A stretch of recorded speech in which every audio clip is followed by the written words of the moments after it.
I watched like Vu. He had like this one frag movie.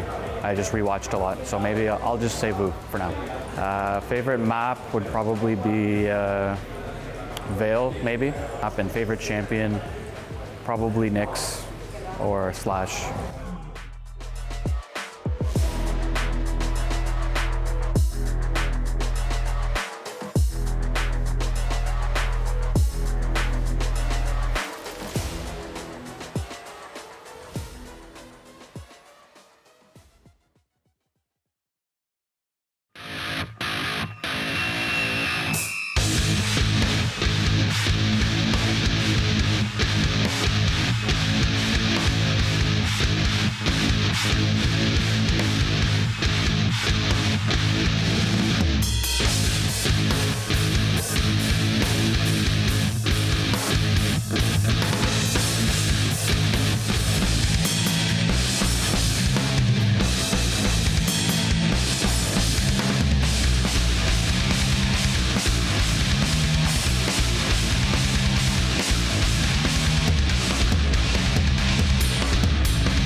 Hello everyone and welcome to Barcelona KeenCon 2022. We're sure this event is going to be nothing short of spectacular for all the Quake action throughout the entirety of the weekend.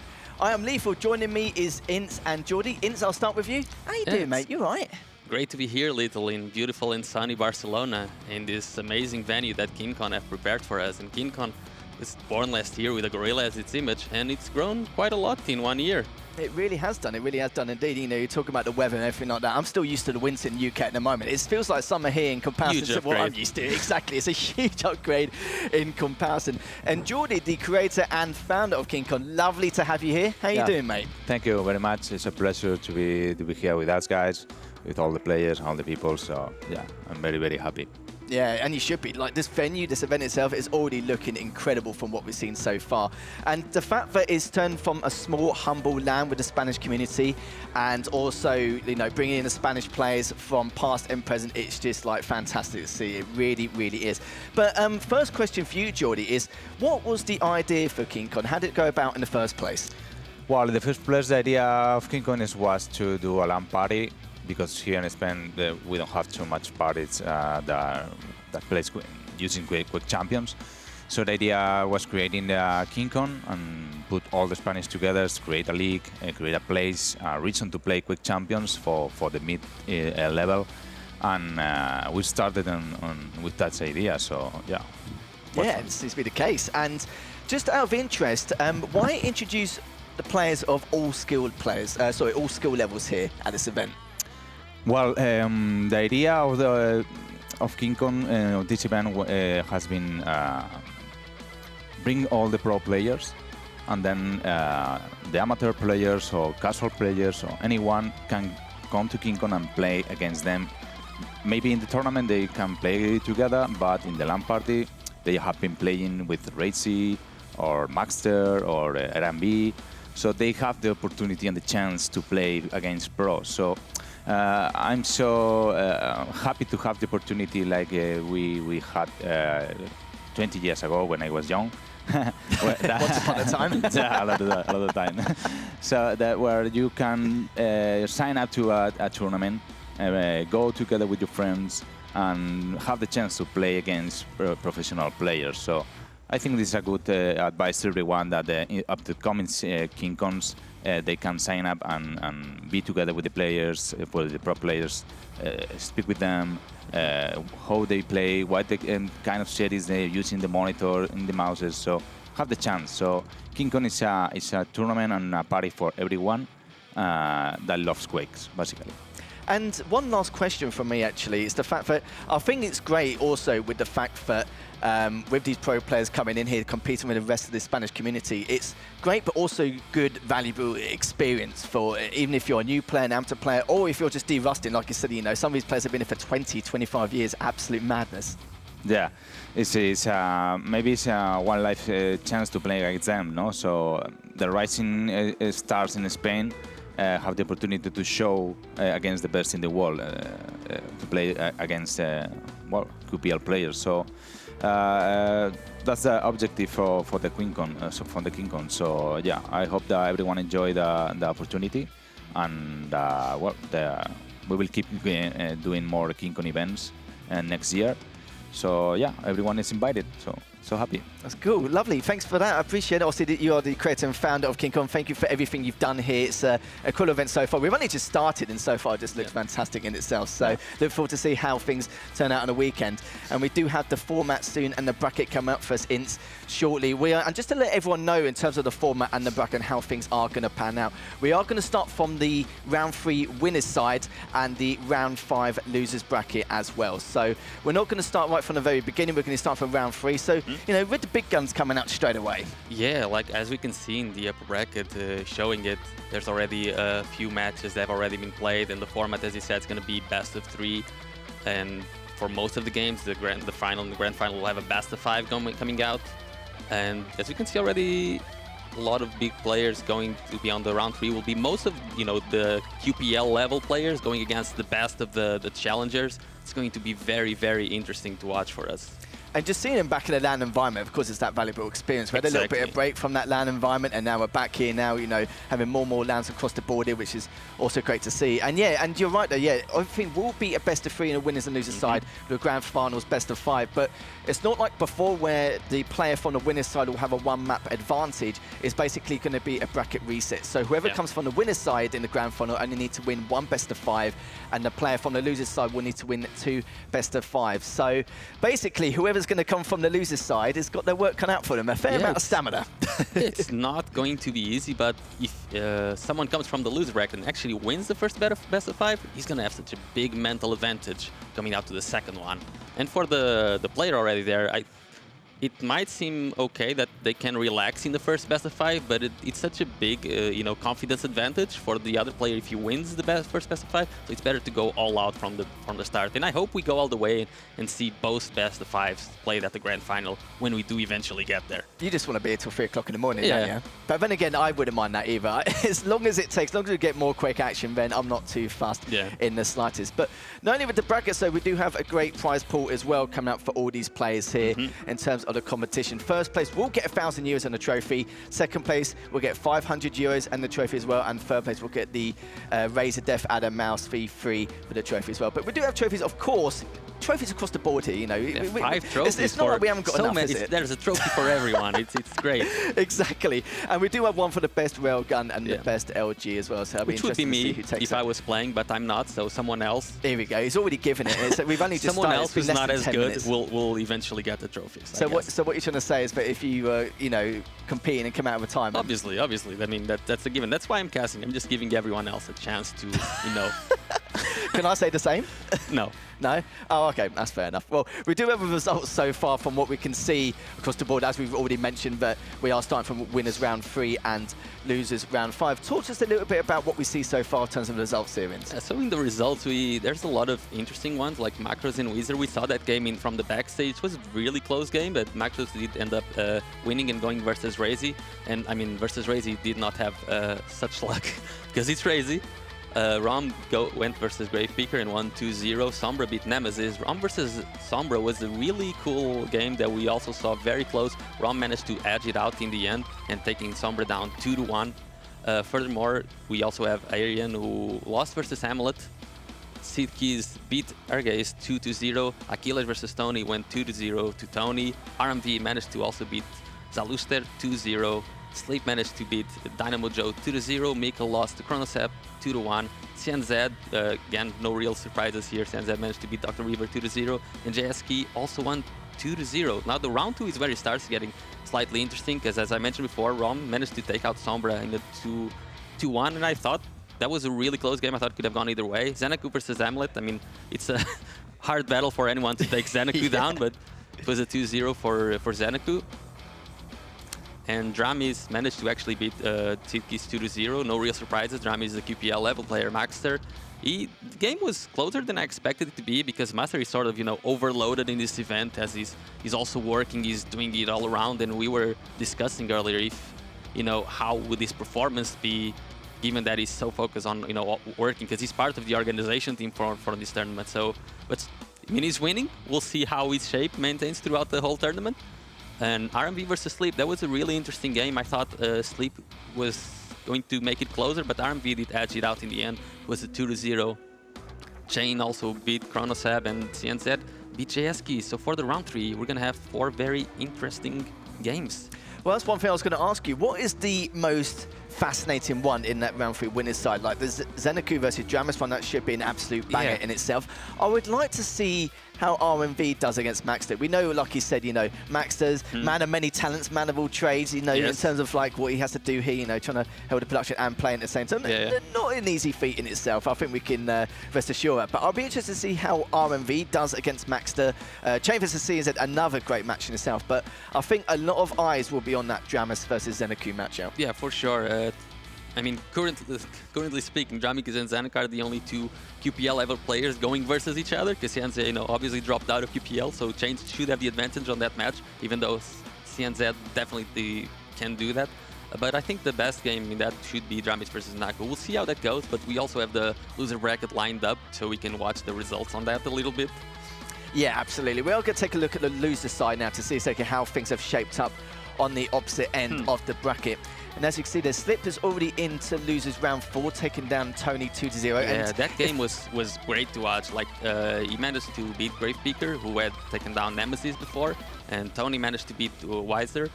And Tony versus Sleep, it was a really, really close game. I was watching it from backstage because I'm a big Sleep fan. I've known Sleep for many years, and he's a really good player, very solid. And he managed to beat Tony, which was, I think it was some sort of an upset. I think Tony expected to win that one. And I expect Sleep to, keep going throughout the tournament. I hope we manage to see him eventually on stream as well. Yeah, and if anyone remembers Slip as well, I think that one of the last times I recall was the fact that he was competing in the EU regional qualifiers back at 2017 QuakeCon. So it was quite well. That was actually the last time I saw you as well before QuakeCon. So it's the last time I saw both of you for like at least like 5 years. Yeah, I know it's too short, isn't it? Too short. But getting to Achilles versus Marcos, that was another great series as well. That ended up, I think the final map was 6-3. And if anyone doesn't know Achilles has actually been around for a very long time, at least 20 years. We're talking like back in WCG like 2000, 2001, back in the Q3 days. I think anyone that follows Quake knows Achilles, right? Especially from Spain, everyone knows Achilles. Achilles is one of the best Spanish players of all time. He managed results that no one else has been able to replicate yet, and he's an inspiration for most of the players here. So for them to come to this LAN and compete versus him and hang out with him, it's such a great experience, very motivational. And you've got Achilles versus Sombra straight afterwards, and that's an ancient matchup in itself, considering the wealth of experience between the two. You're talking at least 40 years experience between them. Yeah, definitely. And that game should be, I think it might be played on the B stream in like 10 minutes or so. So if you want to check that out, definitely tune in into the B stream. I think it's on Maxter Quake at Twitch TV. Yeah, and of course we do have the schedule for today as well. We will have 6 matches. They all will be best of 3, as we mentioned earlier. We will have 4 best of 3s in the winner's side and 2 best of 3s in the loser's side as well. So it's going to be interesting to see how things will pan out, and these are the time frames as well when they're going to be occurring. But yeah, every single one of these winners bracket matchups are going to have going to be a close affair in itself. Yeah, it's going to be like, that's where the highest quality Quake will be, and all of the games should make it to, the map 3. They're all going to go all the way. So maybe we'll have eventually some delays later on because the matches might take so long. But there's a lot of Quake waiting for us. We haven't even started, and we're looking at some really, really good games already. Yeah, we really are indeed. It's going to be incredible what we're going to see on this format in itself, and just to see how things pan out, because like I said before, it's been a while since these players have played against each other, especially in a LAN environment, since QuakeCon, and just to see how they've learned, how they've been progressing during the off-season, how much they practice, and I think it'll be a true indicator of how they're going to perform this weekend. Exactly, because a lot after QuakeCon, since there wasn't anything major announced except for this, most of the players just came to this, and they were all very pleasantly surprised at how professional everything is, at how cool the venue is, at how well everything is organized, and they're all very happy to be here, and they're all going to be taking this experience as a stepping stone in further improvement, especially right after QuakeCon. It's great for everyone involved. Yeah, it really is indeed. And yeah, saying that as well, it was interesting to see how things will pan out later on. But if you guys want to follow us on our socials as well as at KeenCon Gaming on Twitter and Instagram, and KeenCon TV on Twitch and YouTube in itself. And just to let you know, with on Twitter and Instagram, if any news, updates, progression on how the tournament is going, or even for the events following on next year, make sure you follow us on those socials as well. And obviously KeenCon TV for Twitch and YouTube, as I've already mentioned. And yeah, this is the thing, you see, you know, this is like my first KeenCon event, and already it's beyond my expectations from what I witnessed. Very professional venue, very professional studio. The production team is amazing, and it's beyond my expectations, really. This is really cool. Like the whole, like everything. The looks are amazing. Even the intro video with all the players, that looks so cool. I think everyone must be enjoying it in chat. That's the only thing I'm missing, is like not being home, because I'm not looking at the chat. But yeah, everything is great. Yeah, it really is indeed. No, but they will be playing on LAN, so don't have to worry about, you know, any kind of ping issues, anything like that, which is going to be interesting in itself. But we do have our first match coming up soon. But here's a little interview between Razy and Rome. Hi, my name is Adrian. I like playing computer games. I do it as my job, but I also like having fun. I tend to play with people a lot and just fool around in all kinds of games, but my main focus is Quake Champions, and that game I play on a professional level competitively. The first time I came across Quake was Quake 3 Arena when I was very young, and I played it on a hobby level against bots, because at the time we didn't have internet, but I was having a lot of fun and I got to know how the game works. The venue is actually very professional. I am pretty amazed by it. I had a walk around yesterday and it is very well set up. I'm looking forward to compete here in KeenCon, and well, my goal of course is to win it. Let's hope I can do that this time, because I usually end up being second. It's not bad, but you know, would be nice to win every now and then. My favorite map in Quake Champions is Corrupted Keep, and my favorite champions are Anarchy and also Clutch. I am Valentin Rom from Germany. I work in IT.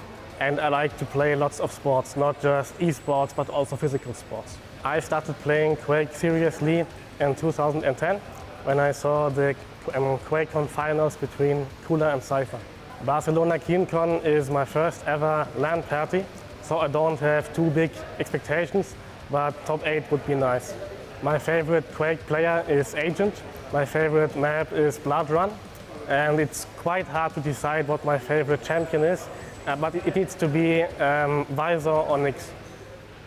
So that's Razy and Rome, and I don't know too much about Rome in itself, but we can talk about Razy for days. You know, the fact that he's more second place, he's got fingers and toes at the moment, which is a little bit of a shame, but eventually it will come, that one big win. But do you know too much about Rome at all? Like, you know, in terms of his play style, how he performs, and how he's been doing so far this event? I've played against him a couple of times. He's very annoying to play against. He plays the slowest Quake out of everyone I've ever played. Like, his main champion is usually Nyx, and he doesn't mind if the game takes 30 minutes and goes 0-0. He will just camp it out and go for a very risk-free approach. It's, as I said, he's very annoying to play against. If he does get that, you know, the first frag, even against a pro player, it's going to be hard to catch up to him. That's probably why I like Blood Run.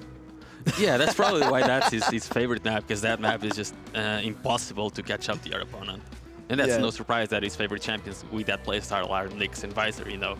Nyx you can just run for days because of the get out of jail free card that is her ultimate, and then Visor you can just keep constant repositioning due to the ultimate. Yeah, this is it. You can hang around the Rocket TP and then go through and hang around the nail room until otherwise and listen out for the audio cues, or in fact, you've got the Nyx, so it's not really too shabby. In terms of Razy, though, I think he's been performing really well overall. Like, even though he's had quite a few second places, he's had to come through the losers bracket, you know, more times than I can remember. I wouldn't really say stamina is an issue for him at the moment. It's just the fact that a lot of times he's always had to deal with that one map advantage, the amount of times he's had to lose 4-3 due to and all that stuff. And I think in a best of 7 setting, of course, when it comes to champion picks and also the map picks as well, it's very difficult to really compromise what he can do during the later stages of the picks and bans. But this time round, it is going to be a best of 5 bracket reset if it does happen in the grand finals, which should help out a little bit more along the way if it does come to that. Yeah, what I'm sort of worried about with Razy. I mean, we were talking about how good of a player he is, and I don't think the second places takes anything away from how good he is. If anything, it adds because he's that consistent. You know, he goes to an event, you know, he's gonna get the final.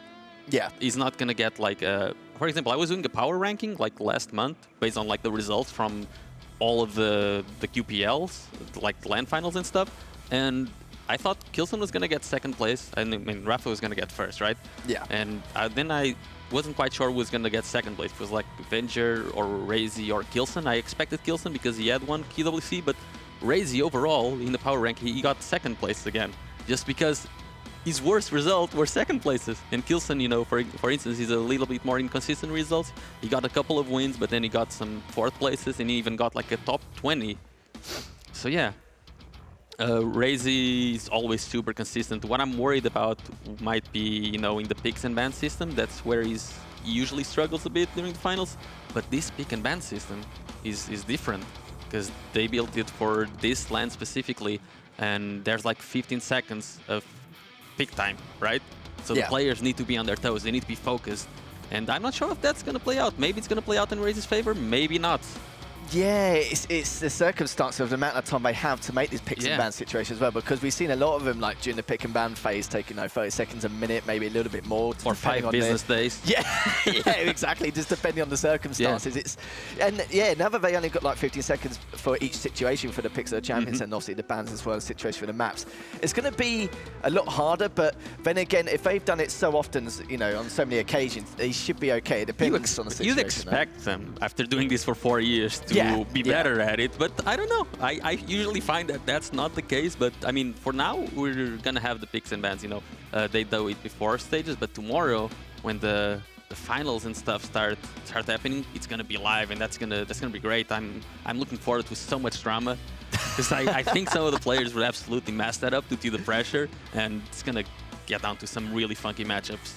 Yeah. I'm totally looking forward to that. Yeah, it should be absolutely dope. It just depends on the situation. I think, the whole ruling with the timing for each pick and ban as well, it's the fact that, you know, it's understandable. Like, you know, for the last 5 years, you'd think they're very comfortable and used to it. But it depends on your opponent. You've really got to think quick on what they normally play, what they're used to, what they're best with, and then try and counteract that every single time. And that's where it gets a little bit more difficult with the time restraints. Yeah, because players are usually like, okay, this is their best map, but this is my best map as well. Should I ban it? Should I ban my opponent's strengths, or should I play for my strengths? Should I play on my opponent's weakness, or should I avoid my weaknesses? And it really comes down to how each player wants to do it, and players tend to overthink those kinds of things a lot. It's really up to how each player wants to do it, but so far I haven't seen anyone be consistently good at it, except maybe Maxter. So Maxter, I think he has all the data on everyone, you know, he has the data, and he usually does quite well in the player picks. He's one of the few players that actually does it right. Yeah, very few. You don't really get many players like that, do you?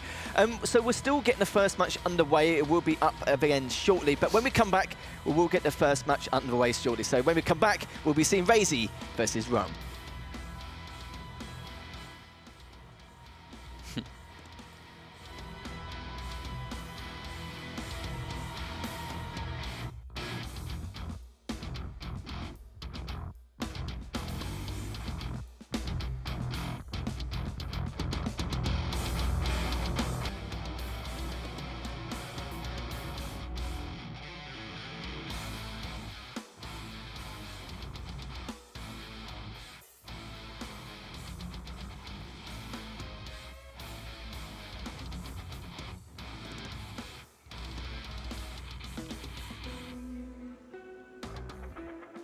Hello everyone, welcome back to Barcelona KeenCon 2022. We are going to get our first match underway very shortly with Ince, as always. And, you know, just before, you know, the players come out, I think it's also interesting. We talked a lot about Razy. We didn't really know too much about Rome, but the fact that he's competed in 200 or over 270 online tournaments. He's won 25 of them, so not a bad win rate. He's got the mileage underway, but he definitely has.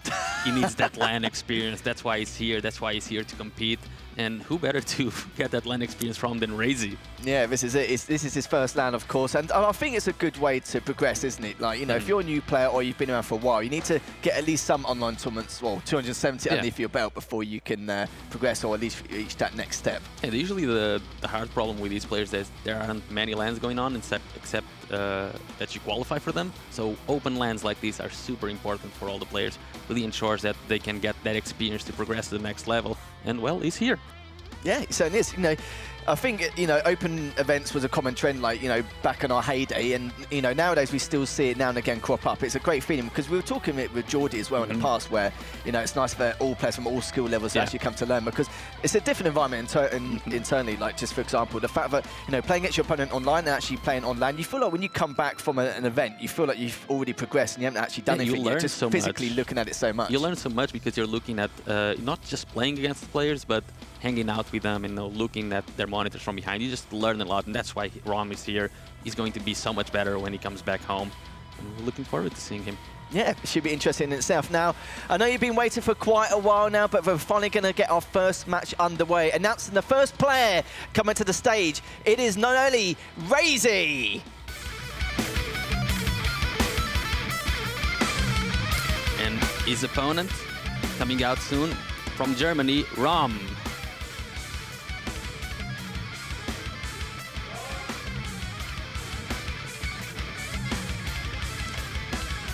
Here he is, the man himself, shaking hands. So he's keeping it respectable early on, and it'll be a tough nut to crack, so to speak. We know that for Rome it's going to be a tall order. I think a lot of people are going to know this is a tall order, but, you know, at least he keeps the score at least as competitive as possible, not making any predictions as of yet. It'll be interesting itself to see how he competes here.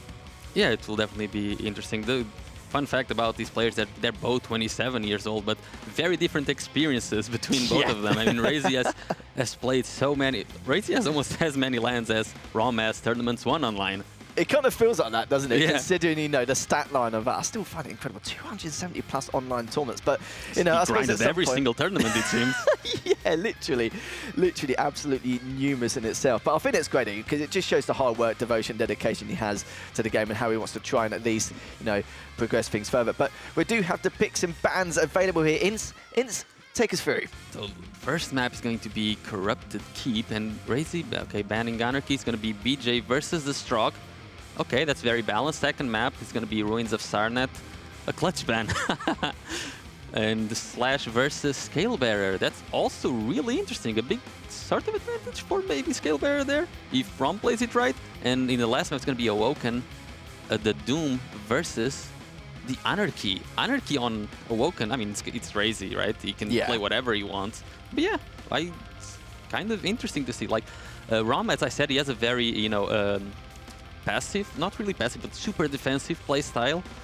So I think if he plays Ruined right, it can cause an upset there versus Razy, because Razy will want to be, you know, zooming around the map, but with the Scalebearer, you can literally just camp heavy, and that's most likely what Rom is going to be doing. And there's no real way for Razy to try and go into it, but we'll see how it goes, I guess. Yeah, exactly. And I think the clutch ban on Ruins is basically so that Razy doesn't think about using it on Awoken. I think that's the main protocol, so to speak. I've seen him use clutch and Ruins, but on the we're talking a very, very rare occasion. It's not something you normally see, as both players on stage just warming up, getting ready to go into our first game. It is going to be a best of 3. This is the winners bracket round number 3 to go forward to see who's going to be able to make it into the next top spot. And, you know, predictions, I don't know if I should ask anyway, but I'll ask for your predictions anyway. I know what you're like, so I'm going to ask, who do you think's going to come out on top in this one? Are you going to say Razy straight up, just due to experience? I think Razy has no chance in this match. Rom has it under the bag. He's got this. I'm a Rom fanboy right now, for sure. Can never get a serious answer out of you, can I? No, it's very hard. But yeah, Razy is definitely the favorite, and I'm hoping Ron can cause an upset in one of the maps. I'm hoping for Awoken for Ruins to be the map where he caused the upset, but it seems we do have the first map going underway.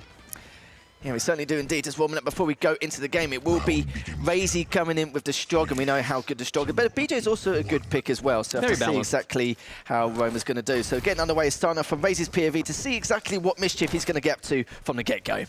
So small delay already on the Mega, just making sure Rom does not know the timing exactly. Just looking for him. I think he assumes Rom already took it, but Rom has no real way of knowing when Razy will pick up that Mega, and it's at 20. Very, very late pickup. So Razy trying to establish, you know, already a good rotation in the next 10 seconds. So now he should make his way to the heavy after picking up this light armor. Let's see. It's definitely his best map, especially back in the Quake Pro League. There he is, going to the heavy, and Rom Where is Rom? Oh, he was trying to get the Mega while Razy gets the heavy, but Razy delayed the Mega so much that Rom is already kind of screwed in this first fight. He has to run away, and Razy, as I said, is already establishing the dominance in the items. Yeah, just a little bit of a shame now, of course, he didn't hear the audio cue earlier on because he left it so late, making the assumption again that Razy may have picked up straight off the bat. But coming with the peeking now, did a little bit of damage onto the Tri-Bolt side, and Razy now just slowly just teetering around underneath him, just to, again, just showing that map presence and that map dominance to say, this is my heavy. But don't forget that Rome does have that height advantage, but isn't really going to go in for that contestation, which is understandable to a certain extent here. Oh, the drop down. Rom trying to hit with the rockets. Doesn't do that much damage because now the items are there for Razy right after. Oh, he spawns right in front of Razy. Razy will he try to push the choke point? Decides not to. Very conservative option and probably the right one because Rom had the nail gun out, and that choke point could be devastating, especially on LAN servers. Yeah, it certainly could indeed, and of course with Rome not doing a huge amount of damage after that first initial death, it does mean that it's going to be a nice clean frag for Razy, and he was able to continue that aggression into the red room now. So currently, Razy with a huge stack, 2 minutes in, Rome just holding his own at the moment, goes straight on in, Razy still with the LG, just standing his ground, was going to back away and just prioritise the items once again. They're going to eat up that light, pick up the Mega next, and still got perfect timing of it so far, as he's going to try and go through it around the flank, eats up another light, and really just making Rome's life a misery at the start of this first map. Pretty much. Rom can't even pick up a light arm because Razy is sweeping all of them up, and he's doing this really good rotation, you know, before, like 15 seconds before a major item. He just goes and tries to go for a fight so that he can then stack up, and going for another close range fight, 2-0 for Razy. And Rom, what will he do with this? So far he hasn't tried to attack at all. He tries to come in here for a bit of damage, but realizing that maybe he needs to try and get the order of the items, some timing on them, but Razy doesn't even allow him to get that. He just keeps circling the map, and Rom is usually on the other side when he's taking the item, so Rom might be a little bit too passive. Oh, and just it's all the damage going in favor of Razy, really. I think Rom really only got the first heavy, and that's about it. Yeah, I think earlier on he knew he didn't have the weapons in his arsenal to take the fight from Mega, but just wanted to get at least a bit of a timing on it so he knows exactly when to contest it later on, which is perfectly understandable. Again, Razy keeping tracks of the lights just to make sure that Rome can't really get back to any kind of default stack. He does take a bit of damage, some great rockets there, dropping down on the heavy machine gun. Is he going to be able to call him off? He's still keeping the high ground though. Good LG, and again, managed to take it down 4-0 now for Razy, and just managed to pick up the Mega with the heavy coming up now. So much damage. Even then, where Razy didn't have that much stack, and one just spawned, Razy still looking to damage him right off spawn so that he can't, you know, build anything. And I want to see how long will Razy be able to focus, because he's sweeping all of the lights. Now he knows that the other light's going to be up, and Rom is trying to fight for light. He finally got one of the lights. Can he get the frag on Razy? Oh, and that is so close. 10 HP remaining. Yeah, he can definitely make a push at the heavy, right? Let's see. He's already there, and Razy this time giving some respect to Rom, knowing that he doesn't need to risk his life. No, he doesn't at all, just, you know, covering all corners at the moment. Good bit of damage to the rocket, another great rocket there as well. Using the trouble to try and finish things up, but it looks like he's going to do it. The peek in, nicely done there, 6-0. There was 2 rockets, 70 damage each, then another one, and then 70 damage more. There was like 300 damage that he did to Rom there. That was a good move by Rom, but the damage output by Razy is completely unmatched. He keeps landing the shots. It's very hard for Rom.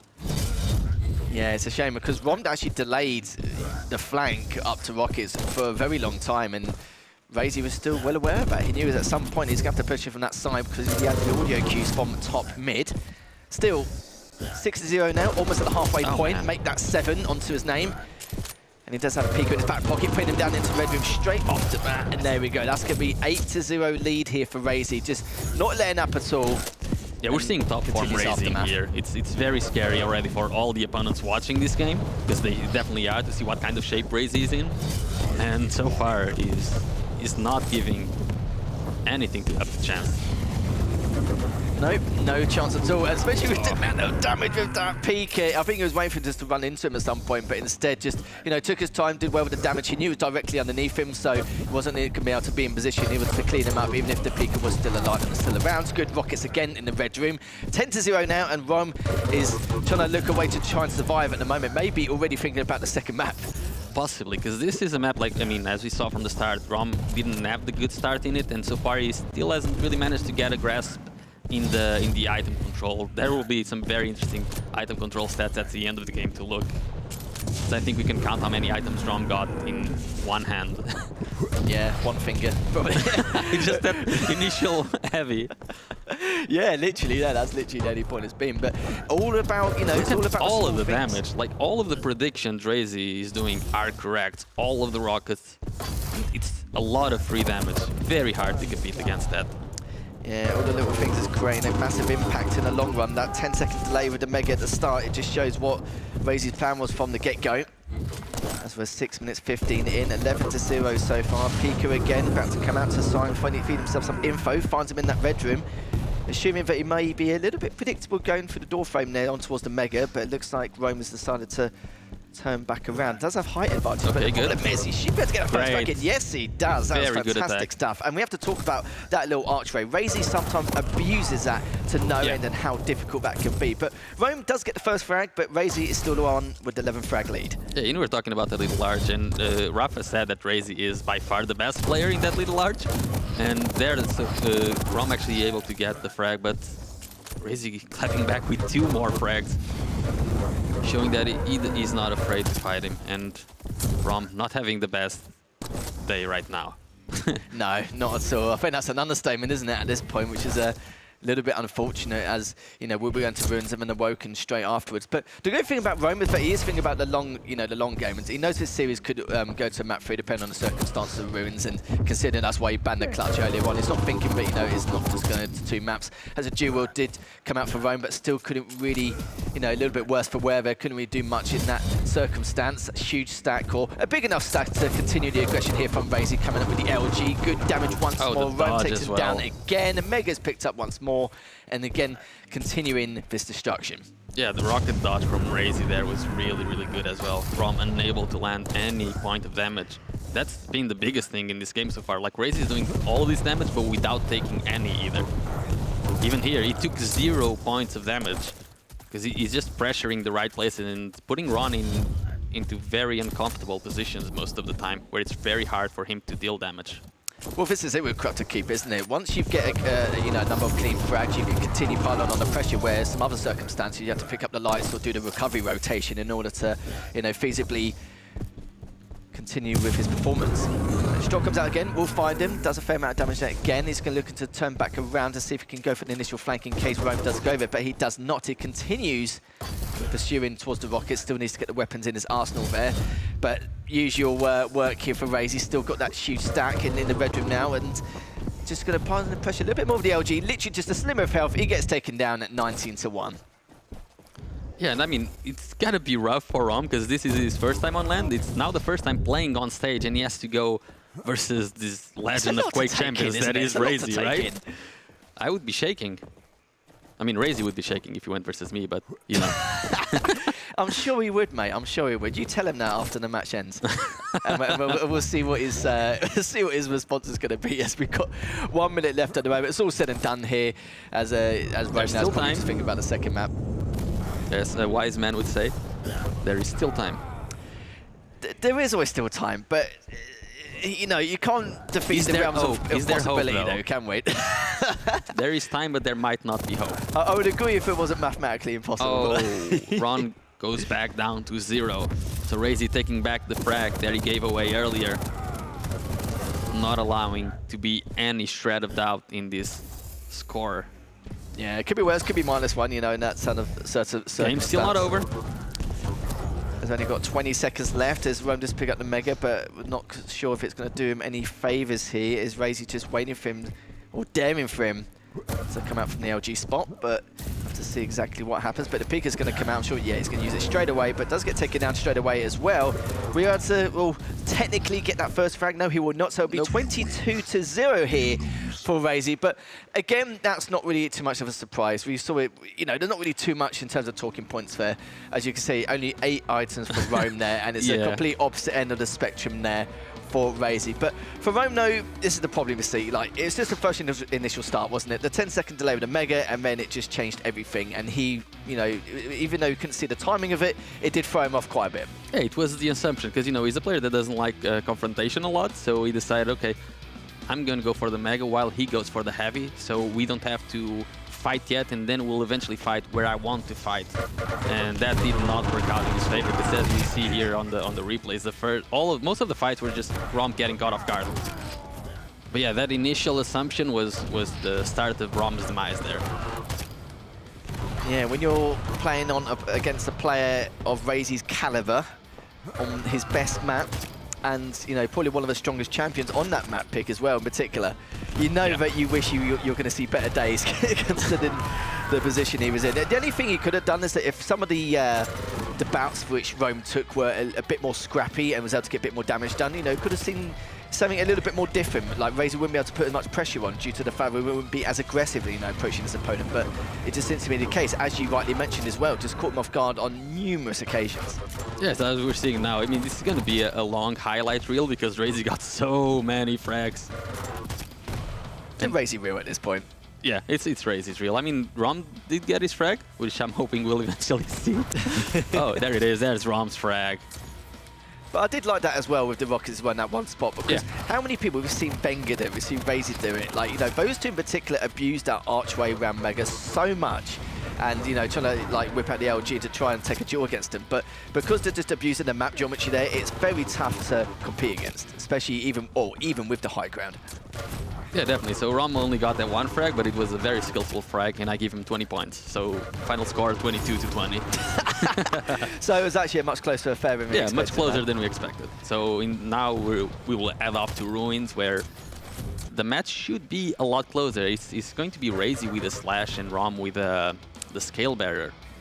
That one is going to be very interesting, because if Rom plays it right, if he plays on the heavy, if they fight on the Mega, Rom's screwed there. Like, Slash just runs over scaling the Mega. It's very open, very easy to shaft the scale variant there. But if they decide to fight on the heavy, it's very rocket heavy, and Scale can use his ability to its full extent there. That's where Rom should be focusing on when we go into Ruins. And I think we're going to see a different thing there. Yeah, we certainly could do. I did speak to a lot of the pro players at QuakeCon, about the difference in matchups in terms of the champions in themselves, and how different it is in LAN and completely. And yeah, if someone created a tier list between what the champions are online and then the champions on LAN, it's entirely different. I think a lot of people didn't expected a little bit of a gap, but I don't think they expected the gap to be that large in comparison. Yeah, like heavy champions on LAN are usually a no-go. Yeah. So Rom showing his inexperience a little bit here with a heavy pick, and I think after this match he will be like, oh, this is why pros don't pick heavies on LAN. This is exactly it. And for the Slash versus Scale Bear matchup going out of outside the whole tier list category, because I suppose we could go on for days about the tiers of how the champions could be like in a LAN environment in comparison. Is that for the Slash as well, for Razy, we know that he's going to have to play the range game quite often than not, depending on how good his stack is going to be, especially right at the very beginning as well, because he wants to avoid that bull rush. We know that online the bull rush is just an absolute terror, isn't it, in comparison to LAN. It's very, very tough to deal with online, but on LAN it's a lot more bearable in comparison, in terms of the hit registration and everything. Yeah, because you can actually dodge it a lot more, right? Yeah. Since there's no ping affecting, you can see it coming and you can visually dodge it, and you will, avoid the damage, and that's why Rom has to play this extra careful. He cannot be caught off guard in the mega area or anything. He just has to play the heavy side. Just grab a rocket or a shotgun, stay there. And even if he respawns, just go there, because he spawned with a lot more stack than Slash. Slash needs to be getting all of the major items for her to contest with Slash Scale Bearer's initial stack, and as we say that, we're getting underway onto the second map of this matchup. Fight. And if he doesn't hit him with the bull rush often, he can always contest the items with the bull rush anyway. We've seen it plenty of times. And it's like I said before, with the Slash, you need as many major items as possible in order to be able to, put into effect your game plan with the Slash as well. I already did a little bit of damage. I think I was 42 there, if my eyesight does not deceive me, as now he's just on the low ground, just getting all the weapons in his arsenal at the moment, which he pretty much has done at this stage. And it's just a matter of what is going to happen next. You mentioned something important, going for the items with the bull rush. He pretty much exclusively can go only for items when he has the bull rush in this matchup. And this is very good for Rom, actually. With the goes up. No, please don't go up the jump pad. Oh, he goes up the jump pad. Yeah, it's not something you want to see, After taking that damage, he should not have gone up the jump pad. But, he will just have to restack. At least he didn't give a frag away yet. That's still good for him. Now he needs to get that bull rush back up and try to do that again on the next heavy. Probably not next heavy. I don't think he can get it on time, but maybe the one after. Yeah. And the items are quite segregated, which means that Razy does have almost full map control. He has time to contest both these items here. It just depends on if Rome knows how and when. Oh, he's getting cut off guard in the mega area. Okay, he's running away. That's good. He will have the bull rush for the next heavy. Oh, and Razy, he's relentless. He just keeps chasing. But Rom actually did a significant amount of damage, which is really good. Even with this mega pickup, Rom has enough stack to challenge for the heavy. And this is what I'm talking about as well. Of course, if your opponent's got a shoe stack after the last death you've taken, then of course they are going to continue piling on the pressure. Oh, They're the going bull to rush. over it, but it does manage to hit him in the end. 5 HP! Barely close. manages to survive, but in the end he does. As a lot of these fights have been quite scrappy nonetheless, and this is what I'm talking about as well. Now, Razy won't be able to put as much pressure on, but the problem is he has advantage in terms of pick up the items if he keeps that range control. But this is still good for Rom. I mean, that frag could have gone his way, sure, but doing that much damage allows him to get this mag, and now his stack towers over Razy's, and with that rail, he knows he needs to get back to the heavy, and Razy just keeps... Oh no, Razy keeps landing the shots. Razy knows exactly what he's trying to do, and just does his best to avoid the damage. Good damage again there by Rom. Let's see how it's going to prepare for the mega now. Doesn't want to give Razy the opportunity to go 3 for 3 with those rails. Will he use the bull rush? There's the bull rush. Oh, he's taking so much damage though, not quite well timed, that mega. He was off by like 1.5 seconds, and that's 1.5 seconds too long when you go versus Razy. Especially with the stack he had as well. It was... He needed pitch perfect timing on that, and it was not there. Yeah, it's just a little bit debatable. It's a bit of a shame though, but you know, the intent was there, but of course, like as you already mentioned, it's just that timing there. Is now Razy with a 3-0 lead. Only a slightly bigger stack at the moment. Mega's coming up in the next few seconds. As Rome not going to contest that. Heavy is going to be up in the next 12 seconds, 3 minutes in. And but he's definitely playing a lot better in comparison though. Yeah, it's, like the plan for Rom will be the same, you know, get bull rush, get rockets or shotgun, and then try to contest the heavy. But since he couldn't get position on it early enough, he couldn't contest it. And now, instead of staying at the mega, he should go back to the heavy. But instead, he's trying to fight at the mega, which is way too open for him to fight. He does land a couple of nice shots, but I'm not sure he's going to be able to land any more, as Razy is already well positioned at the mega, doing damage with the tribal. It's going to be another easy frag for Razy. Yeah, and he had enough stack to at least tank one more rail anyway, even if he had to wait a little bit longer for that mega, so it wasn't really too much of an issue. As he does spawn tribal, gets that first rail, backs off straight away. And now Razy's just going to do the loop-de-loop just to try and pick up all the hourglasses and try and recover just a tad, as Rome now is trying to look for some lights to his name. Comes straight through, literally daring him, waiting for him to go for the TP. Nicely done there from Razy. Good prediction from him. Barely did any damage though in the first shotgun. He had like 9 or 10 damage, so I thought Rom, maybe if he could have reacted faster, he could have, you know, turned that around, but it didn't work out his way. So 6 minutes to go. And chasing a slash is, you know, almost impossible. So if Razy loses a couple of frags, it's still going to be very hard for Rom, but we'll see how it goes. Yeah, it's extremely tough, especially with the lack of mobility Rome has at this point. As Mega's coming up in the next 7 seconds, Razy's just prioritising the kill just to see if he can find, or at least get information on him so he can do that as he goes for the Mega. As Mega is going to be up, uses the bull rush, but it's not really too detrimental there as he does pick up the Mega. Heavy's up in the next 6 seconds. And I like this from Razy as well, just, you know, looking at this long term in terms of the longevity of how he's going to approach this match. Comes out with a gauntlet, the standard trademark. Gauntlet, yeah. Exactly. I was waiting for it. He didn't do it on Corrupted Keep, but here it is. Every single match, Razy has to get a gauntlet frag. You sound like you were a bit sad you didn't see it on Corrupted Keep. A little, yeah. I kind of expect it on every map, but instead it's only on every match. Only. Well, does it once per land? There we go. That's going to be the one. Well, one of many, potentially, depending on the circumstances of his future matchups. As we're at the halfway stage here, 9-0 in favour of Razy, and yeah, it's now become not just a tall order, but almost out the realms of possibility here, considering the speed and agility that Slash has in comparison. And how well Razy is playing. I haven't really seen a mistake from Razy yet, which is a really good omen going forward. It's tournament for him. A good bull rush this time around by Rom. Can he eventually get a frag? Let's see. He's rocket. Okay, that's a really good rocket. Just needs one more. Oh, and he rockets himself. No, Rom, he goes down to -1. He was very close to getting 2 frags in this map. I think if he actually got that frag earlier, when he left Razy at 5 HP, maybe he could have snowballed a little bit, but game not really going in his favor. It would have been at least a little bit of a morale boost, thinking, right, okay, I might be able to do something here, etc. And he had actually had a bigger stack in that little engagement just now in heavy, but sadly just couldn't solidify. He knew that Raze had the LG, but and obviously Ball Rush had already been used, so he couldn't make use of that. But the stack difference now for Rome does have a huge stack in comparison. He may be able to switch that -1 to 0 depending on the circumstances. It literally gets the Mega, times it perfectly, but of course he can't push due to that trail there. I'm really curious to hear like Raze's thoughts on the scale pick, especially on LAN. Yeah, it's not something we are used to, like on LAN, are we, compared to an online environment? So, yeah, it would be something which I'll be curious to see what he would think in terms of his opinion on this matchup alone. But he does get a frag, so I mean, he goes to 0. You know, you take anything as it comes at this point. Yeah. And Raze is just, you know, wow, that was a sick. Okay, and he's winning now. It's 10-1 to Rom. That frag is worth it. Oh, he's gonna get into the Bull Rush. No! How did Raze get that frag? I don't know. How did he get that frag? That's a robbery there.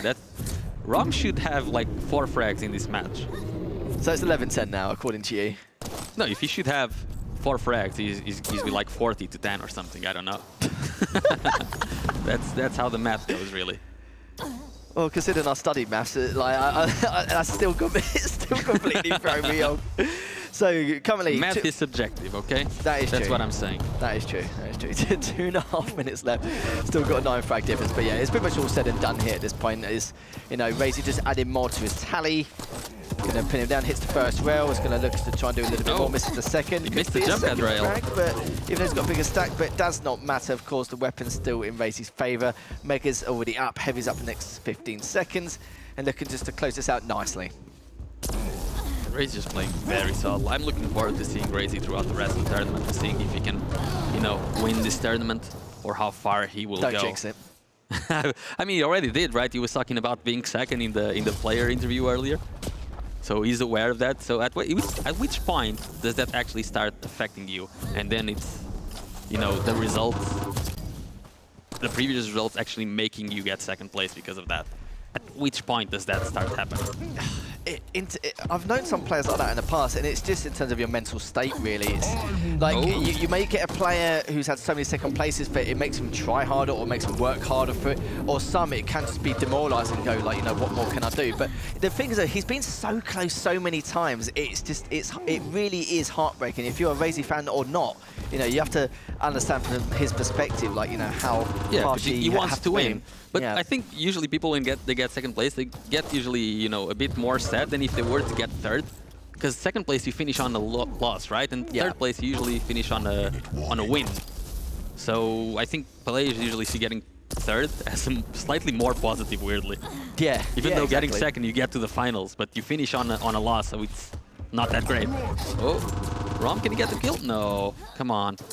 He was flying, but the guy was still in LG range after all that. But still don't pick up the heavy yet. His pip's gonna be set and done here. I think we might already have the winner of the best railgun and best shaft trophy. For what we've seen so far, it wouldn't be too much of a spot. But we haven't seen Max to play it, so it depends on. Doesn't matter. What he can. Oh, it don't matter now, does it? No. We've only seen one match so far. But yeah, 19-1, it's going to be soon to make that 20, as he does. 17 HP left, 15 seconds left to go. And that is going to be it here in this winners bracket round 3 matchup, as Raze will be taking this series 2-0. Unfortunate for Ron, but you know, a bit of a decent fight or some scrappy fights in some areas, and this is his first LAN, so you know, what a way to, you know, have your first LAN, especially on the main stage. Exactly. For Rom, this is all, you know, experience gained, and there's definitely a lot of points where he can grow. 55 LG, that's what Raze had at the end. I mean, he's going versus Scale better, right? On LAN, he's going to be hitting a lot. And I'm really curious to then, you know, after this, to talk with both Rom and Raze to see what they thought about the tank pick on LAN. Because I think Raze is going to be a little confused about it. And Rom now, I'm not sure if he's going to keep picking heavy champions on LAN anymore. Because, you know, this is LAN servers. And the heavy champions are very easy to hit in here, as we see all the frags coming. I think this was the first frag, was the one that was really close, right? Okay, no, the second one was the really, really close. Here, when Rom tries to bull rush into him, and he almost gets the kill. He just leaves Razy with 5 HP. I think that could have changed the game a little bit. Maybe snowballed in a couple of fights for Rom, but you know, he tried his best, and sadly for him, Razy is the best. He's really, really good. Well, you know, Razy was definitely playing, you know, a really good match. Even for Razy, he was not playing average at all. He was really focused, playing his absolute best. It was a joy to watch. yeah, absolutely. Yeah, you know, Razy's one of the best in the world currently. You know, he's had numerous second places like in major tournaments, and Rome knew it was going to be a tall order. He knew that he's going to be in for a bit of trouble here and there. So he knew, and even the trademark gauntlet came out, which is not really too much of a surprise here. But for Rome, though, we said it before back in the introduction as well. We said that for the Spanish community here at KeenCon in Barcelona, it's nice that they get the opportunity, a chance to play these players, just to understand exactly how to improve their game if they're new, amateur, or if they've been around for 20+ years and just de-rusted and just trying to look to see exactly how to improve their own game. What I want to see from this, from Rom, when he goes back home, or even before he plays the next match, is for him to analyze the VODs and to see what he can take from this, because this is a really good experience. You know, playing versus Razy online is one thing, but playing versus him on LAN and being able to get the feedback from him directly or other players that are here at the tournament is so much more valuable. I think he's going to grow a lot as a player because of this. He certainly will do. With the amount of competitions he's competed on online, he's shown a lot of devotion and dedication to the game. And people got to understand, like, 20, 25 years ago, it was possible to, get a very high placement at a LAN in a LAN environment or a LAN event. But nowadays, because there's so much competition, and especially if you're a new player against some of the old guards who've already, got that huge amount of veteran and dual experience, it is very tough, especially in a game like Quake. Yeah, definitely. And, as we were talking earlier, these kind of LANs are not so common anymore in esports, because it's all... I wish it was more common, though. I wish, yeah, because, if you have an open LAN, the best player there is going to win it. But when you have the closed LANs, it's still good, but I prefer open LANs, definitely. A million times. So much better.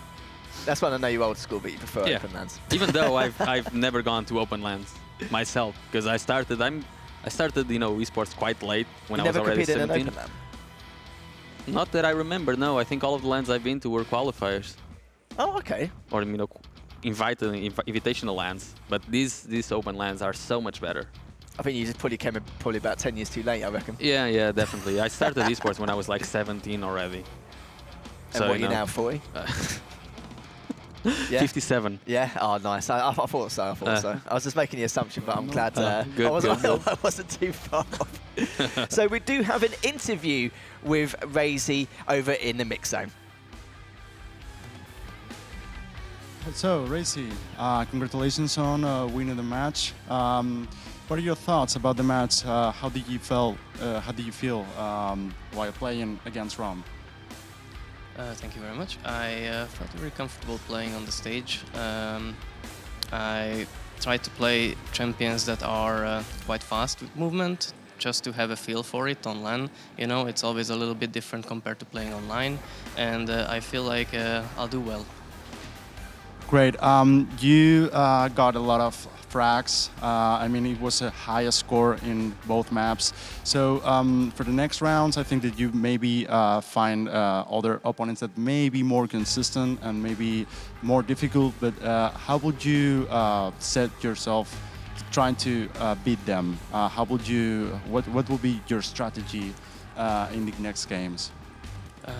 Well, my next opponent is going to be the winner of Xanaku versus Dramis, and I have been practicing a lot with Xanaku, so we kind of have a feel for each other, like how we're going to be approaching the match. Against Dramis, if it happens, then I also played against him quite a lot, especially during study tournaments, for example. So I'm also familiar with how he plays and what he's comfortable with, so I will have an idea on how to approach that game, if it comes down to that. I'll just do what I usually do, play my way, and then see if it works or not. Great, thank you very much. Congratulations again, and we see you on the next round. Thank you very much. Back to you guys. Thank you very much indeed. Yeah, so from the interview, Ray's just, just going to play his own game. He's not really going to change anything until he knows otherwise. And I think it's going to change him a lot more. When he goes to the winners' semis and winners' finals, that's where we're going to see him elaborate further on how he's going to change things up in some of the matchups. Yeah, definitely. And you can see he's starting to try and get ready with, the fast champions. So that already shows an inclination for faster champions and light champions over the heavy champions. And it's good. Razy he's hitting, he's playing fast, he's focused. That's the Razy we want to see. Yeah, it's interesting with his champion picks as well against Rome. I wasn't too sure if he was going to play some really off-meta picks just to kind of not give anything away with what he plans to do here at KeenCon, but it does seem to be the case at this point. Yeah, he doesn't seem to care much about what others think of him. He just, wants to play his best, because his best is usually better than everyone else. Yeah. So that's enough. You don't need to try and be sneaky with that when you're that good. Yeah, perfectly understandable. And yeah, there's only certain points really, with the champion picks as well, we saw that, we were talking about the scale bow, we were talking about the heavy champions on LAN, just in general, and yeah, you're probably right, Rome probably wasn't really too sure about it because it's his first time on LAN on Quake Champions, so didn't really get the memo about, the difference in terms of, everything with the heavy champions, obviously with the hitbox, the registration, for example, the ball rush, etc. So, I think he's definitely going to learn that, especially after this event. Yeah, for sure. Even during this event, I'm not sure if he's... I think he's going to be favoring, faster champions going further now in the tournament. I don't expect to see another scale bearer pick from Rom unless he's against another heavy. Yeah, or if it's on Veil.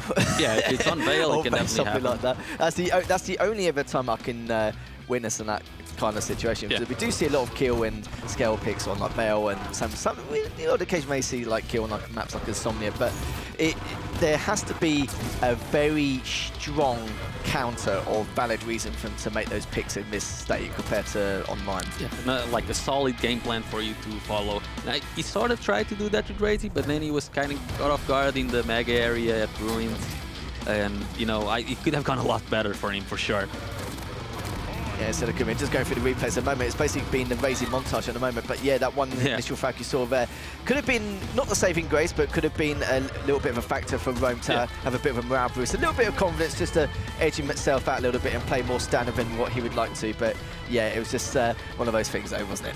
Yeah, it definitely could have been the start of something slightly better than what it was for him. It certainly could be, but like for everyone, you've got to start somewhere, don't you? So even though that was an experience in itself, especially playing against one of the best in the world, first time on main stage, first time on LAN, you are going to have to deal with these kind of situations at some point, but he's dealt with it very early on. But we do have the bracket here to see exactly how things have panned out, but not only that, for the viewers at home who missed it earlier on in the show, is the fact that, we'll give you an update to see exactly how things have been occurring, as we did start in round 3 winner's side and round 5 loser's side later on. As you can see, Razy did take Rome quite comfortably 2-0, with our next matchup being Dramus versus Zenokun, whoever's going to win in that little scuffle will be playing against Razy straight afterwards in the winner's semis. But some good matchups in round 3. Very impressed to see exactly how things are going to turn out. Especially the next one, Ramis versus Nak. That's going to be a very, very balanced game.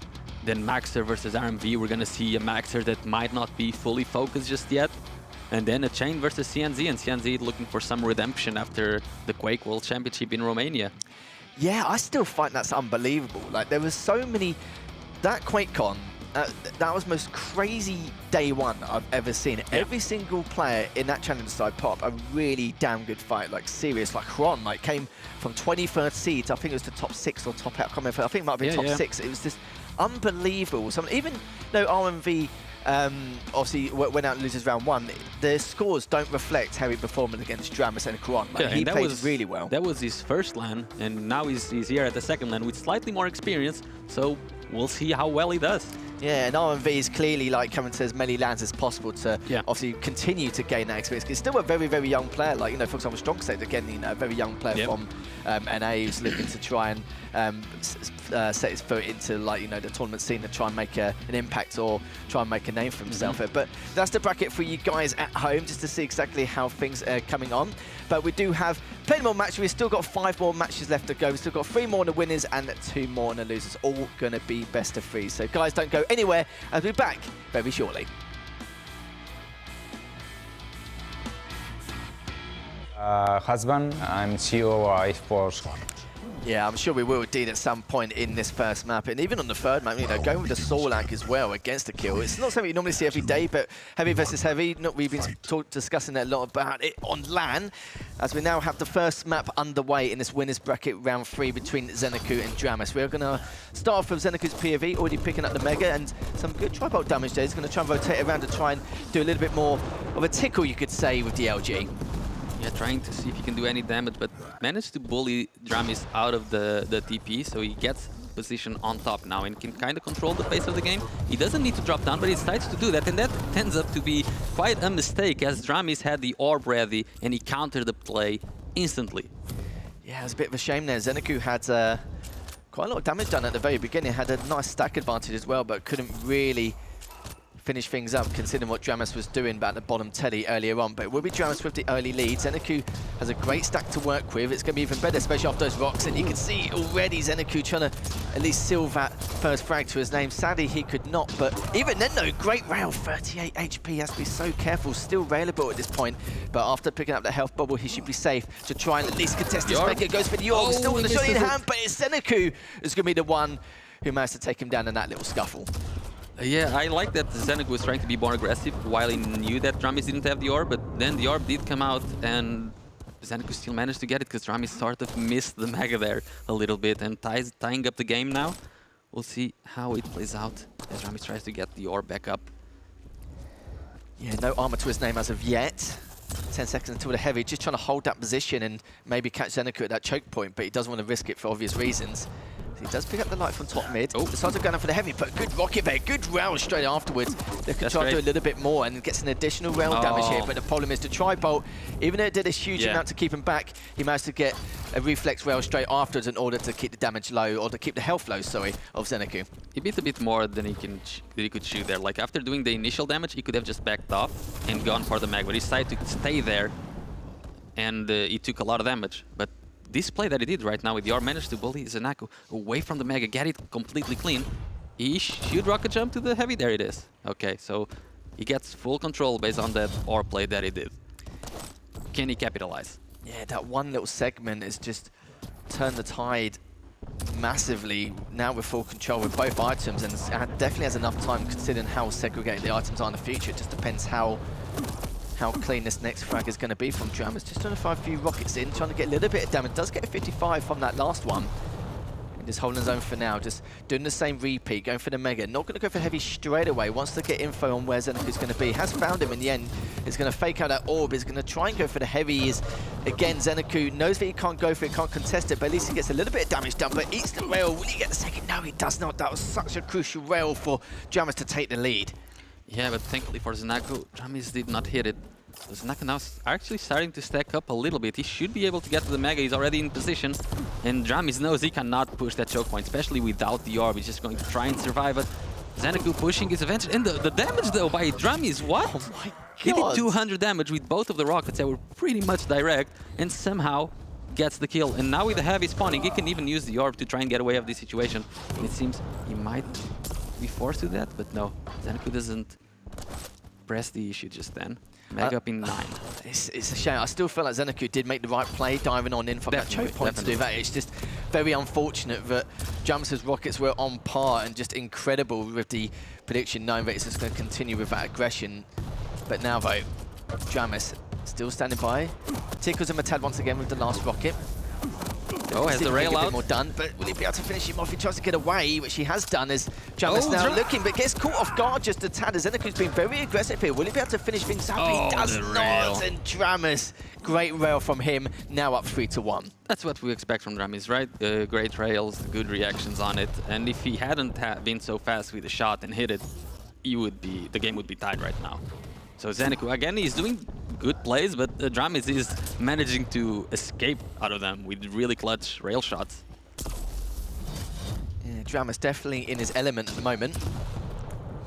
Xenoku, though, has the high ground and a great place to contest this next Mega, which will be up in 10 seconds, but Dramus now... That was a really good rocket jump from Dramis. That's what gave him the lead initially, just trying to get there before Xenoku can do anything. And especially, like, if anything goes wrong, Dramis still has the orb, so it's completely fine. Xenoku needs to start lining up some good damage. Certainly does indeed, as he starts the lights here. Oh Using that orb, no! and he was staring as well, assuming that he was going to literally orb in straight for the heavy. Good play from Dramas, just increasing his lane. He's got a shoe stack to work with. Didn't barely take any damage in that last bout.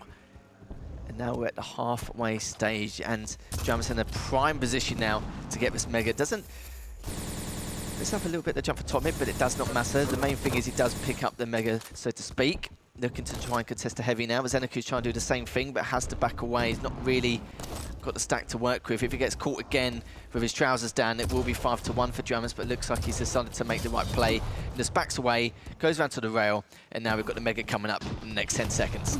Again, the play by Dramas he's done that 3 times, just rocket jumping from lower to mid, and it's the second time he actually grants him a frag, a very important one right before the Mega comes up.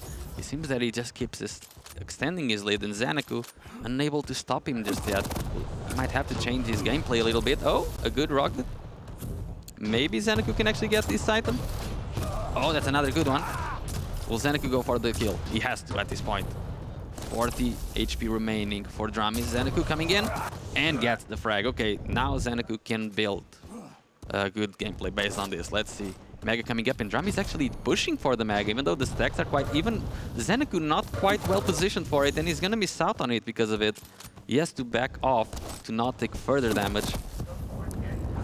Yeah, it was a hard decision to make. He wasn't really too sure if he should just put the pressure on and keep him back around LG, or just literally let him go towards the Mega and then stand top mid. But you can see from there, probably wish he was a bit more aggressive for the Mega, as he's come straight on through with the LG, comes in with the orb as well. Doesn't use the orb, but maybe it's just he did not. So tight there. But Mega will be up in the next couple of seconds. Dramas again hasn't really got the HP in order to pursue this, but he's going to try and contest it anyway. But it will be Zenecu. He does get that, and will get the third frag. Yeah, I'm not a fan of Dramis hanging out there for so long on so little HP, especially since he has the rail. He can just chill out, be further away, but being so close means you're open to a lot of risks, and Zenecu being able to fully capitalize on that. Now he has complete control on the map, a very good stack.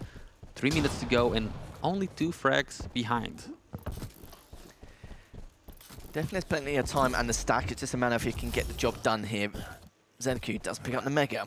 It's going to be very hard to get clean frags, right? So, because of the orb, especially. If he even goes for some damage, there will be the orb to try and grant some more damage. Let's see if he will... Oh, the orb has been used to get away. So Zenecu, now it's free reign for him. He can get as close as he wants. He still has his, the peeker as well. Looking for Dramis, and again, I don't like that position. Oh, that's very good. He can even go with the peeker now if he wants. Doesn't need to, but we'll see. Only 2 minutes to go now. Still needs to get that frag. I'm surprised he didn't just chase directly. He found Dramis. That should be an easy kill. He should know Dramis doesn't have the orb just yet. There it is. Here's the peeker. Can he get the kill with it? A rocket jump? Nope. You know, he's getting close to the frag, but he hasn't been able to get it just yet, and the time keeps withering away. Can he get it now? And Dramis, he got the kill, but Dramis did not do nearly enough damage to be contesting now at the middle ground. Dramis needs to be away from here. He needed to be the one getting one of the lights. It's all for Zenecu, and Dramis at the heavy. This is a huge mistake by him, and that's the really clean kill by Zenecu. It's still a minute to go. He ties up the game. He might get another one here. Mega up in 7 seconds. Dramis cannot show up there. Oh no, he's there. He's trying to make use of the choke point. But he's done damage, he just has to leave right now. He cannot overstay his welcome. Certainly needs to indeed, and Zenecu just holding on to that position, and Dramis is still working his way here to try and get something done, but yeah, it's been so weak for such a long time, and finally Zenecu takes the lead with 50 seconds left remaining. It's just a matter of what Dramis can do to try and tie this up, considering the amount of control he has across the map, and that is just going to add insult to injury here. Dramis is literally knocking on death's door as Zenecu takes him down. 2 frag lead, 35 seconds left, managed to pick up the Mega.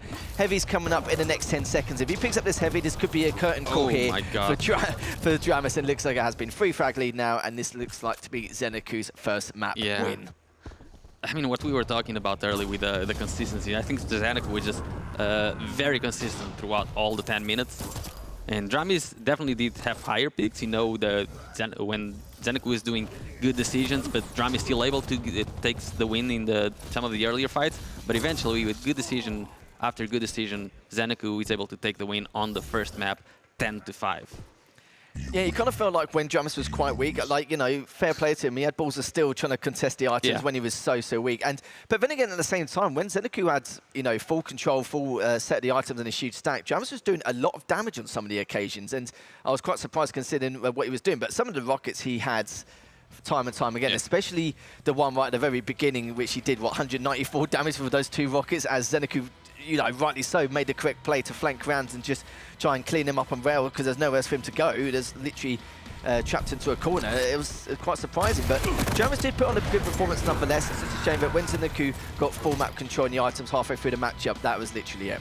Yeah, I'm glad that Zeneku managed to stay consistent through it all. He was like, okay, I've lost these couple of fights, but it wasn't because my decision was bad. He just had better combat skill in that time around. He hit a couple of good rockets, and that's fair play to him. I'm going to stick to my game plan. And instead of some players, you know, when that happens, they will blame the result on the original decisions that they make, and that's usually not the right call. And Zeneku, that's a very good take that he had, and stuck to his game plan, and it worked out really well for him. And what I like from Zeneku's play style as well here, there is some occasions in the past, like not this event, but just in previous events, where he seemed a bit too passive for some of the kills. He wouldn't prioritise the kills, he sometimes would prioritise the items, which is understandable, but there's some moments where you do just have to give it up and not be too passive for it. But this time round, he was, you know, a lot more aggressive, he was a lot more stable, he was a lot more confident knowing that, you know, he can get the frag and be able to pick up the items and stuff like that. Especially now with the frags that we were looking when there was like 2 minutes left and he was close to getting the kills, but he wasn't quite chasing, but then he found the opportunity to chase and got that kills done. Kills done. Yeah, he was. I think that what we're looking for is just being a lot more proactive. He's trying to get the heavy whilst trying to, you know, do a bit more damage to him. Even if he doesn't, then at some point Jamis is going to have to push him, especially for that mega. And he knows what Jamis is like. Even no matter how weak he is, sometimes he does, you know, come forward. You know, you saw him in the bottom nail gun where he was literally. Like overstayed his welcome to try and contest, especially with the rail, and just like trying to rely on that. But I think now Jamis should be in a bit more of his comfort zone here going into the next map. It is going to be on Ruins. It is going to be the Slash versus Anarchy picks. So fast picks. There's going to be a lot of railing. It's a very open map. This is Drum' home. We expect to see his best performance on this map, and well, his tournament life on the winner bracket definitely depends on it, as it's a match point for Zeneku right now. Yeah, because if we go back to those picks and bans in terms of the map picks as well, like, you know, we've got Ruins versus Anarchy versus Slash. Some people might say that the Slash has a slight advantage, but of course it being his best map, it's going to make it feel a little more comfortable. Yeah. But even on the last map as well, that's going to be a kill versus the Solag, and with Jamis having the kill, he's probably thinking to himself, if I take this map, I have a good chance to try and, you know, potentially take the series. Yeah, definitely. And as we were talking about it, we're going to get underway on the second map on Zeneku's POV on the Anarchy. Taking the Mega, going for the rockets straight away, as both items will be collected pretty much at the same time. Already going for a bit of damage exchange. Not much damage done by either player yet. We'll see when the first big fight actually gets here. Oh, and Zeneku trying to go for a cheeky rail shot. Couldn't quite get the timing right. Yeah, no shenanigans from either player at the beginning in terms of messing up the timings. We usually expect, like, when it's 2 light champions that are so fast in the same map, for there to be like a very high-speed game. But sometimes it's not quite the case, since they both can just keep running away from each other. Yeah, that's going to be the case, I think, on a lot of circumstances here. I'm sure, depending on the scenario, both these players will place themselves in. But items aren't segregated that much at the moment, as there could be a gentleman's agreement, depending on the circumstances of their positions and who's going to go for what, where, and how. And it looks like Zeneku now will be going for the Mega, and Jamis will be going for that heavy. And you can see Zeneku not dropping down, not going to try and get a rail from around the corner, or not going to try and lay any damage down as of yet. He's just playing a waiting game at the moment, just trying to set up some traps here and there. You can see him just waiting by that TP just to see if he will come through. Oh. And literally he thought that was going to be it, but in the end though, does consume that last rail. So Zeneku's weak, he needs to really be careful on his next motive. He does, or was, quite tempted to go for that light, but decides that, yeah, it's probably not worth the risk for the 90 damage. Yeah, the hard thing about playing light versus light is that if you're caught out of position, you're dead. You're just literally dead, because if you're like light versus a medium or a heavy champion, you know where they're going to appear, but versus another light champion, they can appear out of anywhere. So when you go through any room or any TP, you need to be very sure of what you're going to do. Because you can die very quickly, and the opponent can get where you don't want him to be very quickly as well. And so far, both players being very careful with their gameplay. Yeah, certainly have done indeed. It's 2 minutes in, and Zenecu's only used that one inject so far. Just trying to feel things out at the moment. Still 0-0, as you rightly said. Still neither player holding a huge advantage. The only time we had was when Dramus, as a catcher in that rail, when Zenecu decided not to go for the light near the tri-bolt. But even now, though, Zenecu just trying to catch him with that rail, but seems that Dramus is just deciding to prioritise the high ground and not really peek unless it's to his advantage here. Oh, I was going to say that as Dramus almost managed to pick him with that previous rail, but as he went up the jump pad, he said see you later, and he's just trying to get away, but will he be able to? Yeah. No, he does not. As Zenecu, after a few minutes to play, finally gets the first frag.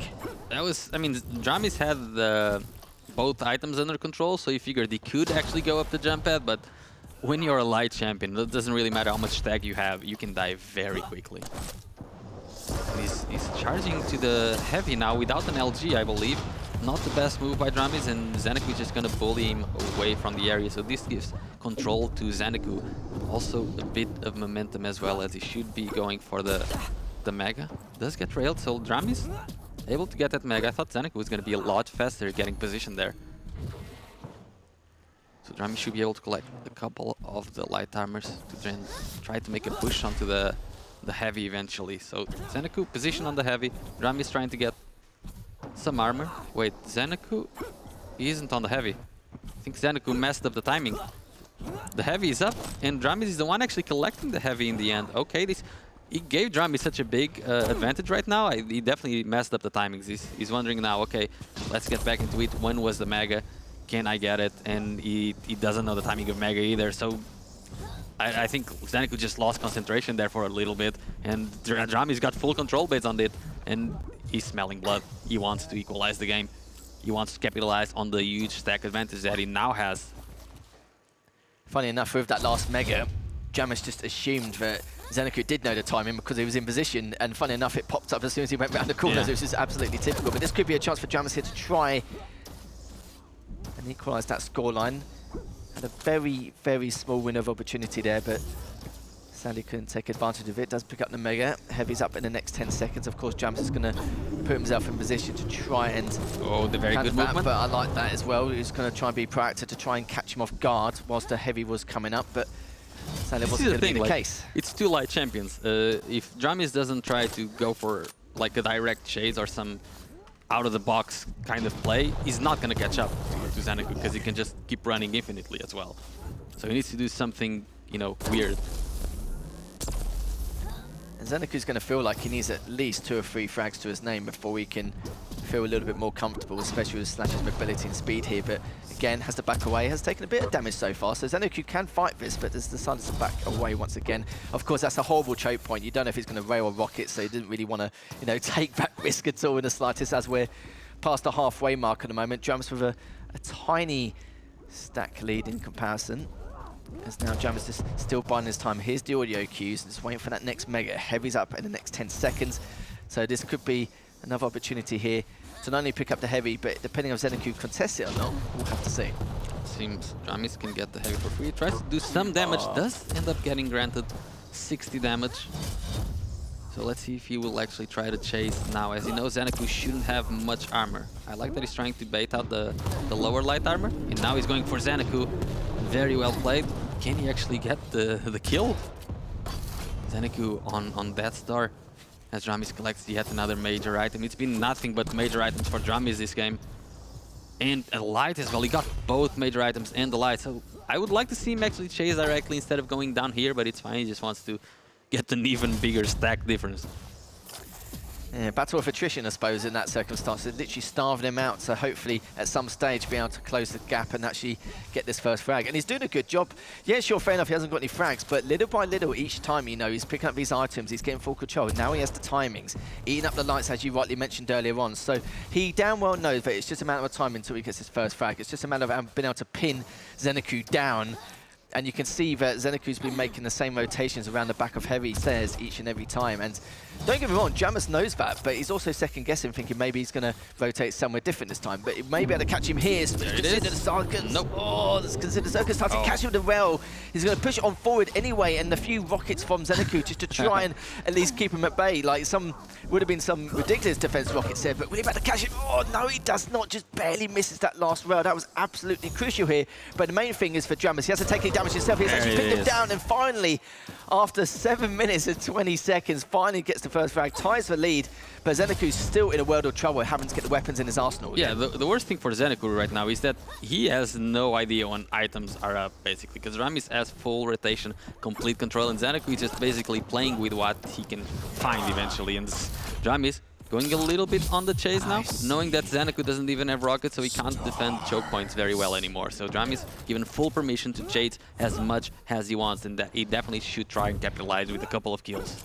He has your permission, Insta, that's fine. That's the main thing. With 2 minutes left remaining, it's still Jamis on the warpath at the moment, still looking to try and take this lead. Being a very, very patient individual to no forward, and he's got no reason to either. He's got no reason, even if it goes to sudden death or, you know, God knows how many minutes it could happen, which could be potentially considering the circumstances. Zenecu's defense has been good, but you're right though, it's just the timings. He just needs to try and at least contest this a little bit better. But with Drums eating these lights up as well, it's really tough, and predicting where Zenecu's going to go each and every time. It's been a rough road here for the last 5 minutes for Zenecu. Yeah, I definitely think that Dramis should try and force the issue, because one, he's still playing a light champion, right? If Zenecu gets one good rocket, he can turn the game around completely, like even with that rail. Now Mega is up and Zenecu suddenly has position on it, and if he actually kills Dramis, he barely did anything the whole game, and he might still win, because Dramis did not try and press the advantage that he had, and he actually gets the frag on Dramis. So Dramis, after having control for like 7.5 minutes, ends up dying after only have gotten one kill with the control he had. And now he's the one forced to press the issue, trying to come up with some funky angles to rail Zenecu on. But Zenecu, I think he's just going to go back to what he's doing, you know, just run away, especially now that he does have the rocket and the one frag advantage. He has no reason to even try to fight. And since he does have the item timings, he does scoop up the Mega. Heavy coming up, and now Dramis is forced to do a really weird push, and Zenecu able to get two good rockets and get the frags. So Dramis, I think he's going to be feeling really bad about losing that one if he doesn't come back in the next 20 seconds. He certainly will do, and there's still a little bit of time left. We've seen some weird comebacks in the past, but the problem is with this stack advantage, I think it's already going to tell the tale here with his... Give me a second map win here. Nice. Lovely rail there from Zenecu just to finish things off. And he's been running away for the majority of his game, but as soon as he got the items, so the item timings in, you know, on point, that's when he was able to contest. There's no point contesting for items if you don't know when the items are even going to be appearing up. So he just had to bide his time and wait for that. Yeah. And it's going to be Zenecu who progresses on to the winners semi-finals against Dramas 2-0. As we did feel like at some stage Dramas was going to be able to try and claw his way back and win that second map and push us onto a third, but it just wasn't to be. Yeah, especially on the second map, he had control for like almost 8 minutes, and Zenecu was just running away from him, not getting any items, even the lights, but Dramis not being able to press the issue, and Zenecu as well with some really good defensive movement.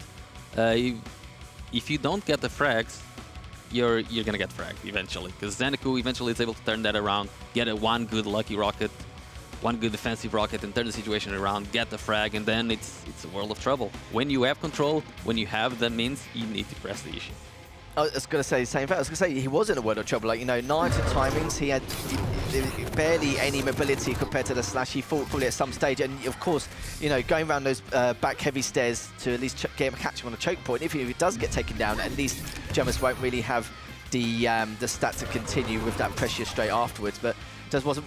What Dramis wasn't really falling for anything. He knew his game plan, knew what he was trying to do, and it's a shame considering that he had that full map advantage for at least 5 minutes and just really struggled to close it out. But you can see Zenecu was, you know, acting like the Houdini on more than one occasion. I don't know how he got away with some of the situations he placed himself in. Yeah, Dramis is going to be looking at that game and wondering how he couldn't close it out earlier, because he had a few good opportunities, but Zenecu just managed to run away all of the times.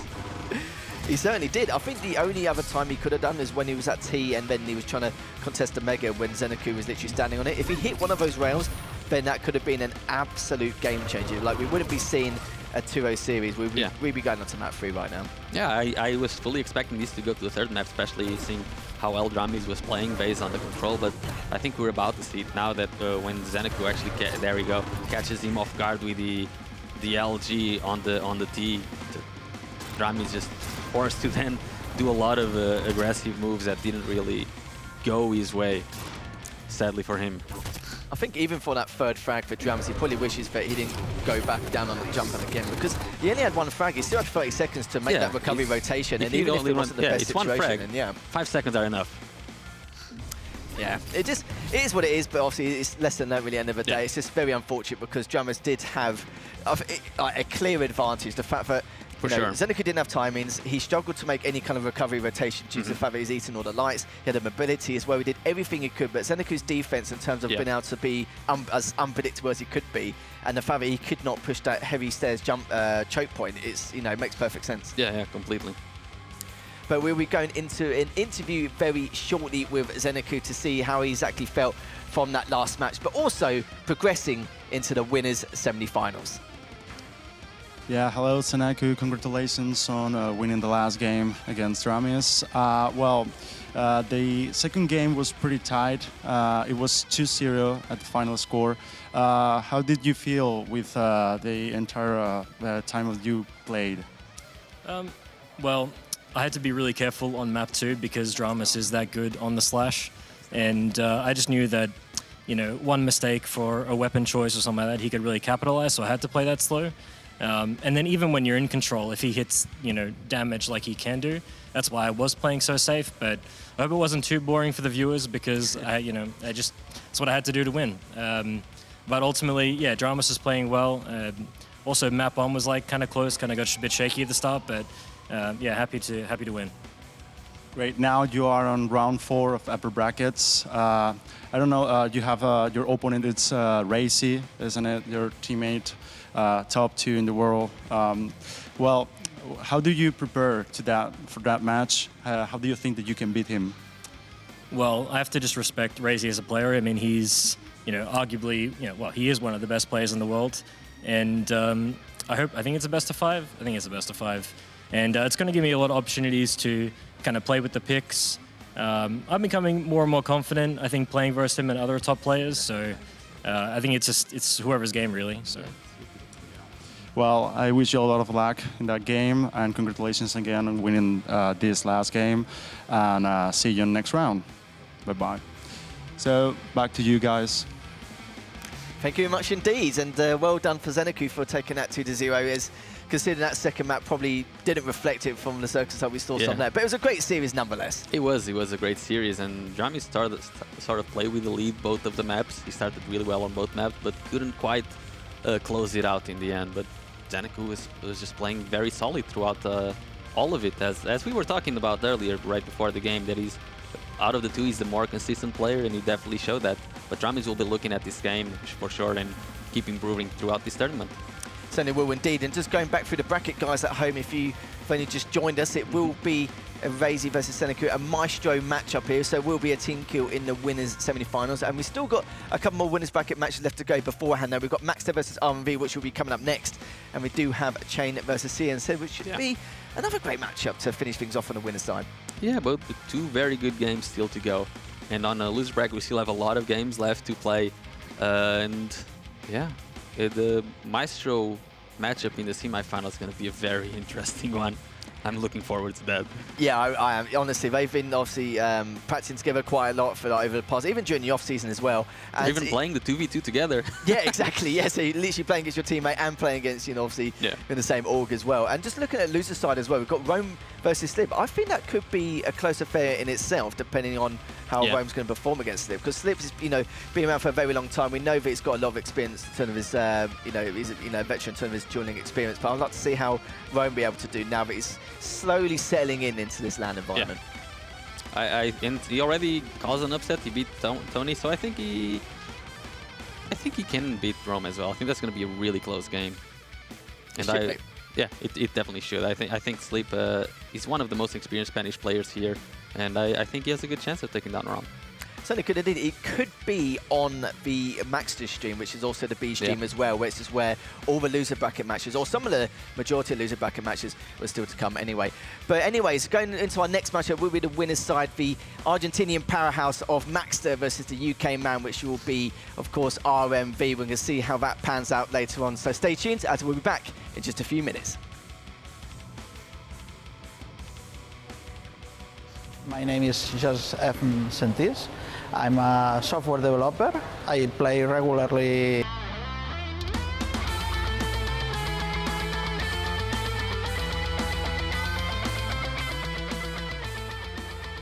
Hello everyone and welcome back to Barcelona KeenCon, as we've already got 2 winners bracket matches round 3 out the way, and we're now going to progress to the third between the likes of Maxter and RMV. I'm Lethal, joining me is Ince as always, and I think like in this matchup it's going to be a true test for RMV. He looked very good at QuakeCon, even though he did get knocked out in the loser bracket early.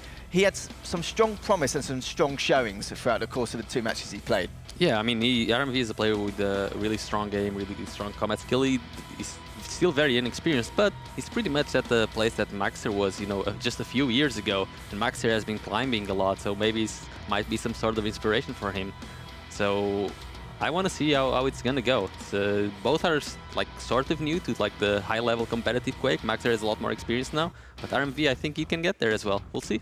I think it's just incredible how much Max has progressed over the last few years. The fact that, you know, to gain that much dueling experience and be able to express it with his aggression and his style, it's just something which you don't normally see in this level of play. And the fact that he just needs to find that boundary to break through that barrier for a top 2. You can see that Rafa and Razy do have, like players like them do have answers to counter what he wants to do and the style he wants to play, but he needs to try and find that niche to try and break through. But before we delve into all that shenanigans and go through everything about RMV and Maxter, let's have a look at an interview between the 2 players. Hello, my name is Maximiliano Gonzalez, aka Maxter. I'm a professional player currently playing for the 40 Gods. I started to play Quake when I was around 5 years old, and then I started to play professionally when I was around 20, 22 years old. There was a gap, really huge gap there, because I was playing other games until I find that competing on a game that I can be by myself, it's more attractive to me and it fits me really well.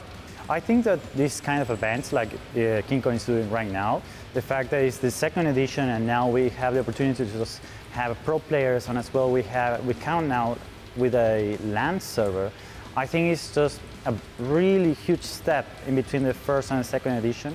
And I think this is a really huge opportunity for us to show how good can we do as an event organizer.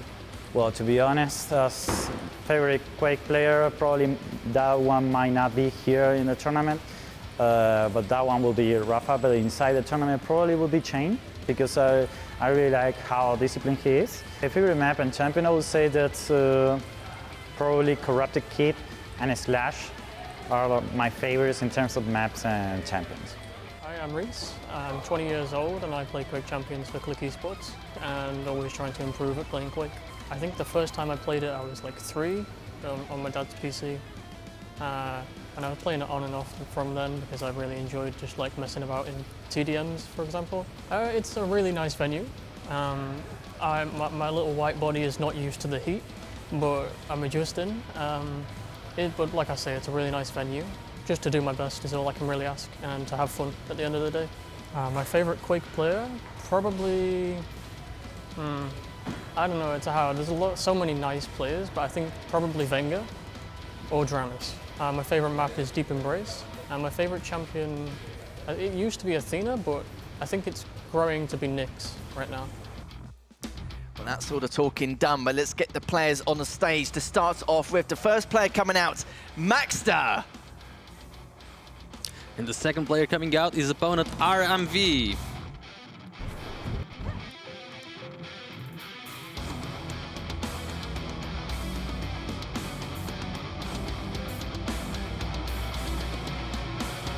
See Maxter coming out a little bit of swag already, but again, this is going to be a true test for RMV to test his skills to see how he's progressed during the off-season ever since QuakeCon, and to see what he can do against Max in this matchup. It should be interesting in itself, considering, like, you know, the first time we actually saw RMV compete on LAN in QuakeCon a few months ago, and to see how well Maxter can do against that. Yes, RMV has been progressing a lot lately, and he's been practicing more and more. And as he said, I want to see how he progresses as a player. And these kind of experiences is why he's coming to LANs now. He managed to go to the Quake World Championship in Romania. Now this another LAN is just going to be another stepping stone. That's what you need to progress, and he's taking it very seriously as well. Yeah, it certainly has done. RMV has progressed massively and improved massively as a whole, especially over the last few months. In particular in June, he started to shine a lot more, not just through challenges, but just overall in terms of his play style. And you can really see how he's been able to breach some of those tiers, or just breaking the wall to get through that skill boundary. And he's managed to do that more and more. And it's been nice to see that kind of progression from him. Some people will be in a still stone for quite a while before they can figure out what they can do in order to break that next barrier, but it seems to be breaking them again and again, and of course we're looking to continue that hopefully next year as well as this event. But again, like I said before, I wouldn't say this is a tall order, but it would be a true test for him to really show what he can do and make an impact in this matchup. Yeah, definitely, and we have the picks and bans in front of us now. First map will be Deep Embrace, RMV going with the Ranger, Maxter with the Slash, probably inspired by Raze's own Slash. Second map, Veil of Nath, Ingalina versus Keel. Interesting as well. And third map is going to be the Awoken Nyx versus Strog. So in the matchups, I would say that RMV has kind of like the explosive champions, right? Because Ranger, not exactly like Slash is probably more explosive in the playstyle, but RMV is the one that can, you know, literally blow up Maxter with his abilities. So RMV's style would be a lot more ability based than Maxter, and Maxter's style is all three champions favor distance, right? Slash favors distance, Galina is going to favor distance a lot compared to Keel, and then Strog against Nyx. Strog can kind of do it all. Well, so if it goes to third map, it's a really big advantage for Maxter. So I think RMV, if he wants to win this game, he has to do it in the first two maps, basically. Yeah, absolutely. You can see the scale ban straight away from RMV. Doesn't really want to take any chances there. But the Nyx versus the Strog matchup, if it does go to a final, it should be an interesting one in itself.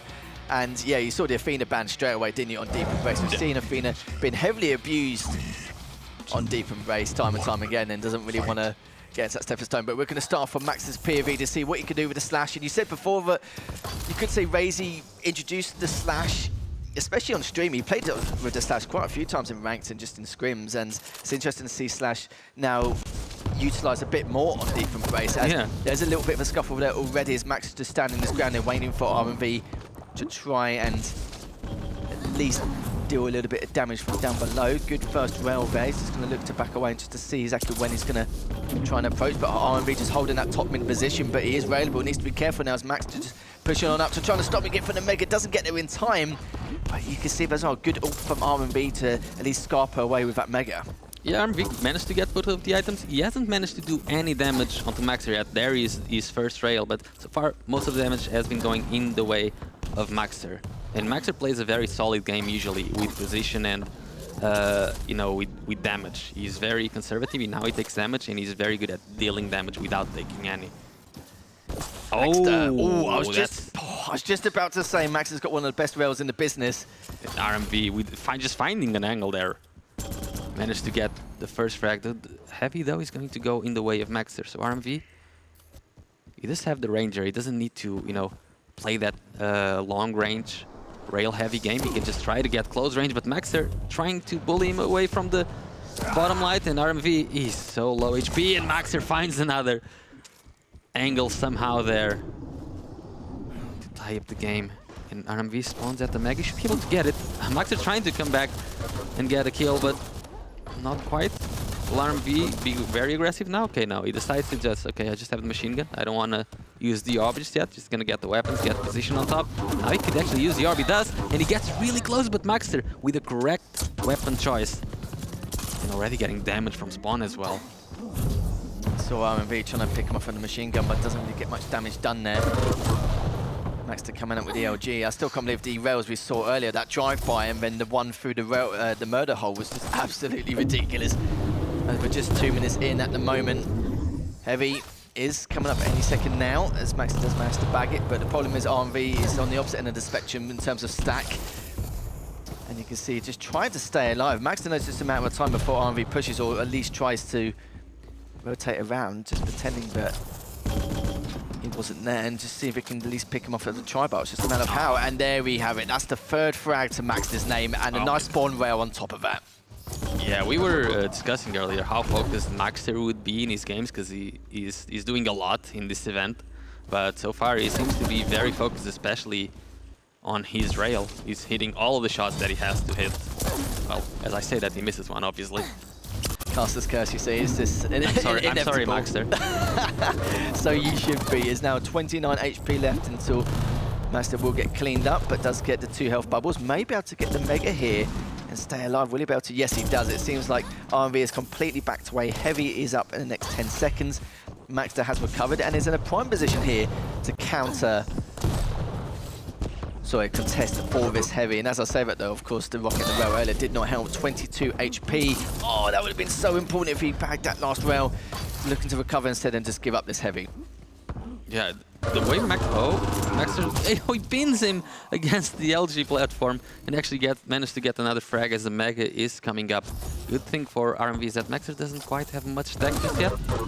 That's a good rail. Can he do another? Oh, very important usage of the ability there. But RMV managed to still find an angle, gets his second frag as Heavy is about to spawn, and Maxter unable to challenge for the time being. It wasn't the easiest of shots there for RMV. Decides to take him down, just fires a rocket just to show a little bit of map presence, but also just to stop him from potentially rotating over towards that light at top mid. Good first rail. So RMV struggle to try and contest his Mega, literally going to give it up. Perfectly understandable considering the position he was in. And now Maxter eats up all the lights as well. Good first rail there from RMV, just to do a bit of chip damage to keep Maxter at bay, but the problem is that's not going to help too much, especially with that Heavy. But good rails again from RMV. Sadly, after that orb, he couldn't clean that up, but it was still very good from RMV to try and counteract. Still very close frags that Maxter isn't really getting any clean frags, and that's in RMV still keeping the pressure. However, not hitting anything there. No, he falls. And he will surely die in here without even doing any damage. So Maxter can now finally start extending his lead a little bit more. So the pressure now is all on RMV to come back into the game. And Maxter just keeps landing the damage again and again, even going for a quick 180 there just to get that finishing blow. Yeah, all style points, one of the two here, and hits the first one. He's going to try and hit the second. Yes, he does. 8-2. We're just past the halfway stage. 6 frag deficit for RMV. Max has just picked up the Mega. Heavy's coming up in the next 5 seconds. He does have time to contest it if he wants, but now he knows that RMV is in a slightly closer position. He's going to try and go for it anyway, knowing he's going to be down below. Perfect stuff from Max. They're really well thought out and planned, and is looking to continue with his extremely aggressive play. And RMV forced to use the orb just to survive for an extra 15 seconds. Maxter's not really giving him much space. He's scooping up all of the items for himself, and every time there's an angle, he can be... Oh, that's a great flick by Maxter. Doesn't quite hit the spawn rail, but...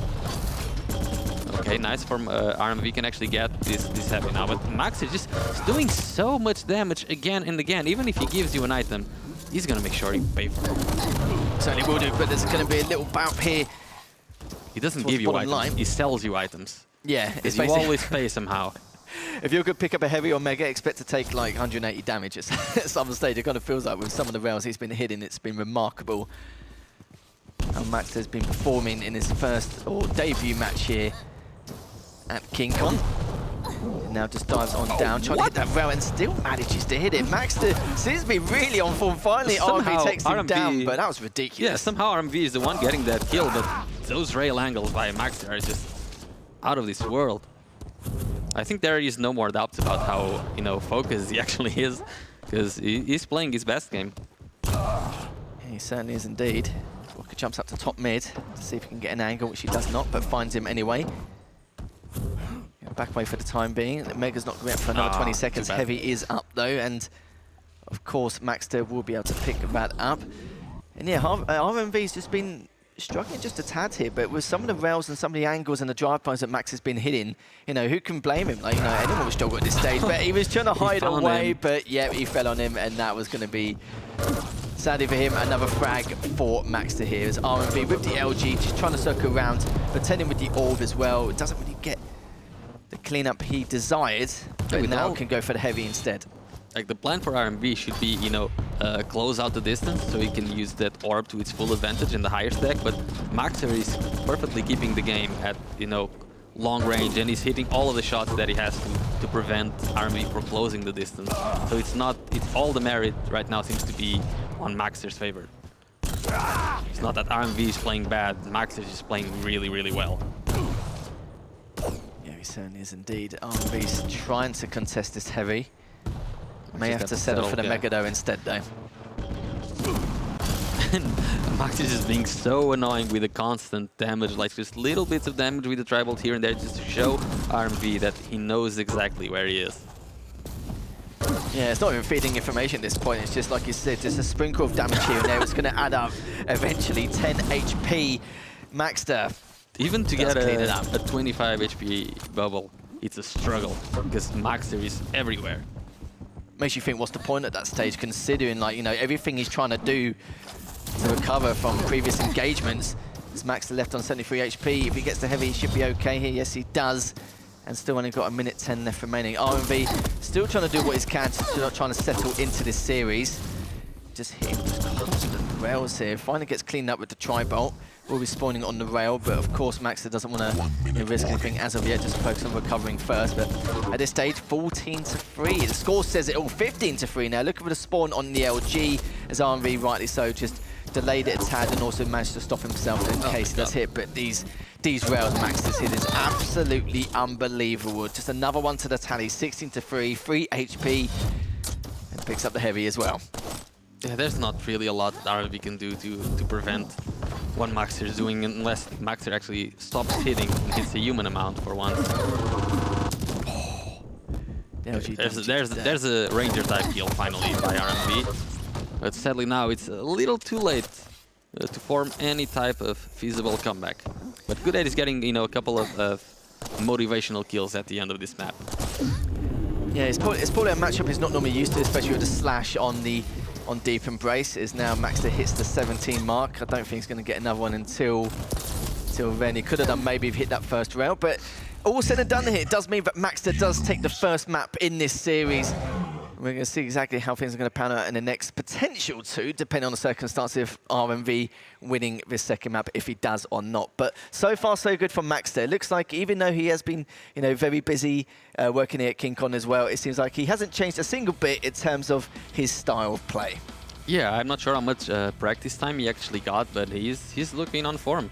And so far, the best players, the two players that have looked more on form have been Razy and him. I think those two have stood out from between everyone else so far. Yeah, it certainly has done. Of course, at the last KeenCon, Maxter did place second. At QuakeCon, he placed third. So he's had some incredible placements over the last few months, and he wants to try and add another podium finish in his, well, if he can. And so far, from what we've seen so far, he's been looking extremely good, especially for his debut here today. Yeah, and now I'm seeing the rest of the map if he can keep this up. If he's gonna, you know, start eventually withering down his performance, or how it's gonna go. Something we'll do, just going for the replays at the moment, just basically being the Maxter show, considering some of the rails he hit. I can't believe the drive-by one he did on top of LG, and then the angle, literally the almost pixel peek through the murder hole was just absolutely phenomenal. And every time the RMV tried to close the distance, Maxter was there to land a couple of shots just to prevent that distance from being closed, because the Ranger at close range is deadly. So Maxter playing the, you know, the perfect counter for it. High mobility champion, good rail usage, very well positioned overall, just a nuisance to go against. It's the position, as you rightly said, to the fact that he's keeping his distance so that if he did orb, he wouldn't really, well, it would be more than prepared due to the amount of time it's going to take. So, yeah, in terms of what you said about position, absolutely, I completely agree with that. That rail there, through the little hole in the grid. Not something you normally see every day, but if there's one person to do it, I'm not surprised Maxter was the one to be able to do it. And look where we found him in bottom mid. Just He just felt like he ran, not that he ran out of ideas, but just ran out of ways to try and counteract exactly what Maxter was doing. He definitely had a moment for himself to you know, center himself again and try to think of a way to come back into this game. And Maxter, he did not let him have it. No, it didn't really give him much room to breathe, but that's what happens in Deep Embrace when the situation spirals out of control. And still though, RMV did have some good moments, you know, to trying to contest some of these items, but the problem is the way Maxter was playing, like in terms of his aim skill, just alone was just ridiculous in itself. But we'll be going to map 2 shortly. It's going to be an interesting matchup in itself. Of course, that scale was banned right at the very beginning. Yeah, definitely. I expect to see the same type of gameplay by Maxter as he has to play. He's playing the Galena, so he wants to stay far away from the kill, I believe. He just doesn't want to get close, so he will definitely play the same type of game. And I wonder if RMV this time around he can actually close the distance, because Galena does not have as much of a mobility advantage over kill as Slash does over Ranger, so a bit more of a chance for RMV. He has higher stack, same type of mobility. But I want to see if Maxter can play the same type of game, because it's not a map that lends himself a lot to railing, right? Yeah. So should be better for RMV. Fight.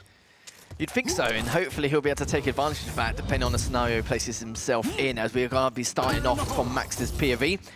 Already picks up the Mega and the Light straight away, no mess around with the timings here.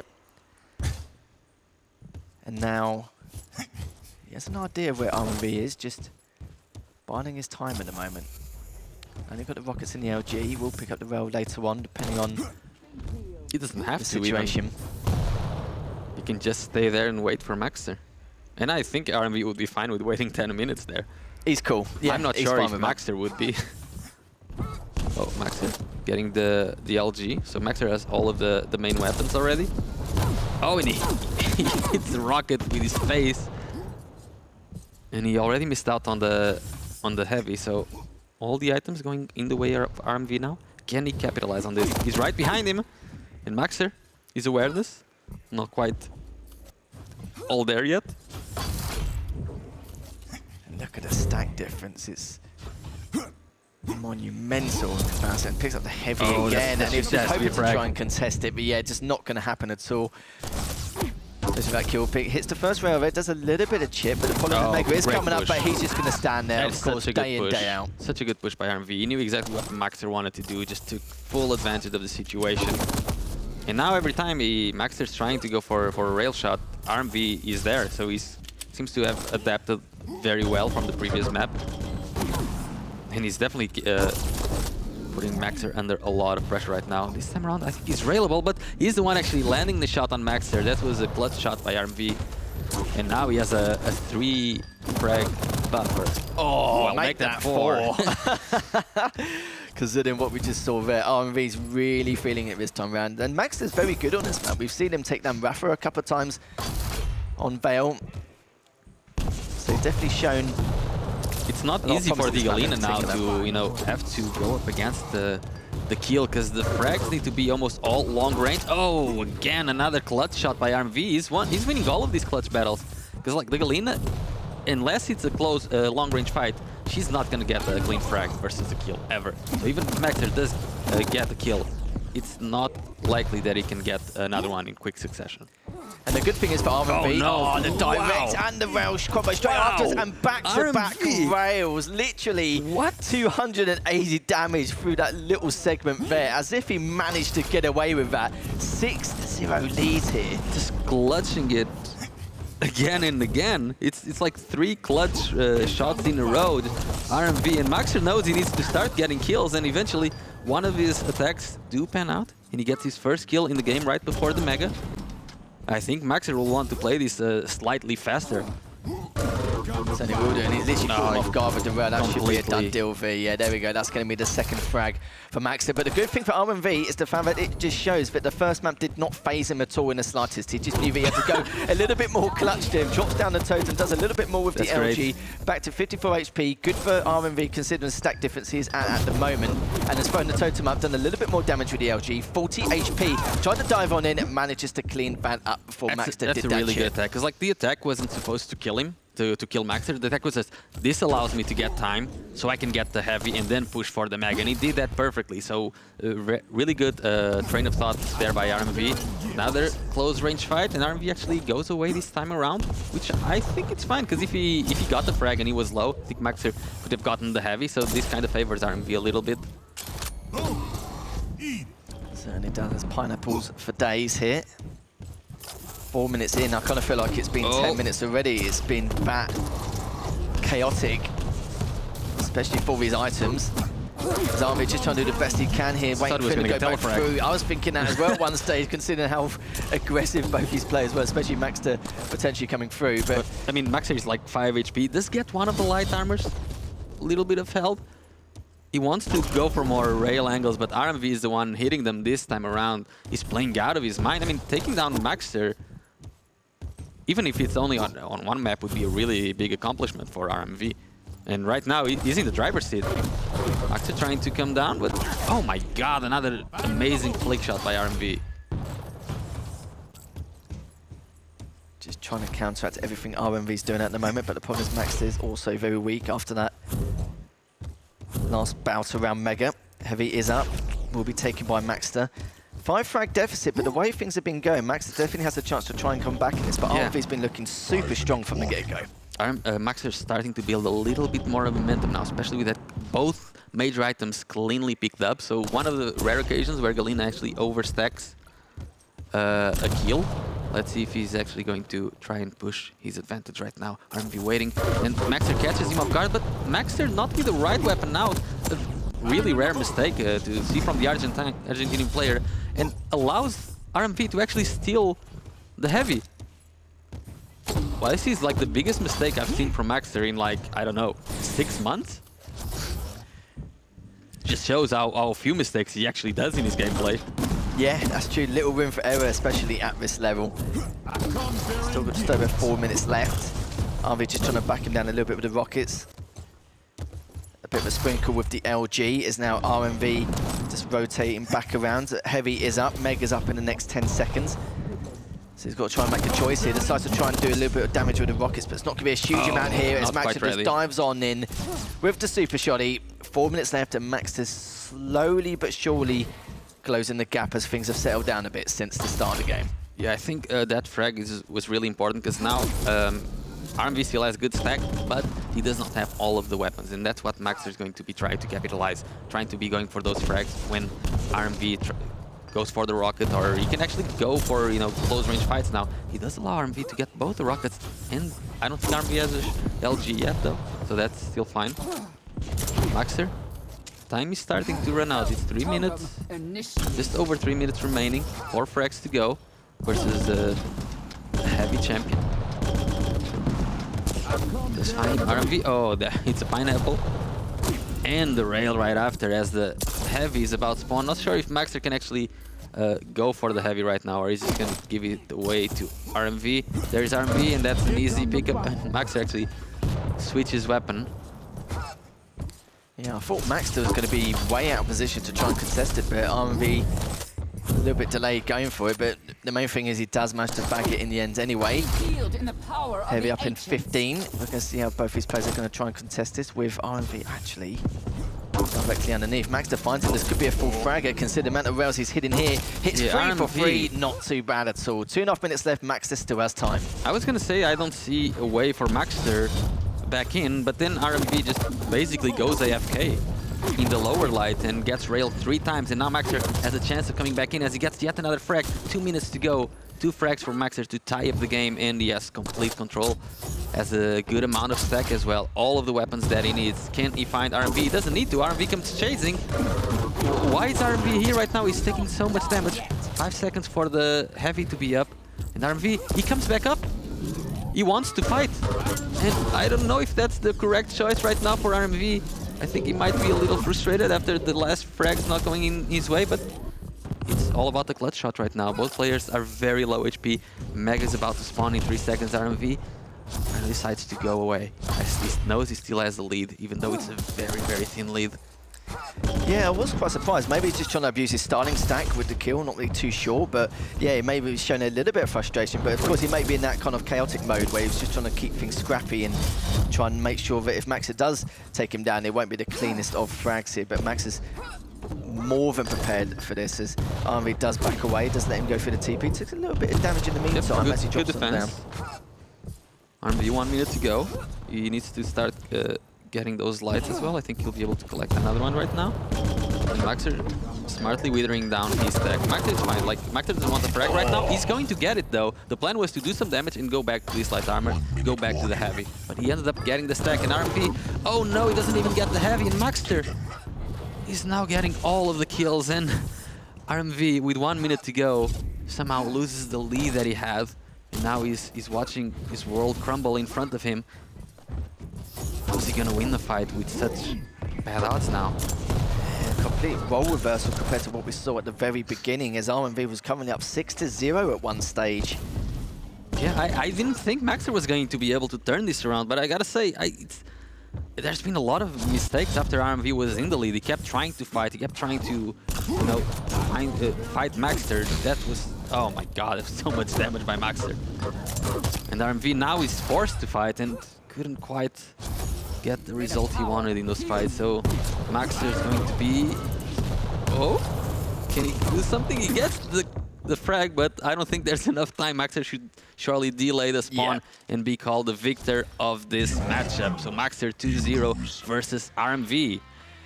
Yeah, kind of close in the end. After all that, RMV was up 6-0 and Maxter managed to make a clutch comeback, but RMV was playing incredible during that first half of Veil. It was insane, some of the stuff he was doing. And, you know, one way to beat someone who's being that clutch, just be more clutch. That's it. Literally, it was at the very beginning. If you want to kill your opponent, just hit more shots, and that's what he was doing. He was winning all of the clutch situations in the beginning. Eventually, it seems that the focus got the better of him, and Maxer started coming back. But the score at the end, it's a one-frag game. It shows how close the map was. And I'm very impressed with RMV's performance that match. Yeah, he kept the series very competitive. It's just a shame the second map didn't go in the way he would like to. Yeah. Because we're just going to go through the replay now. We can see exactly how we're gonna see all RMV the managed to perform so well at the beginning. And yeah, it literally was just another montage reel between the two, considering what we saw there. We saw RMV able to abuse his stack in more times than not. Maxter was trying to like at least fit in some chip damage, which he struggled. But the turnaround was definitely like after slowly but surely Maxter was able to clutch up one frag here and there. We saw a huge amount of aggression coming out from RMV, especially from the rail side, and even Maxter was a little bit surprised. Yeah, the 280 there was just nuts. That was great, and this is when he started to turn around, and Maxter was able to catch him off guard here, still with a lot of time to go. And it was again the exact same frag, like just a minute later.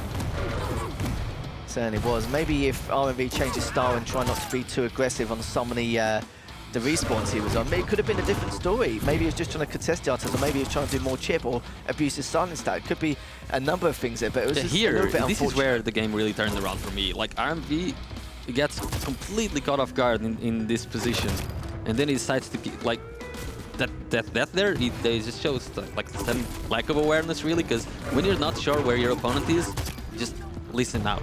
Wait for him to make a sound cue, because if you're not listening to him, he's probably trying to make a trap on you, right? And that's exactly what happened. And after that, RMV might have gotten a little bit tilted, kept fighting, and Maxer eventually was able to take the win. Yeah, that heavy stop as well was, again, a bit of a shame. Maxer just managed to catch him in the LG to stop it, and then we see just finish things up, and there we have it. So, Maxter, commiserations to RMV though, great performance nonetheless, but Maxter will take that series 2-0, and he will also be progressing into the winners at semi-finals. But I do believe though, we do have an interview with Maxter to see what he thought about the series. Well, Master, congratulations on winning the last game, round 3. It was pretty tight at the second game, but what a comeback, man. You showed your skills, you showed why you are the top 3 in the world. So tell us, how did you do? Well, first of all, thanks for this opportunity. It's like the first time we meet each other, by the way, like the first time we talk to each other. But talking about the game, I don't know, I was just focused, I kept focused the whole game. I knew that Bale was one of his strongest maps, and I mean, at the beginning he was just hitting everything, and I just try to focus on slowing down the tempo of the game a bit more and trying to just feel a little bit more the game, because I felt like I was out of the game the second map. But once my shots started to connect, I started to control a little bit more of the map, and well, the comeback just came by itself. Yeah, RMV was very consistent in the second map. He has been a great opponent, but now on round 4 and 5, you will have even harder opponents to beat. So how would you set yourself for those games? How would you prepare those games? To be honest, now it's time to just to rest and see what's my next opponent is gonna be. It might be Chain or CNZ, I think, if I'm not wrong. And I'm just going to enjoy their match and see how they are doing on LAN. I mean, none of those players, neither of them, sorry. I never played against them on LAN, so it's gonna be amazing in either way. Just one last question. How's the feeling with the LAN server? You know, this party is all held in a LAN server. How is that feeling? Oh, it's feeling amazing. I mean, the fact that we can have a LAN server here in Spain, and pros and no pros, like casual players or challengers, are coming to play on LAN, like in our home.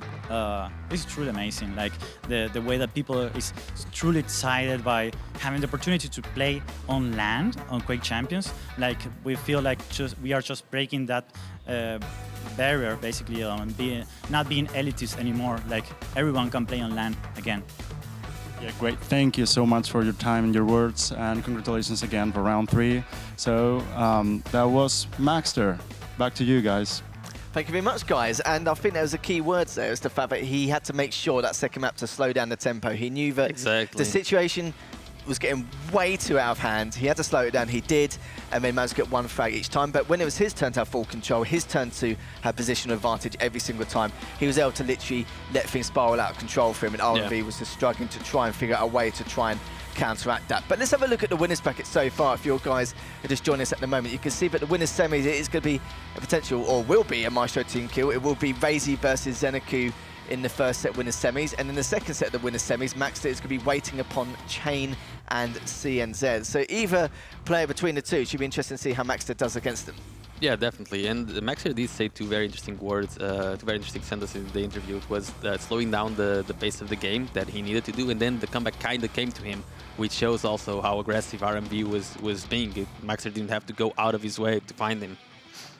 Yeah, it's just incredible. And RMV, like, you know, I look forward to see the future for him and see how he does throughout the loser bracket of his competition, but of course in future competitions as well. And I did feel like Vale was one of his best matches, because he did very well against Dramas, which is weird. QuakeCon as well. Vale usually doesn't favor aggressive players, but I mean, if you're hitting the clutch shots, it makes it work. I guess. The main thing is it makes it work. That's obviously the main point. But yeah, of course, guys, we do have another match coming up in the last set of the winners bracket, round 3. It will be between Chain and CNZ. So guys, don't go anywhere, as we'll be back in just a few. My name is Maximiliano Gonzalez, aka Maxter. I'm a professional player.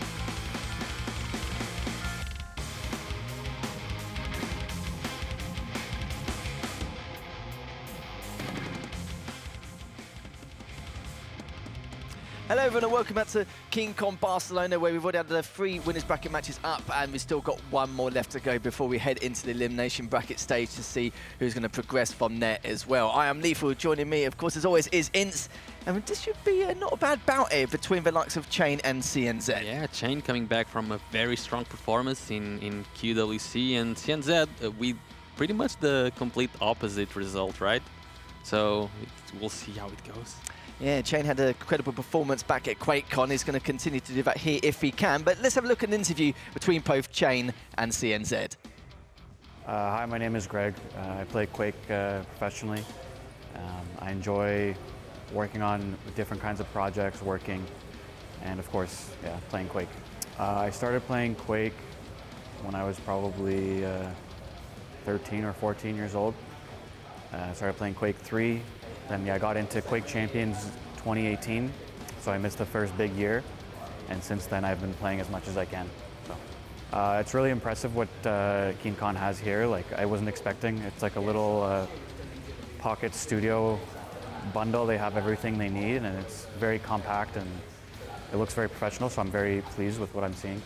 And I hope to achieve first place, of course. It's a good event to win, I think. So, when I was younger, I watched like Vu. He had like this one frag movie. I just rewatched a lot, so maybe I'll just say Vu for now. Favorite map would probably be Veil, maybe. And favorite champion, probably Nyx or Slash. Hello everybody, my name is Kirill and I'm playing Quake professionally in Dragonborn esports organization. I started to play Quake Champions in 2017. I wanted to become a pro. I really like the production of the tournament. I really like how it looks like, and I hope we will spend this time very nice with all of the players here.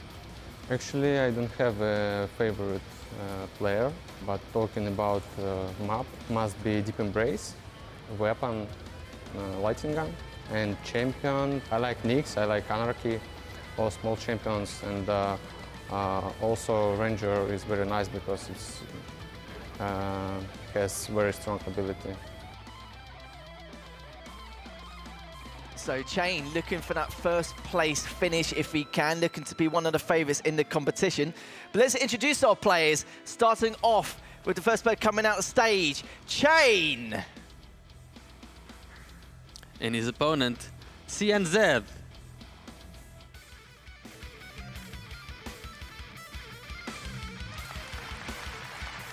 We're going to find out how much of a close affair this is going to be. Yeah. And Chain looking to go for that first place finish, as he rightly said in the interview. He's feeling really good about himself so far. He's been practicing a lot recently, especially after that amazing QuakeCon finish there, which none of us actually anticipated from what we saw leading up to it. But actually, we kind of felt like when he has time to invest into Quake, we saw it during the last 6 weeks leading up to QuakeCon as well. He's looking extremely good.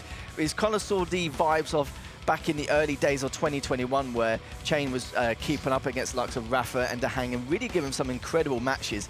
And he's looking to try and perform that here at KeenCon. Yeah, I mean, Chain has a very unique style, like a very risk-free style, which CNZ is one of the other players that sort of has the same style a little bit, but Chain has been getting those incredible performances, especially at the last Quake World Championship. And to contrast that, we have CNZ, who didn't have the best performance, but I think he's coming here with, you know, some revenge. Yeah, I think I could agree with that as well, yeah, because I think, as you rightly said, CNZ is quite a neutral player, but it also can be quite reactionary as well, so can take a few risks here and there depending on the circumstances. But take us through the picks and bans here, Vince. So picks and bans, the first map is going to be Veil of Nat, Ranger band. It's going to be Galina for CNZ and Eisen for Chain. So very standard match, that one should be. Second map, Deep Embrace, apparently CNZ's favorite map. Chain with the Anarchy and CNZ with the Strog. That should be a very interesting one. And last map, Insomnia. I think it will be the first time we see Insomnia today, if we get there. And CNZ, Chain with the BJ and CNZ with the Visor. Yeah, we've seen many of the larger maps. We've seen Ruins once so far, but that's literally been about it. We've seen a lot of the close quarters matchups. Of course, we've seen a lot of Veil today, and we've seen a little bit more of Deep Embrace as well as we go on. And I think you're right, you know, we've seen the Insomnia matchup. I'm interested to see how these guys go, because in the Quake Pro League, Insomnia was one of the least played maps out of any other map in terms of the map pool here.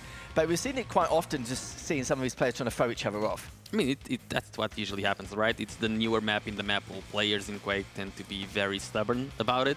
They need like 5 years to warm up to maps, so that's quite normal. But it's good that we start getting it more and more, because it's quite a good map.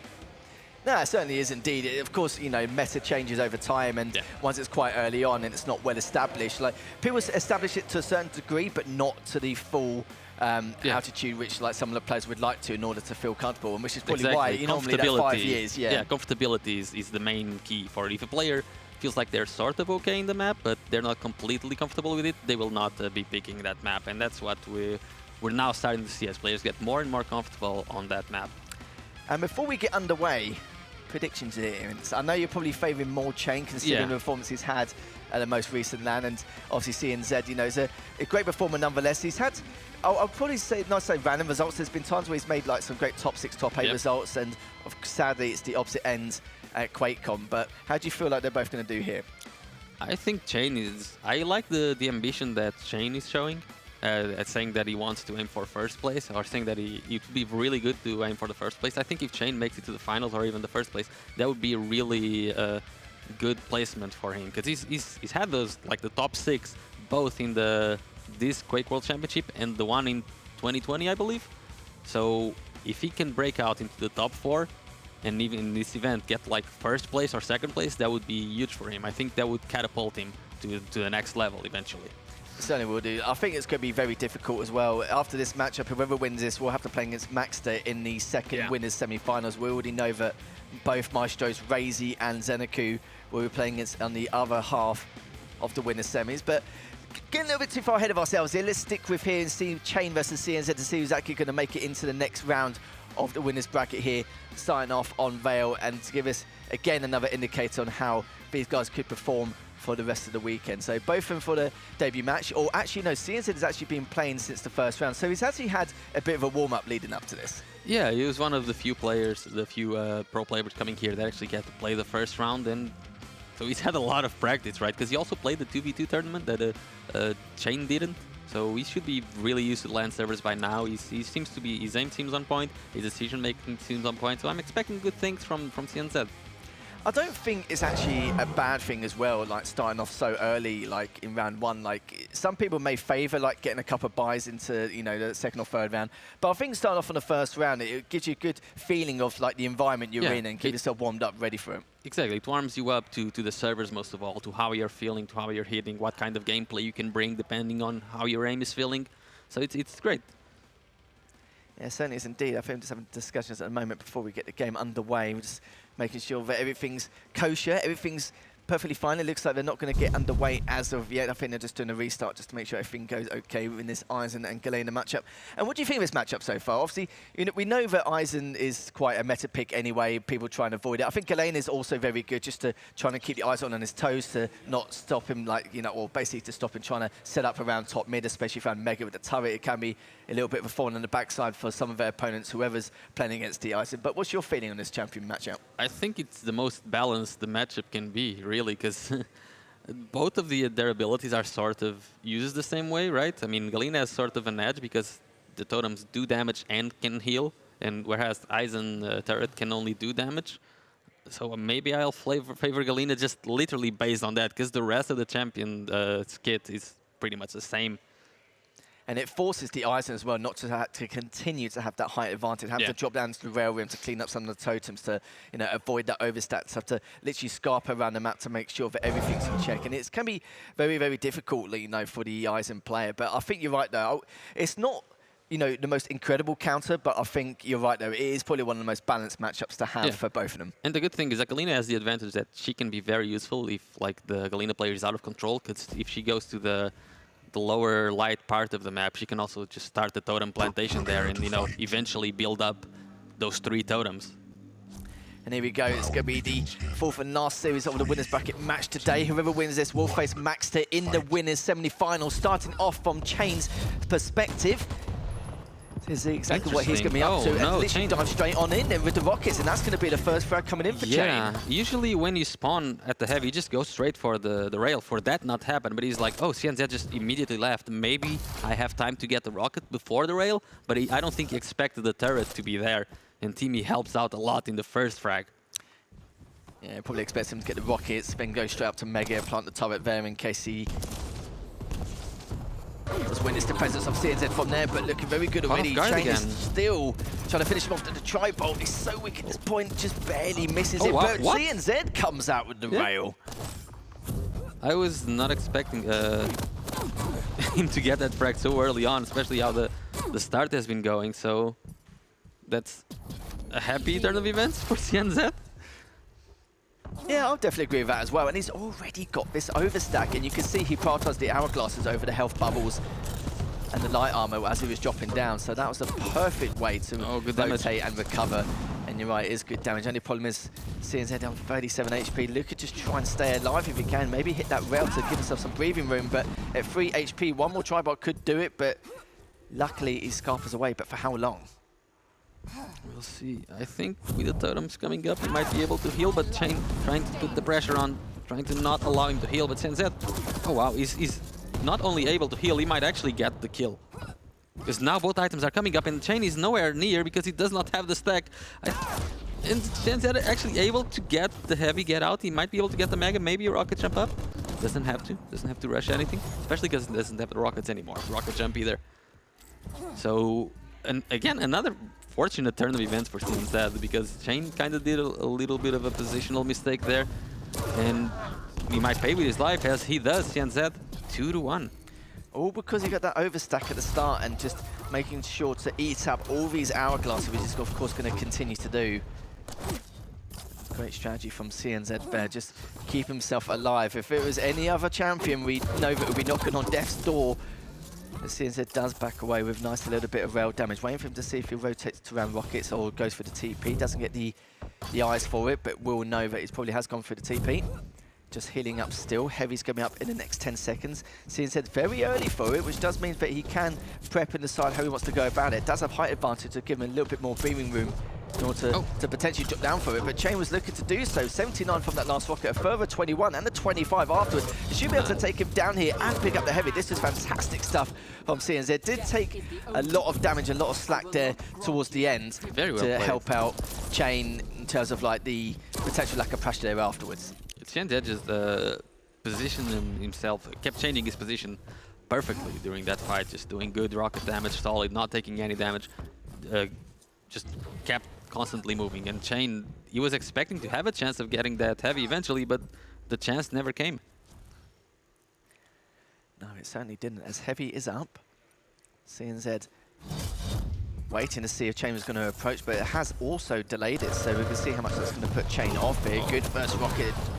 So it's not going to help him anymore, but the last rocket from Chain as he dropped down. Perfect stuff there to get that second frag. Mega is still up though, as he got a good rocket onto him, but should be able to get this Mega, so to speak, and Chain does back away. Decides to recover. It's understandable at this point. Yeah, I don't think CNZ thought there was a chance of him dying there, but luckily for him, he still had, you know, all the item timing, so Chain was not able to maintain to get any control based on that, because he was very low when he got the kill. So CNZ, it's nothing bad for him there.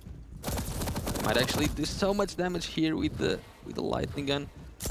And he finds Chain again, and that's another kill for CNZ. Yeah, it certainly is. At least Chain now has the timing on the heavy.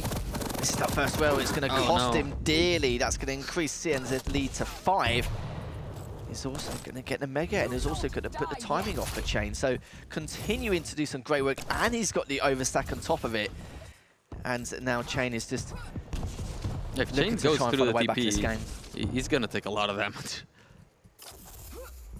There, that's it, the 60 damage totem. And another totem right on Chain. The good thing is that he did that with still 15 seconds to go for the major items.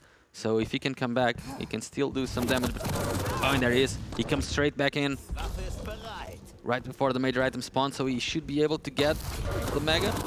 Let's see, and team is really well placed and gets his first kill. Chain's LGs looking almost spotless here. 3 frags back to back in the last 30 seconds. A very well planned attack there by Chain. You know, he knew he was going to die in the first one, but he knew there were still 15 seconds for the major item, so he just needed to do damage to then come back. And seeing that he's playing completely in Chain's favor now. Chain did not have to look for the last 2 kills at all. No, he didn't, but goes face first into a totem, but at least that's one cleared. And he has to run away now a little bit, just stack up, allows CNZ to be the one collecting the items. So CNZ 2 clean items, it seems. He could even eat up these hourglasses just to stop the aggression coming out with the toes. Oh, good LG from Chain. Will he have to stay alive? Oh, no! The rail was missed as well, so Chain takes the lead. Looking to try and stay alive. Mega's up in the next 6 seconds. We'll be able to stay alive long enough in order Oh, that was a good rocket, but he's going to come straight through anyway. Hits him with the rail. What a clutch play coming out from Chain. Increasing it now by a 2-frag deficit from CNZ. Comes straight through again, and now it's make it 3-frag deficit. I'm not sure what CNZ has been doing in the last 3, maybe 4 frags. This one was really close, but the others weren't. He had the high position. He had the positional advantage. He had the weapon advantage. Is he coming back? Okay, finally he's coming back with a kill, but he paid for this kill with 5 of his own. And that was just due to stubbornness, because when he was up there, he dropped down, he missed the rail, then he tried to land 2 more rails, and he missed all of them without switching to another weapon that would allow him to get a much easier kill. And now, with 3 minutes to go, he's 3 frags behind. Does have a slight stack advantage, but not enough to allow him to do any sort of crazy push. And he does try to do a sort of crazy push and ends up paying for that with a lot of his stack. Yeah, took a lot of damage from that tri-bolt. Nowhere near his overstack, so he can't rely on the recovery he made during those first few minutes of the game.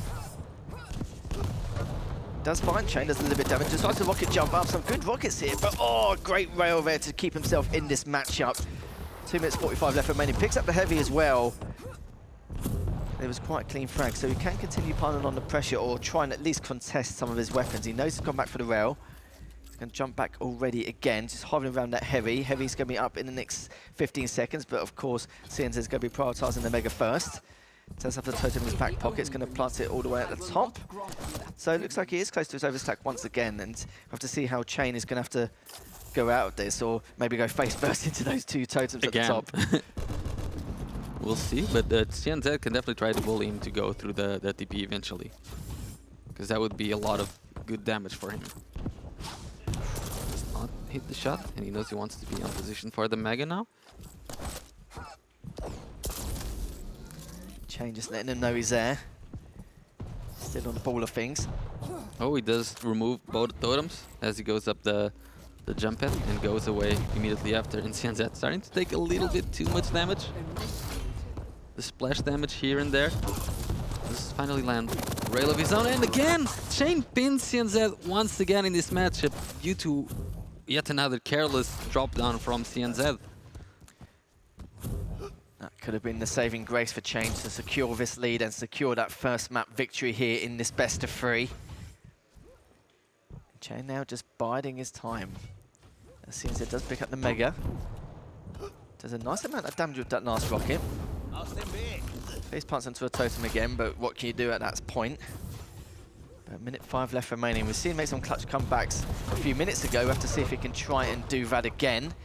His Mega's up in the next 10 seconds, but if it continues to give CNZ these items, then we'll have to see. But it wouldn't be too much of a bad thing either. He's got 50 seconds. He's got time to, delay the respawn, try and keep out of harm's way if he can. But I like how Chain is still making sure there's always an escape doesn't route. get the cleanness of frags, exactly.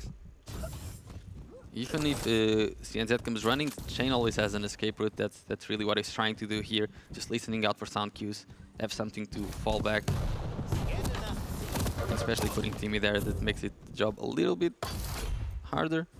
But yeah, there should be no way for CNZ to get the kills now. He might be able to get one, does get one. However, he doesn't have any stack to follow that up with. If he comes back from this, I'll be gobsmacked considering the time left and the stack he had as well, and there's no way he's going to get 2 back-to-back clean frags. So it does mean that Chain will take this first map in the series, even though CNZ had a flying start.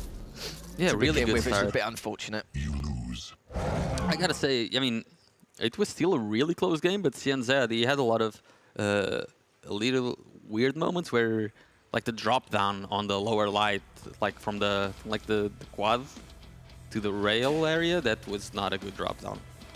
He saw Chain there, he tried to rail him, he missed. After he missed, he decided to still drop on him. He tried to do a rail while he was dropping down, he missed. Then when he landed, he waited like 3 seconds to shoot another rail and he still missed. Changing weapon there should have been the first thing he did. Just going back through the replays now, just as Chain got that first frag, CNZ was able to get that overstack really early in the game during those first couple of minutes. Because it was used to the hourglasses and This is a keeping really Chain good play. away from those totems as well. But yeah, this was great. Yeah, this is, if he did this before, like, you know, the same situation, same scenario with the Rockets, it could have been a totally different story. Yeah, because there he dropped, and before he dropped, he did a lot of damage to make sure there was no way Chain was going to be able to do damage on him. Yeah, TNZ had a bit of everything, you know, really good moments, sort of bad moments as well. So, I don't know. We'll see how he changes based on the next map. It was quite similar to RMV's situation, wasn't it? Yeah. Where, you know, had a good lead, it was quite comfortable, kind of got a little bit over-aggressive on spawn on certain situations. Especially when Chain here started getting kills. Like, the kills just started coming up. CNZ, he pushed the TP really late, and here he's pushing another TP very, very late, not going in his way at all. And again, I think he pushes yet another TP really late, so 3. And here he just completely drops down. I don't know if that's due to tilt or what it was, but those 4 frags should never happen in for CNZ. There's 2 rockets earlier from Chain, and the rail to boot was definitely another shapeshifter, but one was definitely the LG from Chain as CNZ dropped down earlier one. But a bit unfortunate, but CNZ, considering the start he had, of course, you know, with that discrepancy with the rockets at the beginning, assuming that CNZ might have already backed away, but then came back with the overstack. It was you know, a lot better. It was a good performance from CNZ, and I'm sure we'll see more of that coming in the next one. Maybe potential 2 maps. Which is weird, because like most of the frags that Chain got was pretty much given to him. It's just CNZ just dropping down on him or coming through a TP. I think if CNZ controlled his aggression just a little bit more, he would have been able to win that map like sort of easily, because the good plays that he did were really, really good. So it was indeed. We'll be going to our second map very shortly. Will be the Anarchy versus the Strog. And how do you feel like this one's going to go? From what you've seen from that first map, it was very back and forth. Like, Chain did look very strong in terms of like how clutch he was. It was a lot more consistent. Not left very little room for error on certain parts of that map as well. It's weird, because like I think CNZ looked the strongest to me, but also the weakest. Yeah, yeah. And Chain was just like sort of there, you know, playing his game, not really doing anything special, but not doing any mistakes either. And CNZ, he was both doing great plays and a lot of bad mistakes. Which is weird. I usually have CNZ as a very consistent player all around, not taking many risks and not doing many mistakes. So that was definitely new to me. Yeah, it was quite uncharacteristic of him. Like, you know, some of the times he was very aggressive on spawn. It's not something you normally see. It wasn't like he was able to, you know, trade out from the previous engagement or anything like that in terms of frags, was it? Which was interesting in itself. But still, he's still got a couple of maps left to go for him to try and make something work. We are going to go to Deep Embrace with the Strog versus Anarchy matchup. It's a weird one, right? Because Anarchy on Deep Embrace, does it work well? Well, that's what I was thinking. I was thinking to myself, I had to double check, are we actually going to Deep Embrace, or is it a different map? Yeah, Anarchy on Deep Embrace, I don't know what Chain is playing. He likes playing Anarchy, so we'll see, I guess. We certainly will. D going to our second map in this best of 3 as Chain's coming at 1-0 in the series, starting off from Chain's perspective. Picks up the mega early, goes straight for the LG. Now we're going to see exactly how he's going to take this first bout against CNZ, but you can see rightly so, he's going to keep his distance as Chain has picked up the heavy machine gun in case that does occur. Dive straight on in, especially with the rockets in hand from CNZ, but at least he doesn't have to deal too much pressure with the Pika anymore.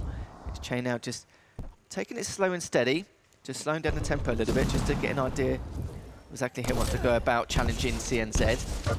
He's on the low ground right now. He does a 12. Oh, that's great. Both heavy and mega. So he can just rocket. Oh, he misses the rocket jump. He wanted it. Oh, he can just pin CNZ now. Okay, this time around doesn't quite work that way.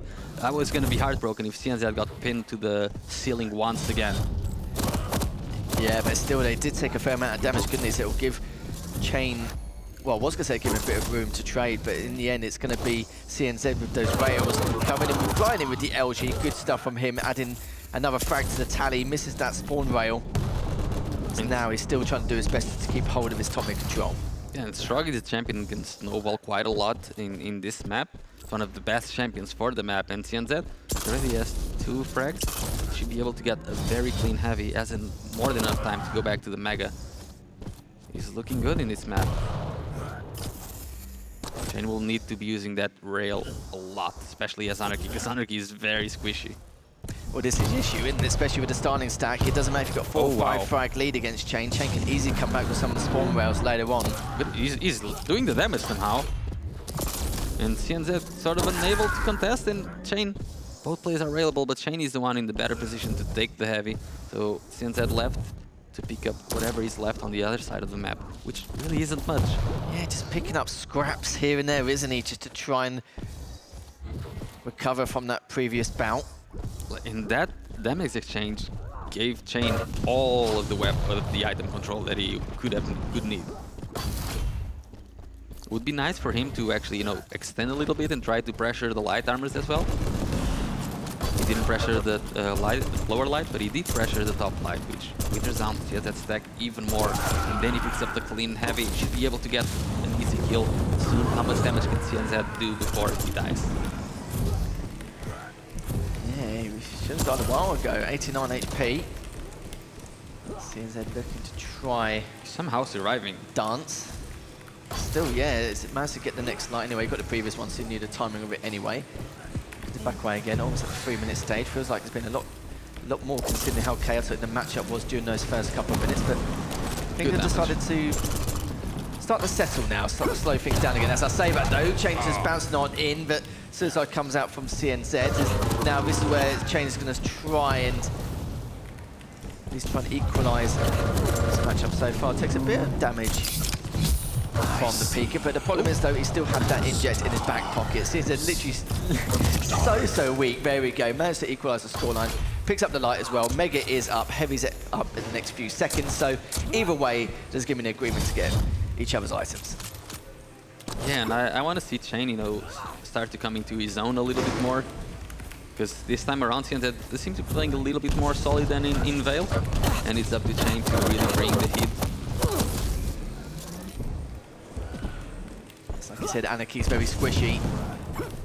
So needs to be careful on some of those death cycles.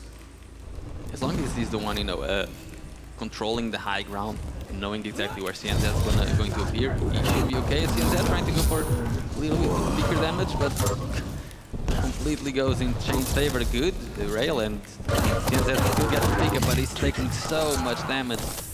Yet another frag for Chain. Only a 2-1 still. Chain looking so good at the moment. It's that first rail, but he's shown his map presence anyway. Trying to pile on the pressure for this Heavy coming in the next 5 seconds. Decides to dive on in anyway with the rockets. Oh, that's two beautiful rockets. Yeah. No way for CNZ to escape that.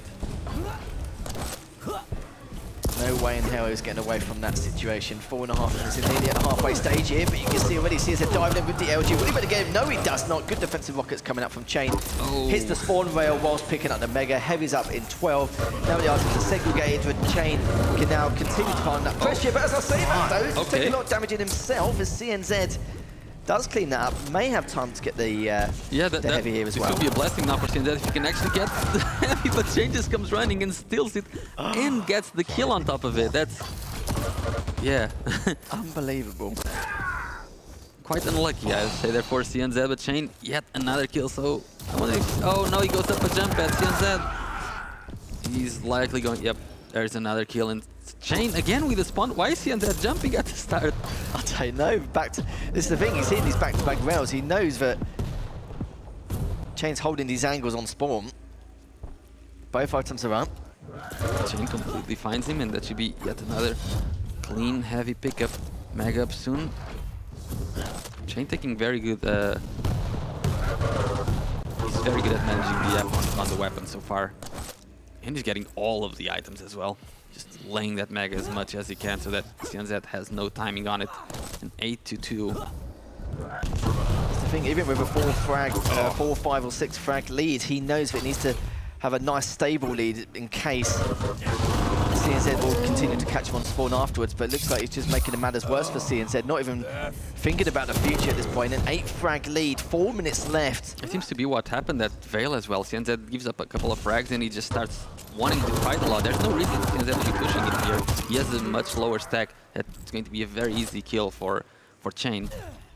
But maybe expected Chain to be at the Mega. Chain just delaying it, waiting for CNZ. So 5 seconds for the Heavy to be up. Will CNZ be challenging it? He should not, with the stack that he has. Trying to go do some rail damage, but all of the damage is in favor of Chain. He's hitting absolutely everything. Yeah, it's just perfect textbook play at the moment from Chain. You saw the last 2 rotations. He was just making sure of course, to get the spawn rail, go for the mega, and then whilst he does that, whilst CNZ's trying to recover, he's just going to continue to re-engage. He did it twice in a row at one point, and yeah, it's just going from bad to worse at this point. Enox doesn't even need the mega, he just wants to get yet another kill and force the spawn of CNZ at the mega so that he can get the heavy after and do so much damage at the mega. He picks up the mega, but the problem is he's only got an LG in hand. Chain backs away again. Heavy is still up. Oh, wow. All of the damage for Shane. Seems it will be close enough to maybe get the timing of that last Heavy, but I think it's all been said and done here already here. Ince is 11 frag difference, or deficit rather. CNZ already still weak. Make that 12. 2.5 minutes left remaining, and does have the inject in his back pocket, and Chain is just looking terrifying at the moment. Yeah, he's looking really good, looking on form, but I think Chain is still playing, you know, he's playing very basic, but doing the basics pretty much perfectly. Not really doing any sort of mistakes whatsoever. And whenever CNZ gets a kill, it's because CNZ either did a great play or Chain missed a couple of shots. And so far, that hasn't really happened this map. Yeah, you could say it's quite standard, but he's been very efficient doing it, and also being very proactive with how he wants to go about in terms of the strategies. Again, with that spawn rail, have to try and back away, and Chain just wants to try and clean this up here. Delays the TP only by about a second and just wants to basically get this finished up and done here. 16-2 already. I think it is safe to say that the series will go in favour of Chain. And this is a commanding lead, in this second map. I think a lot of the players here are going to be keeping a watchful eye on that flick as well, just to finish things off. But yeah, they're going to be keeping a very close eye on Chain, considering his performance here in the series. Especially after the first map, I thought this was going to be a much closer series, but Chain just completely showed CNZ out on this map, which was actually CNZ's pick, and making Anarchy work. That's what makes it worse, doesn't it? Yeah, I did not expect Anarchy to be working so well on this map, but Chain just, I guess, teaching us new things. Maybe it will become meta at some point. Yeah, there's never been a time where Chain has been heavily challenged or been out of his comfort zone as the Anarchy has. It's because he's had full control from the very beginning. We haven't seen what CNZ could do, like back-to-back on spawn, to try and put the pressure onto Chain at the time. So we've not really been able to see that. Maybe what the other players will do, like in the future matchups, I'm sure they will. 20-2 with 35 seconds left. Mega is up, but he seems to be quite keen on just being a little bit proactive, going for the light, then the mega, delaying the mega again, but at this stage you don't really need to at this point. Nice little rocket jumps there going towards that Heavy. Yeah, the player is coming out now. Yeah, the start points, I can understand that, making it 21-2.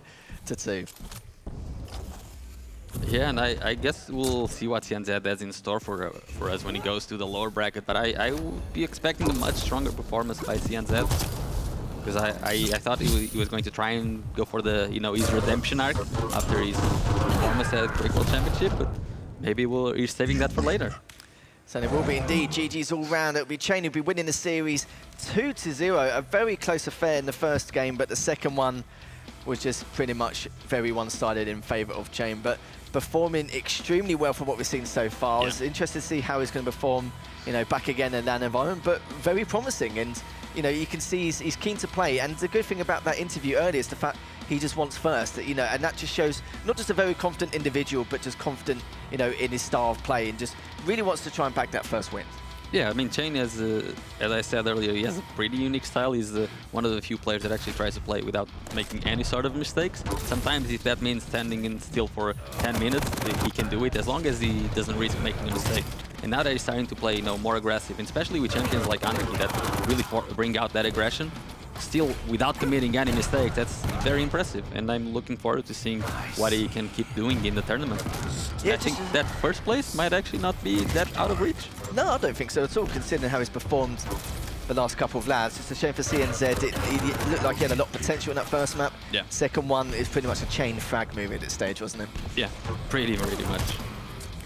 Going for the replays at the moment, as Chain performed really well indeed. I think that because with this next matchup he will be playing against Maxter, and that's where we're going to see how his stamina of play will work against Maxter, considering how well Maxter was doing earlier on against RMV, because RMV is absolutely no walkover at all in the slightest, and Maxter really had to pull his finger out to really get that second map win, which was a close affair in itself. but CNZ will be dropping into that elimination bracket, and probably we'll see him again at some stage. Probably, yeah. It would be really weird for us not to see him again, but I'm still hoping for the, you know, the CNZ revenge and redemption arc later on. Well, if we don't get it at least here, then I'm sure we'll get it at some point, I'm sure. As we can see, it just continuing on with the chain frag movie at the moment. There were a lot of frags. And even with CNZ though, like, I'd be interested to see how he does it in the losers. Like, you know, he's going to learn a lot from this. He's going to realise the mistakes he made, what he needs to rectify going into later today. And Samoa's got, you know, a lot of players to get through before that will even occur in the bracket. As today, even though we're starting from the winner side round 3, we'll be continuing on losers round 5 later up.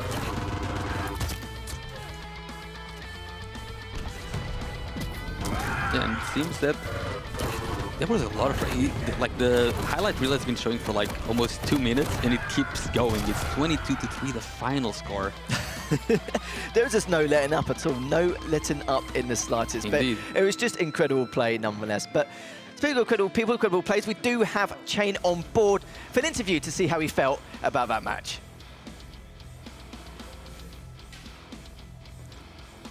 I think it looks like they're still just working stuff out at the moment. Chain, congratulations on winning the last game. Last game of round 3, now you're in round 4, but the first map was pretty tight, just a difference of 2 frags, and the second one was wider difference. But it seems that you were more comfortable with the situation with the second map, but how did you feel? Let us know, please. Well, yeah, the first one was pretty close. I feel like I was still very comfortable there. I think he just made there's a couple times when right after a kill I was low, and like he made the right decision to push the item, and I made the wrong decision of trying to get more health before the next item. So, and it gave him a good chance, and then I had a really good streak, I think of like 4 or 5 kills. And yeah, at the end I just had enough of a cushion to just run away. Second map felt good too. I think he was a little discouraged, and he was getting a little desperate.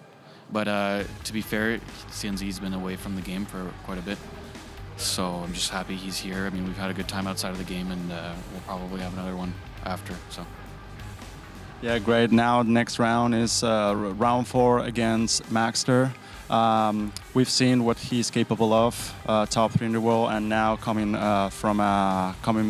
back against RMV. You know, so how do you prepare that game against Maxter? Yeah, Maxter's always really good. Like he's, in my opinion, he's extremely talented. But I think, yeah, the best thing to do now is luckily I can just rest for tomorrow. I don't have to do too much, and yeah, see who plays well tomorrow. Maxter and I usually have really good games, so it'll be a good series. Great, Dan. So take a rest. Congratulations again on this winning, and hope to see you maybe in next rounds. Okay. Back to you guys. Thank you much indeed. And yeah, that should be a good series for tomorrow, Maxter versus Chain. It's always been, you know, complete destruction between the two. But let's have a look at the bracket anyway quickly to see how things have panned out, and if you'll just join us at home. We do have Razy versus Zenekus, who've got a Maestro team kill in the winners semis, and we do have Maxter versus Chain. So far for the winners side, it's looking pretty damn good so far. Yeah, like all the pros are here now, and it's going to be like the big games now are starting. Certainly have done indeed, and it'll be interesting to see who comes out on top from between both of those matches, because we've seen Maxter and Chain enough times against each other, and it's seen nothing short of spectacular. Razy versus Zeneku. I'll be interested to see how Zeneku will perform against Razy this time round, as he has done in previous matchups. Yeah, I think Razy definitely has the higher peak out of the two, but Zeneku, he's always very consistent, right? If Razy starts doing a couple of mistakes, Zeneku can definitely take that match, but I'm definitely going to favor Razy for that one. However, in Maxter versus Chain, I don't know, both have been playing really well. They both performed really well at the QWC. I think that one is going to be very, very close. Yeah, interesting to see how that goes. But if you guys want to make sure to follow us on our socials, it is at KeenCon Gaming on both Twitter and Instagram.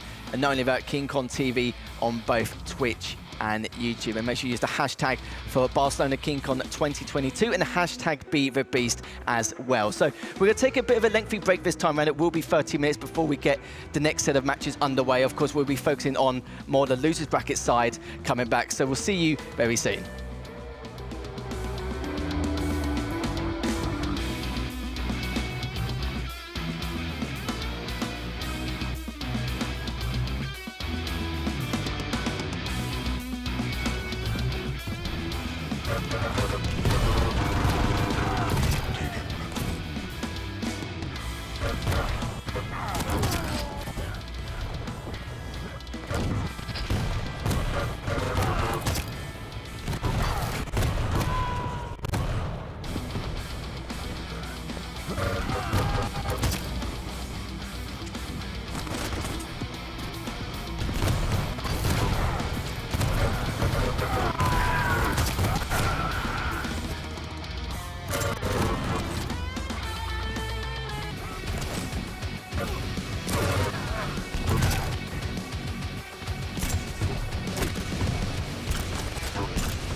Hello everyone and welcome back to Barcelona KeenCon 2022. Thank you for bearing with us. We are back and we're going to be starting off from the elimination bracket matches. I'm Lee, for joining me is Ince as always, and our next match is going to be the likes of Dramus versus Ram. Now we saw that interesting match with Dramus earlier on. It was a close affair indeed. But for Ram though, we spoke about him only a little bit with it being his first LAN. He's competed in 270 online tournaments, which is absolutely amazing in itself. Yeah, so much experience, a lot of mileage out of him.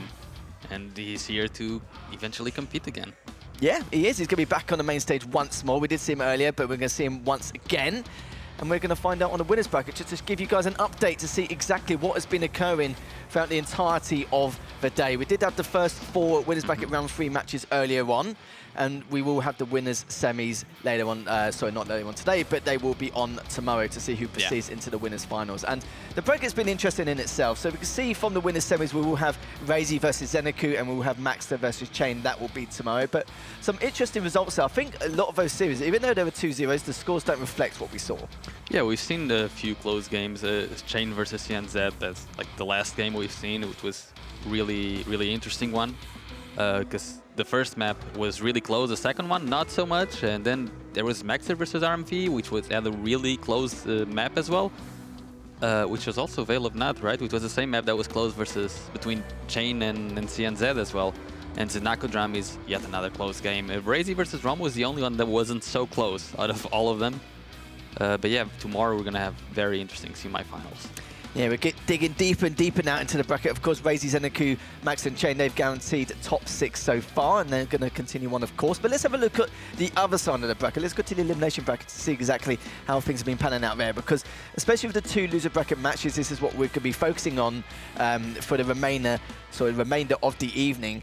And I think the one thing we're going to look at as well is the first match between Dramus and Ram. We saw a bit of Ram earlier, but it was bit one-sided. Of course, it was against Razy. It was against him on Corrupted Keep, his best map, which was not the best of starts, of course. And on Ruins, it didn't really favour much either. No. So you could say he may have a little bit of an easier time. I don't really know. I'm not really too sure here, but it just depends on the circumstances. It's still a very rough matchup, right? Yeah, of course. It's drama. It's still another QPL level player. As we're looking at the lower bracket, we know Rom did manage to edge out the win versus Sleep earlier. That seems to have been a really close game, a 2-1. As we were talking about earlier, that could be, I think Sleep could have won that, but then as we cut on break, I talked to Sleep, he was already outside, and he lost that one really, really close. Dramis did manage to beat JSK earlier, so he advances. CNZ versus Hamlet, I think it's playing now on stream B, and RMV managed to beat Sombra. So we're looking at a Ron versus Dramis, and then a potential CNZ versus RMV. We had that ancient matchup earlier between Sombra and Achilles. We saw Sombra taking that 2-0, which was, I think both maps were actually quite close considering what we saw from there. And with RMV, you know, it's possible he may match up against CNZ depending on the situation with Hamlet and how that series goes. But if CNZ does make it through, then it means the two players who pretty much got the same placements back at QuakeCon will be up against each other. Yeah, definitely. I mean, the biggest difference between them is that CNZ has a lot of experience. Yeah. But I think RMV, this should be like a... If he wants to compete in QPL, if he wants to get that level, he has to take down CNZ.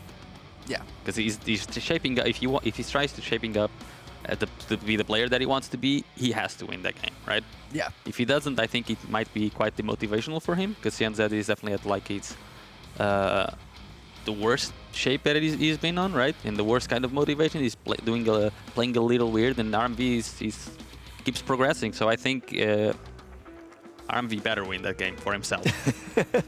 Yeah, definitely. It'd be a good morale boost and a good confidence show, of course, for RMV. But RMV do look really good. I think it's more map dependent from what we've seen in... I mean, on Veil, he's amazing, apparently. Yeah, exactly. Yeah, he plays it so aggressively when normally a lot of players will normally slow down the tempo to a certain degree, but he was just plowing on the pressure. He was more aggressive on Veil of Not than any other map.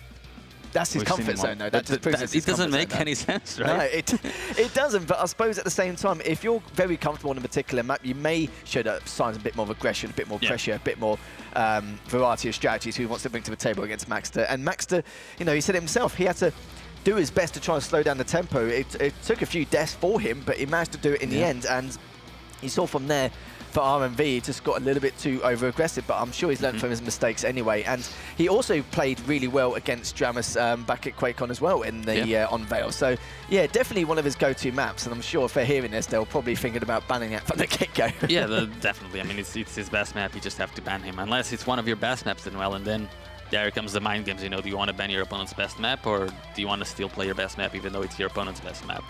I think he's the sort of guy where if he was against someone and both Veil was both each other's best maps, I think he'll still select it just because it's still part of his comfort zone. There are some players out there where they get a little bit hesitant and they're like, not really too sure. I've seen how he's performed against, you know, some of the higher echelon in terms of the players, you know, the top tier players there, and think to themselves it might not be the best for themselves. But then again, it depends on the circumstances, doesn't it? Definitely. I mean, if you're going against a player that's only good in that map and you're good in like 2 or 3 maps, then ban that map because it gives you a better chance. But if everyone is good at all the maps and it's your best map and his best map, then I think it would be a much better game for everyone. Yeah, exactly. Let's see some highlights actually, just from the previous matches as well, just to see if we can talk about, you know, a little bit or just elaborate a little bit further. Because I do feel like even though RMV's been performing pretty well, if we go back to this Dramas versus Ram matchup, I think we can all agree for Ram it is going to be another tall order for him. It's going to be another matchup where, yeah, sure, fair enough. You know, last time we saw him on stage, he was against Razy, who's probably one of the last people you want to face against here at KeenCon. But it's basically a highlight against Ram in this match because, you know, Razy is Razy, and anyone that goes up against him, and he's showing such impressive form in this tournament. When is Razy not there? I think that's the keen question. Like he does it to some of his players in the top 24 and the top 16, like, you know, let alone any other event. So it doesn't really surprise us too much. But and also he managed to get his best map pick. You know, I think a lot of people, you know, this is why we call it Razy's Keep for a reason. We know that it's definitely one of his favourite map choices. And it's just a bit of a shame that Rome couldn't really take advantage of much of the situations. Ever since that one time where he delayed the maker for 10 seconds, yeah, that was thrown Rome off. right at the start. That was right at the start, and it just spiraled out of control based on that. But I mean, in Razy, I think all of his maps are his comfort zone. Razy doesn't really have a weakness. No, not really. Like, we could nitpick here and there and say, like, like what map could be his weakest. Like, there's been times where, like Awoken could be his favorite, and Veil and Deep Embrace, it may not be something in particular because he's the kind of player who wants to establish a lot more full control or a lot more pressure that way. But on maps like Veil and Deep Embrace, it can get very scrappy on certain times, especially Deep Embrace. It's very tough. You don't get spawn Rail on Deep Embrace when you're top mid, either spawn trapping them around rockets or maybe your Rail spawn trapping an LG, and you miss that first shot. That's when it can really, change things apart for him, and that's probably why he prefers the map choices where you can be stabilized, you can establish that map control as soon as you've engaged and you want to continue pressuring and re-engage. But guys at home, we do have the players ready on the walkout, ready to get ready into this next series between the likes of Dramus and Rom. But starting things off, the first player coming out is Dramus. There he comes, and his opponent, Rom.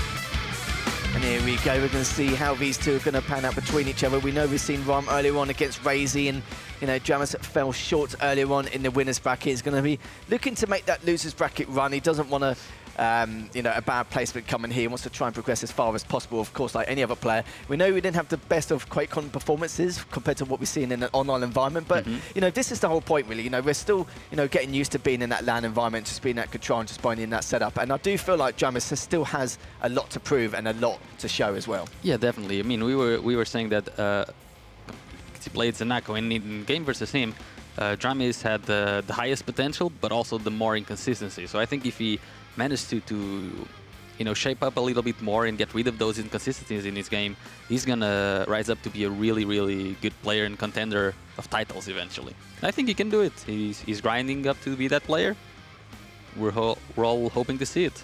Dramus is kind of like the diamond in the rough, isn't he? Like, in the Pro League, he defeated at one point Rafa, Wenger, Razy, which is just, an achievement in itself. And that's why he can prove it. He can definitely do that again. There's absolutely no reason for him not to. So as you can see, we are going to be going to Ruins, Corrupted Keep. And if it does go to the final map, it will be on Awoken and scale banned straight away. Yeah, I mean, this really favors Dramus. He's playing all the crouch sliding champions, starting up with the Slash, going versus Rom's also favorite champion, Nyx. So that should be a very interesting first map. The second map, Dramus will be on the Strog versus Rom's BJ. And then on Awoken, if we do get there, he's going to be a Visor from Rom, and Anarchy from Dramus. The first two maps, though, allowing Dramus to get the crouch sliding champions for a crouch sliding expert, it's going to be trouble. Yeah, it certainly is indeed. And if you look at the first two maps as well, of course, with the Slash versus Nyx pick, I feel like even for the likes of Ram, if he give away like the first few frags, he's going to feel extremely uncomfortable. Knowing that he's got to try and claw back with the agility and speed that Slash has on the table. But even going on to Corrupted Keep, BJ versus the likes of Strog, it's very meta, very, very standard. But the problem is, even though BJ's a very good pick on the likes of Corrupted Keep, it's the problem with the peeker, isn't it?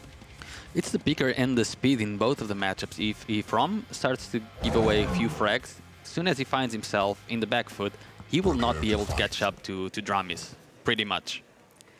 Yeah, this is going to be an issue, so another indicator here to see what Rom could do against Dramus. On the first map, going on to Ruins, with Rom playing as the Nyx. And Dramus favouring the Slash, of course. It would be rude for him not to be able to pick the Slash. He's always on the Slash, especially on this map in particular. Definitely one of his best maps as well. So Rom, standing the ground around T, just diving back and forth to trying to get those drive-by rails. Somehow forcing the Ghost Walk out of Rom, so Rom already very uncomfortable, and Dramus, I'm not sure if he even heard the Ghost Walk, because he wasn't that close. If he did, he will definitely be trying to force out the issue and try to go for a killing blow sooner rather than later. And he knows that Rom's going to be favouring those hourglasses around the heavy jump pad and courtyard. You see, he is looking to try and progress there, but he's just a little bit worried about the whereabouts of where Dramus could be. 38 HP, he gets one gauntlet, is not going to get another, and sadly for him, that is going to be him down for the count. So already Dramus up 1-0 in this matchup. And yeah, things are already not looking good for Rom. He doesn't have the Ghost Walk. he's one frag behind and doesn't have control on the map. So Dramis can really establish dominance on this map really early on. Yeah, he certainly can indeed, and is now Dramis going up to the courtyard to see if he can catch him off guard, but he will not as of yet. Both items going to be not up for quite a while.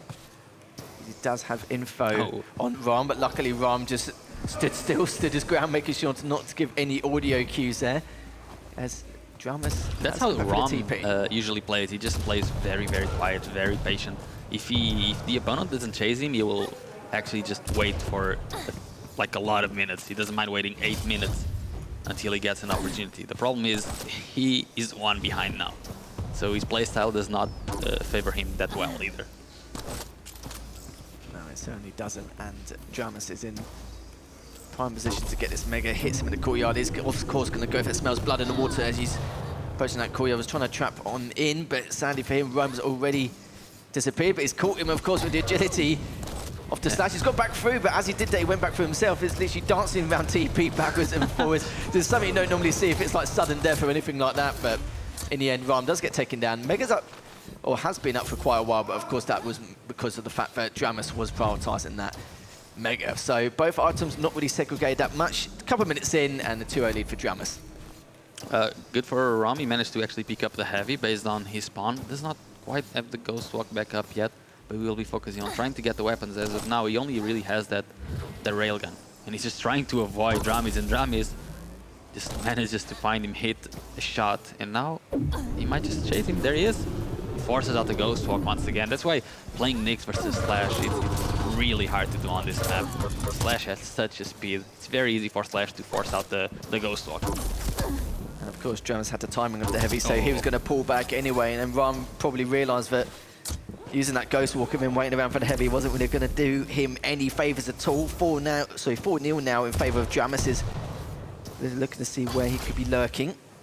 Picking up that light in the courtyard, picking up the hourglasses as well, just keep him in arm's reach from Ram. As the ghost walk is not ready for another 12 seconds, heavy has been picked up. Items are nicely segregated for Dramis to continue with his map control. So we're yet to see like a good play come out from Ram, mostly because Dramis hasn't given him the chance to even establish anything on the map. Any sort of presence that Ram ever has, Dramis just goes in and tries to bully him away. Even catching a couple of light armor is proving to be very hard for Ram, as he is left on 5 HP. Does get the Mega though, so he will have timing on the Mega and possibly on the Heavy as well. Now he needs to get those lights. Just establish some sort of stack. He certainly does, but Dramis is just constantly making him dodge and weave and trying to guess exactly what he could be up to. Decides to use the trail anyway. Oh man, and he finds him like perfectly. instantly. Yeah, he knew that that's the only other place he could have been. Yeah, that's really smart by Dramis, because he knew that's the next item up. It's the top flight besides the major item, so he knew exactly where Ram wanted to go to. Just finds him perfectly. Really well played by Dramis, showing a lot more focus this time around. Certainly is. He will take his aggression out on someone, doesn't he? 5-0 now, nearly at the halfway stage. But the items aren't as segregated as before, so it may give Ram a chance to try and catch one of his items if he can, but depending on circumstances, he was looking towards Mega, but so was Dramis at the same time, so not really a gentleman's agreement there in terms of the items, but will pick up the Mega in the end, and Heavy has been picked up by Ram as he realised he was a bit out of his depth, started to drop down for it. Makes perfect sense. Let's see if Ram can actually get the stack that he has and turn it into an offensive play instead of just trying to survive, because he will have to start being aggressive eventually. Well, that's the Ghost Walk used. Where is Ram hiding now? Seems that he will be trying to get the Mega next. Ram is quite an overstack for Light Champion now. Yeah, both players picking up each other's items. Oh, and Ram gets caught off guard in here. How's he gonna get out of here? He doesn't even have a rocket jump. Doesn't even have a rocket to be able to rocket jump. And Ram, is he just gonna leave him be? Because I think that's what Ram is hoping for. He's just thinking, please go away. Well, he's got Ghost Walk in a couple of seconds in his back pocket if he did need be, and I think Dramis may have thought he could have already used it. We don't know, but doesn't matter. Managed to survive, but he's only on 6 HP. Dramis is eager about to clean up. He Ghost Walks in the end goes straight past him. Rom's like, see you later. I'm not having any part of that at all, but Drummers is going to, of course, realise that now as Mega is up. He has given up for free, sadly. He can't fight with the amount of HP he was in at the moment. He can still barely fight. I think he's just trying to survive for a little longer. Oh, he just picked him, that's it. More damage. Drum is just constricting him out of any important areas. And Rum hasn't got any rockets either, so he's trying to avoid being in close quarters with Drummers at the moment. Still got 3.5 minutes left. Still time available, but against the Slash, it's again going to be very difficult for him to try and bring this back. We got the timing on the Mega there. He should have timing on the Heavy as well. Is he going to go for a Ghost Walk play? If he doesn't have exact timing on it, he's not going to do it. Okay, it seems that he's trying to get exact timing so that he does it later. That's the timing. He has perfect timing on both Mega and Heavy now. So it would be good for him not to actually waste the Ghost Walk so that he can try and steal them with an attack later on. Yeah, he's trying to do a decent amount of damage with the Super Shot as well, going around the corner, but Drums just more than ready for that. Yeah, so weak at this point. Ghost walking out of there as well. Drums should be able to catch it. Just realised where he was, but in the end, it's going to be Rom who actually takes him down, gets the first frag to his name. Couple of minutes left though, and Drums is going straight in for the trade with the LG. That's going to be 6-1 in favour of Drummers. Yeah, Rom was not expecting that speed. Even had the tribal tout, thinking that maybe Drummers will go for a couple of rail shots, but Drummers just pushing through with the LG, getting up close and personal, and taking his 6th frag. Yeah, he certainly does indeed. Heavy's up in the next 7 seconds. Drums in position nice and early for it, waiting for Rum to see if he does approach him, which he does not. And leave him be. Again, a huge stack for Drummers to work with.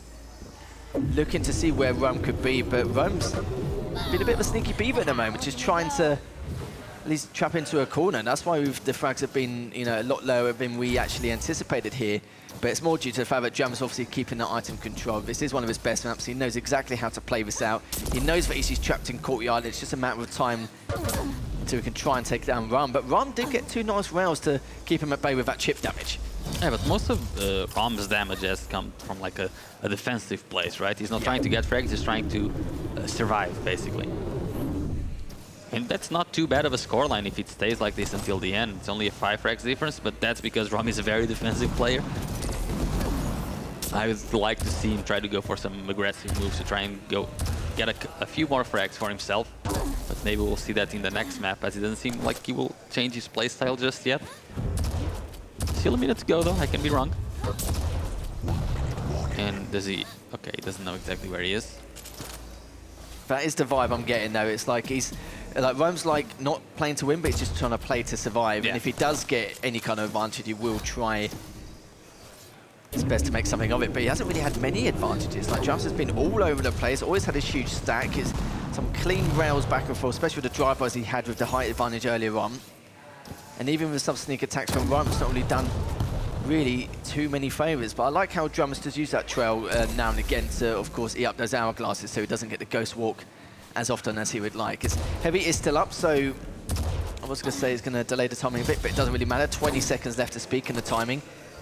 It's going to be 6-1, potentially 7-1 if Drummers can find him, or if Rum can do some chip, but does find him in the end. Just literally bane and weaving, waiting to drop on down. Does ghost walk in the end, but 5 seconds left, the job has already been done. That's going to be the first map in favour of Drummers, making it 7-1, only with like 1 or 2 seconds left to spare. And it will be 1-0 in the series for Drummers. Of course, again, this is going to be a best of 3, so we have to see if Rum can make a comeback and make some kind of reverse sweep going, or if Drummers will have a clean sweep going into the next round. Yeah, very good performance by Drummers. Didn't really do any mistakes. Only dropped 1 frag. And even though Rom did give him a lot of space, Drummers managed to be pretty much everywhere. And with the movement advantage that he has, it takes a really good player to be everywhere at once, even with the slash. And Drummers, his movement is just really, really good and nice to watch. Yeah, it certainly was. Just denying not any of the items, but the lights enough times to not give Rome any room to kind of get back into that matchup or just to keep them low as possible. Yeah. And we saw that time and time again. And yeah, it's just the scoreline didn't really reflect what could have happened. It could have been a lot more in comparison, but of course with the Ghost Walks which Rome had and just playing that sneaky beaver kind of role, just seeing if he can catch Jammers off guard sometimes.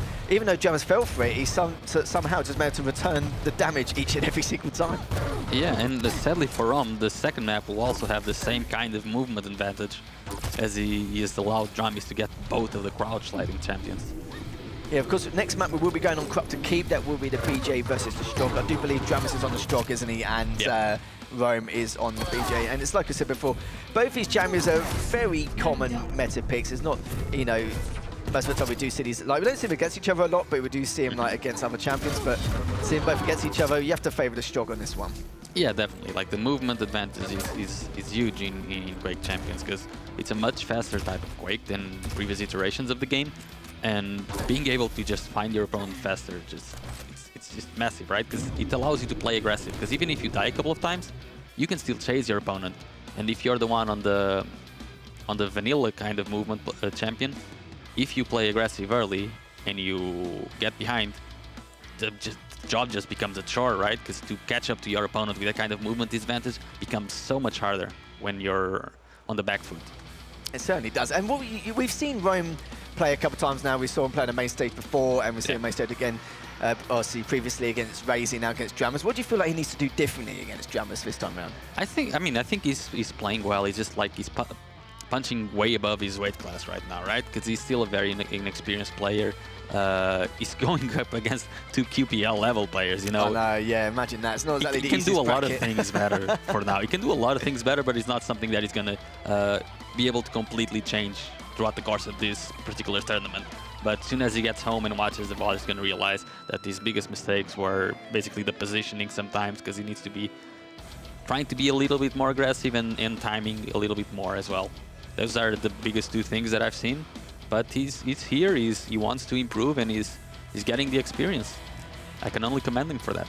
I think some people kind of underestimate how important positioning is just in general. Like, you know, people underestimate it quite a lot. People look at his first, you know, just the items, the timings, the angles you should hold and where you should be when you've got the advantage. But he took some good positions defensively on a number of occasions, but nothing which kind of showed signs of, okay, he could get this frag, or, oh, okay, he's looking for that sneak attack in order to try and knuckle down with some damage against Jump. We didn't see any of that. So defensively, he works okay, but we need something to try and close out some of these frags, or this could be the last map for him in this tournament, as we are going to go into Corrupted Keep, starting with Jams's POV with the Strog, and of course the BJ with it could be the other way around, actually. Okay, never mind. That was aggressive start because he had the dual wield early on. However, not able to do anything with it, and Dramis is the one doing the initial damage with the picker. Dramis already trying to chase him a little bit. Let's see if he'll manage to do that. I think he knows exactly where Rom is. And Rom already caught off guard in, you know, kind of a bad position here. And so much damage from Dramis. He has that heavy on lock, as he was the one to pick it up earlier. He knew exactly when it was going to spawn and when to drop to it. So Rom already on a bit of a disadvantage. Oh, and he's going to get caught off guard again and up a jump pad. Dramis, yeah, I mean, giving crouch sliding champions to Dramis just allows him to be everywhere at once. The pressure is always on as he finds him again off the spawn. Rom trying to do his best to stay alive, but not going to be awarded with an escape route that time around.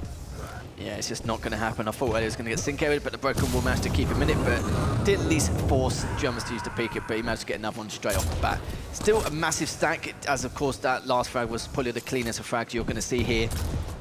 And it's just trying to keep him pinned down on that light near the heavy machine gun. Trying to pick up the rockets as well. Does manage to get it, but look at the damage given the heavy machine gun. 120 total. Looking to see if he goes towards that broken ledge for the hourglasses, but hasn't actually gone there. We'll have another peeker momentarily. Still with a huge stack, continuing the pressure, and now we've got the Mega. But this is the trap we were talking about. That was a good way to try and claw his way back, but even though the damage has been done, he picked up the Mega straight afterwards, and now we're back to square one. That was a good trap. The only problem with that was, oh, I can give up. Wait, not frag. The only problem was that wasn't a trap to get a kill, right? Because the stack difference was too large for that to result in a kill. Yeah. So at that trap, after the first 2 rockets, he should have just backed out and taken the win that he had, which was the net damage. So an escape route was needed there, because there was no way he was going to do 400 damage. No. He could do 200 and then back out, and that would be fine. He just needed to plant a few more traps like that, and he could get back into the game, but he overcommitted based on the 2 rockets that he did. Yeah, if he was able to do enough to even the stacks, then that would have been perfect, because he would have a lot better chance to try and contest some of these items here. And speaking of items at the moment, still almost level, unlike the scoreline so far. Dramas with, again, a huge stack, and trying to continue with the aggression as well, as he does find him going towards the heavy. At least he managed to steal one to give us a little bit of breathing room. Done a lot of damage here, considering the stack Dramas had, but does manage to come out on top. Just uses that rocket in the nick of time, literally went all the way over it. And even if he got taken down, stealing the Mega would have been just about enough. Given a bit of leeway, yeah exactly. So Drama is just, maintaining that dominance. 9 frags in 3 minutes, and the game is not going any better for Rom than the previous map went. No, it certainly isn't. He still has another Pika to use. He's going to try and trap him as he heads towards the rockets. Been a little bit more predictable now. Maybe a little bit of frustration coming up from Rom here, because he has been a lot more aggressive than what we're normally used to seeing. He's just trying to do a bit more with the Pika, just due to the fact that Drams is only on 34 HP. Does manage to claw his way towards the Mega and pick up the light, so it spells a world of trouble here for Rome. Yeah, this is not great, because, he wasted a lot of time, so both major items were going to come up eventually, but he just stood there. When both major items were coming up, he should have gone back to the heavy so that he could be the one getting it, but staying in the same place, hoping he could get a frag by a rocket spam, meant that if he didn't, he would give Dramis full control. And that's what happened, and because of that he lost out another frag, and now he might just give out yet another one. 11-0 at 4 minutes in.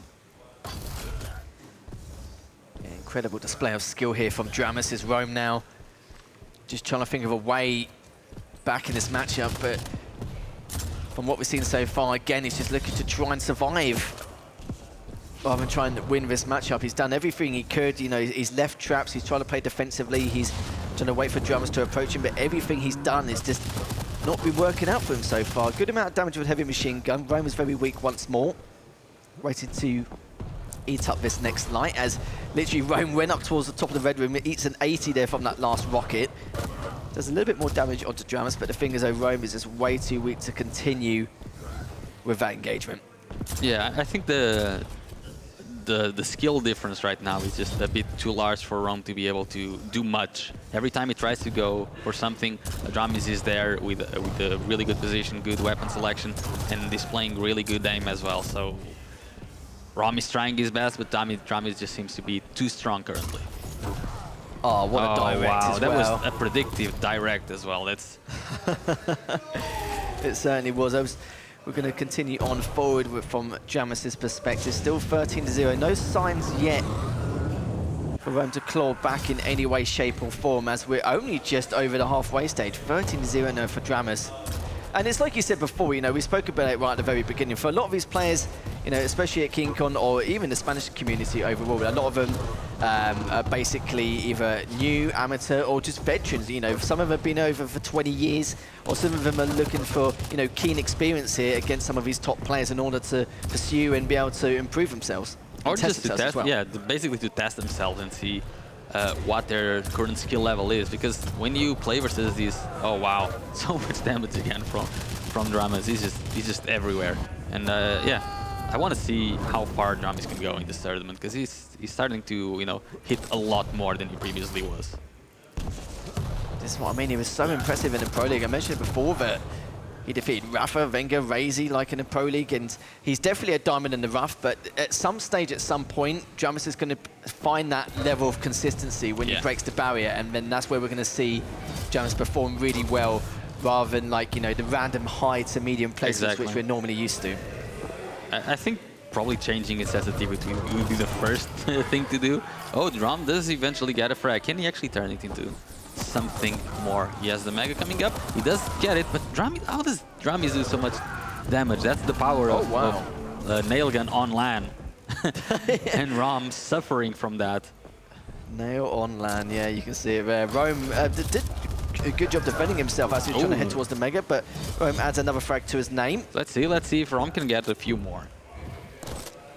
He definitely can, especially with the stack he has at the Seems to moment. be playing, you know, a bit faster than normal now, and displaying a lot of aim as well. Rom, there's the third frag, right before the Mega as well.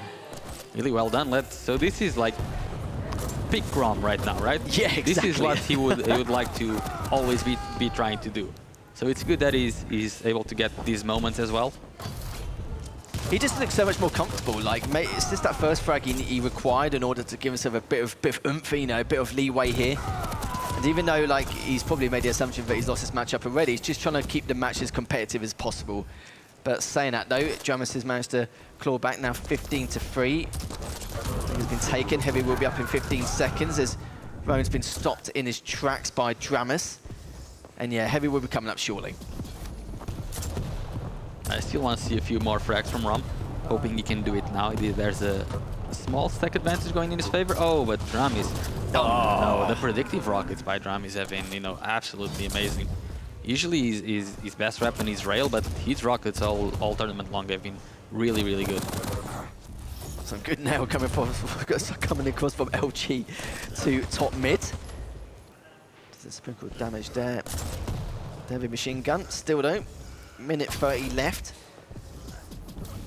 Rome has got himself on the board, but just sadly a little bit too late. His Drum's looking to continue drilling him with the LG, as it's still top of the TP.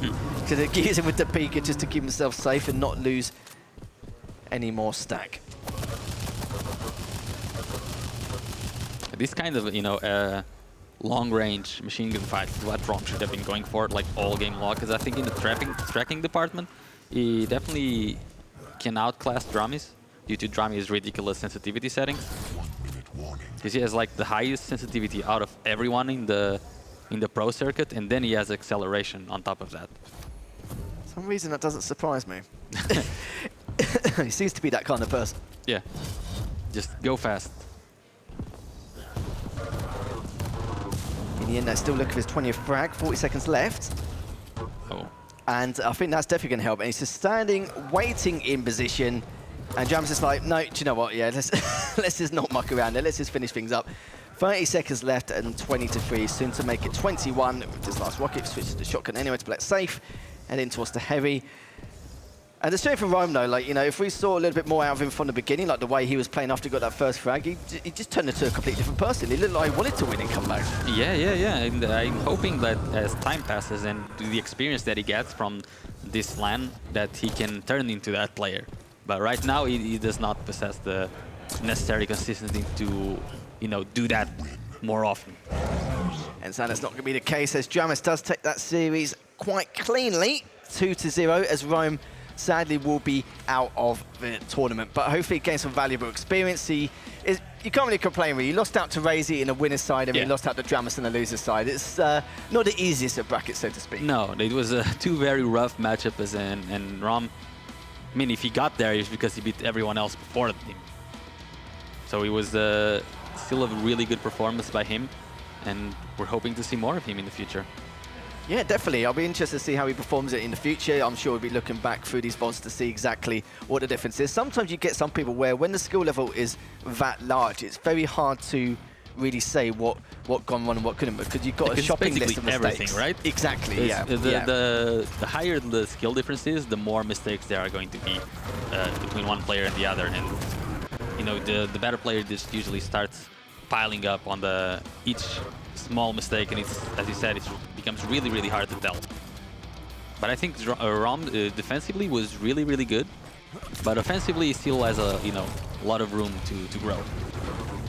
Yeah, due to the item control that Dramus had, you can see why he couldn't really pursue or contest many of the items, just putting so much pressure across the board, across the map, and doing everything he could to make Rome's life a misery here during that game. But yeah, it's like I said before, when there's such a huge skill gap, normally if they're quite close in stature to the skill, normally you can, nitpick on a few things here and there, a few minor mistakes which can be rectified after a week or two, a few things here and there. But because it's everything collectively, it means that he's got a huge amount of learning. In terms of learning curve, he's got a huge amount to work on. And sometimes it's a good feeling knowing that he's got this, and that to work on, and he's got numerous ways to try and improve himself, because he definitely can, because it's like I said before, defensively he's shown some good good promise, but offensively, he needs to work on how to try and counter-attack a lot of the things which some of these top players do. Yeah, and on top of that, he had like a really big movement disadvantage because Dramis was just zooming all over the place, and anytime Dramis would die, he would just get back in his face before Rom was even able to, you know, stack back up from that fight.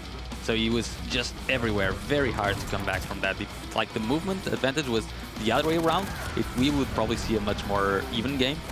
But like this, he just had everything going wrong for him, basically.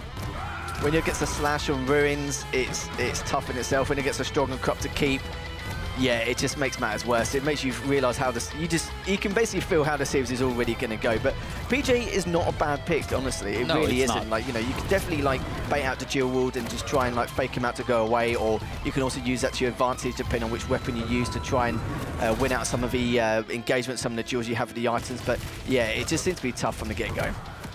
Yeah, definitely. And the first map was definitely the hardest out of the two, and the second map, if it had like a rail, or if he had used like tribal more, he could definitely have found ways to get back in the game. But even in the close range where Dramis usually isn't that pro-efficient, he was hitting all of the rockets, all of the prediction rockets.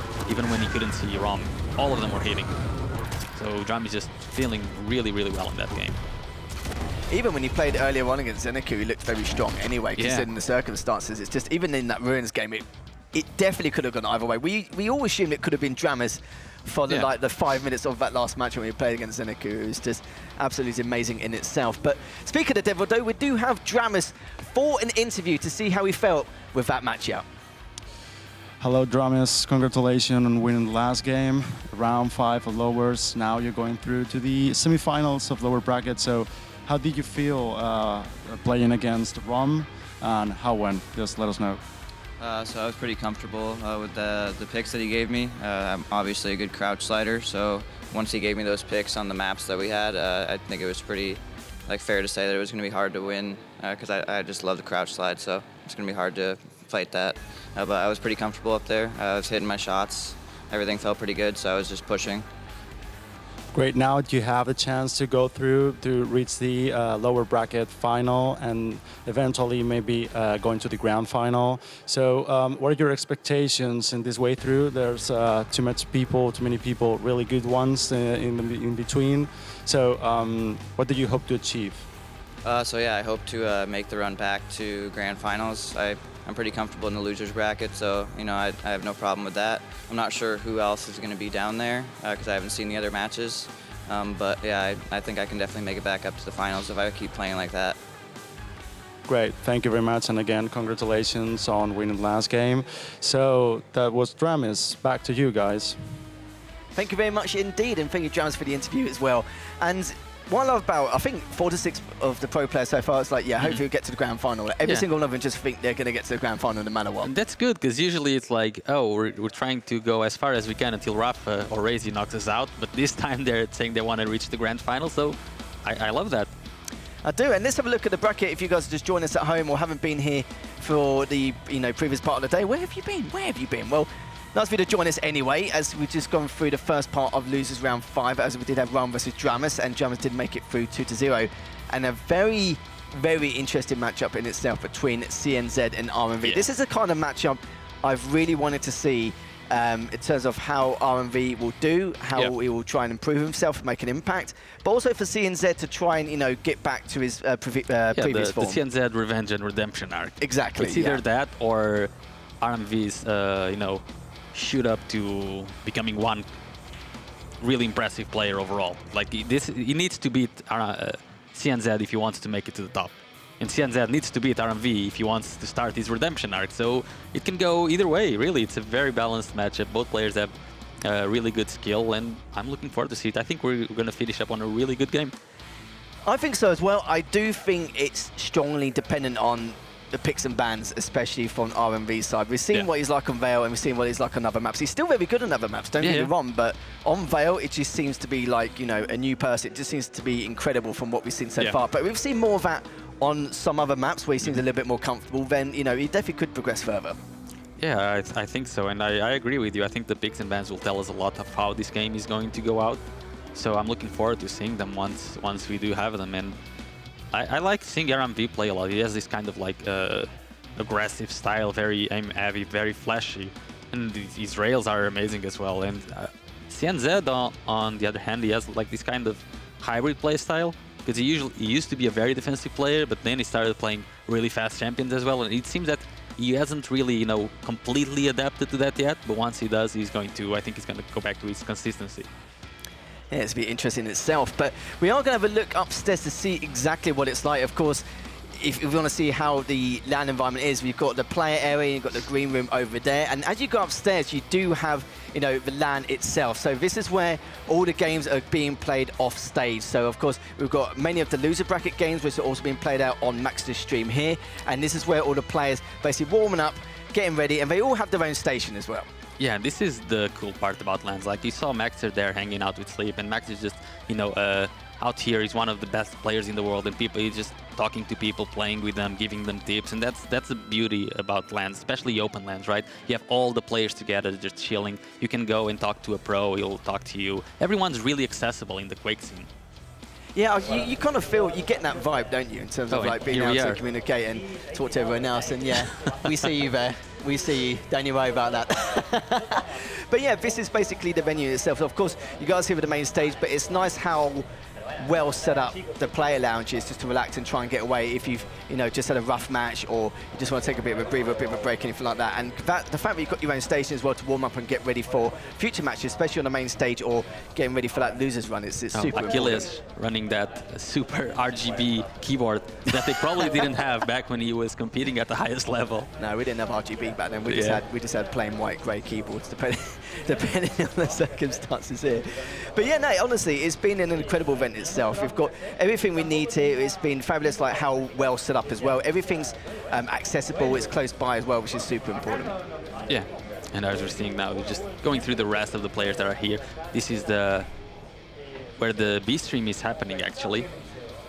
Yeah, I was going to say, well, if Max is in there or not, but I don't think he is. He's probably getting ready for, like, you know, tomorrow. He's been there for like most of the tournament, but now I think they kicked him out and they said, just go focus on playing a little bit more so that you're not working so much. Can you stop playing and actually work, please? Yeah.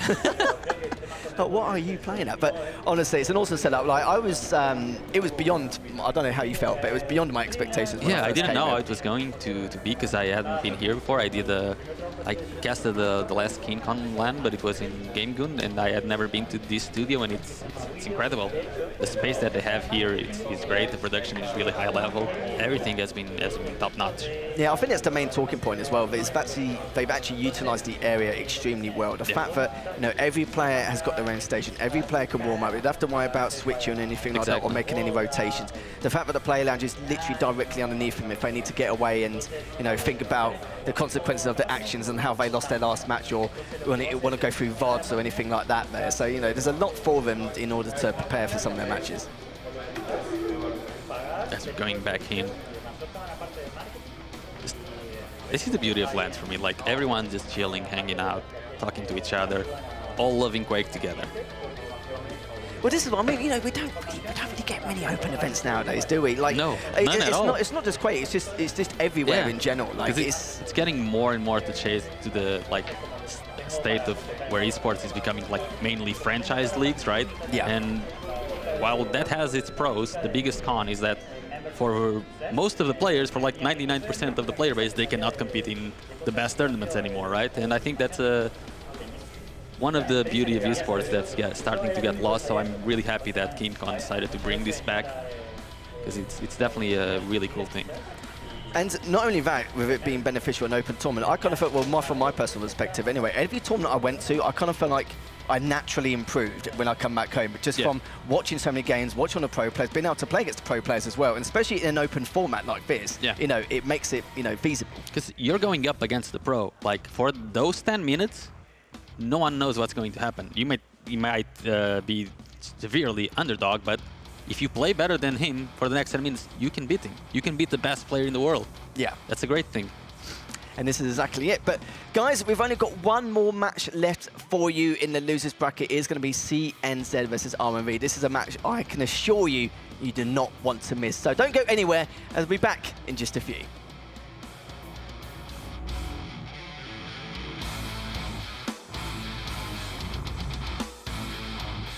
recovery has been delayed only by 5 seconds, but may give him time to be able to contest both. We'll see as the time comes. I liked CNZ route there. He delayed the heavy just so he could get the light before the heavy, just to give himself more armor. That was a really cool route, and manages now to get almost every single weapon, just missing the shotgun.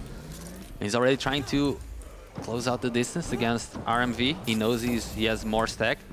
I'm not sure if he realizes where RMV is now, but if RMV plays it right, he might get the heavy for himself.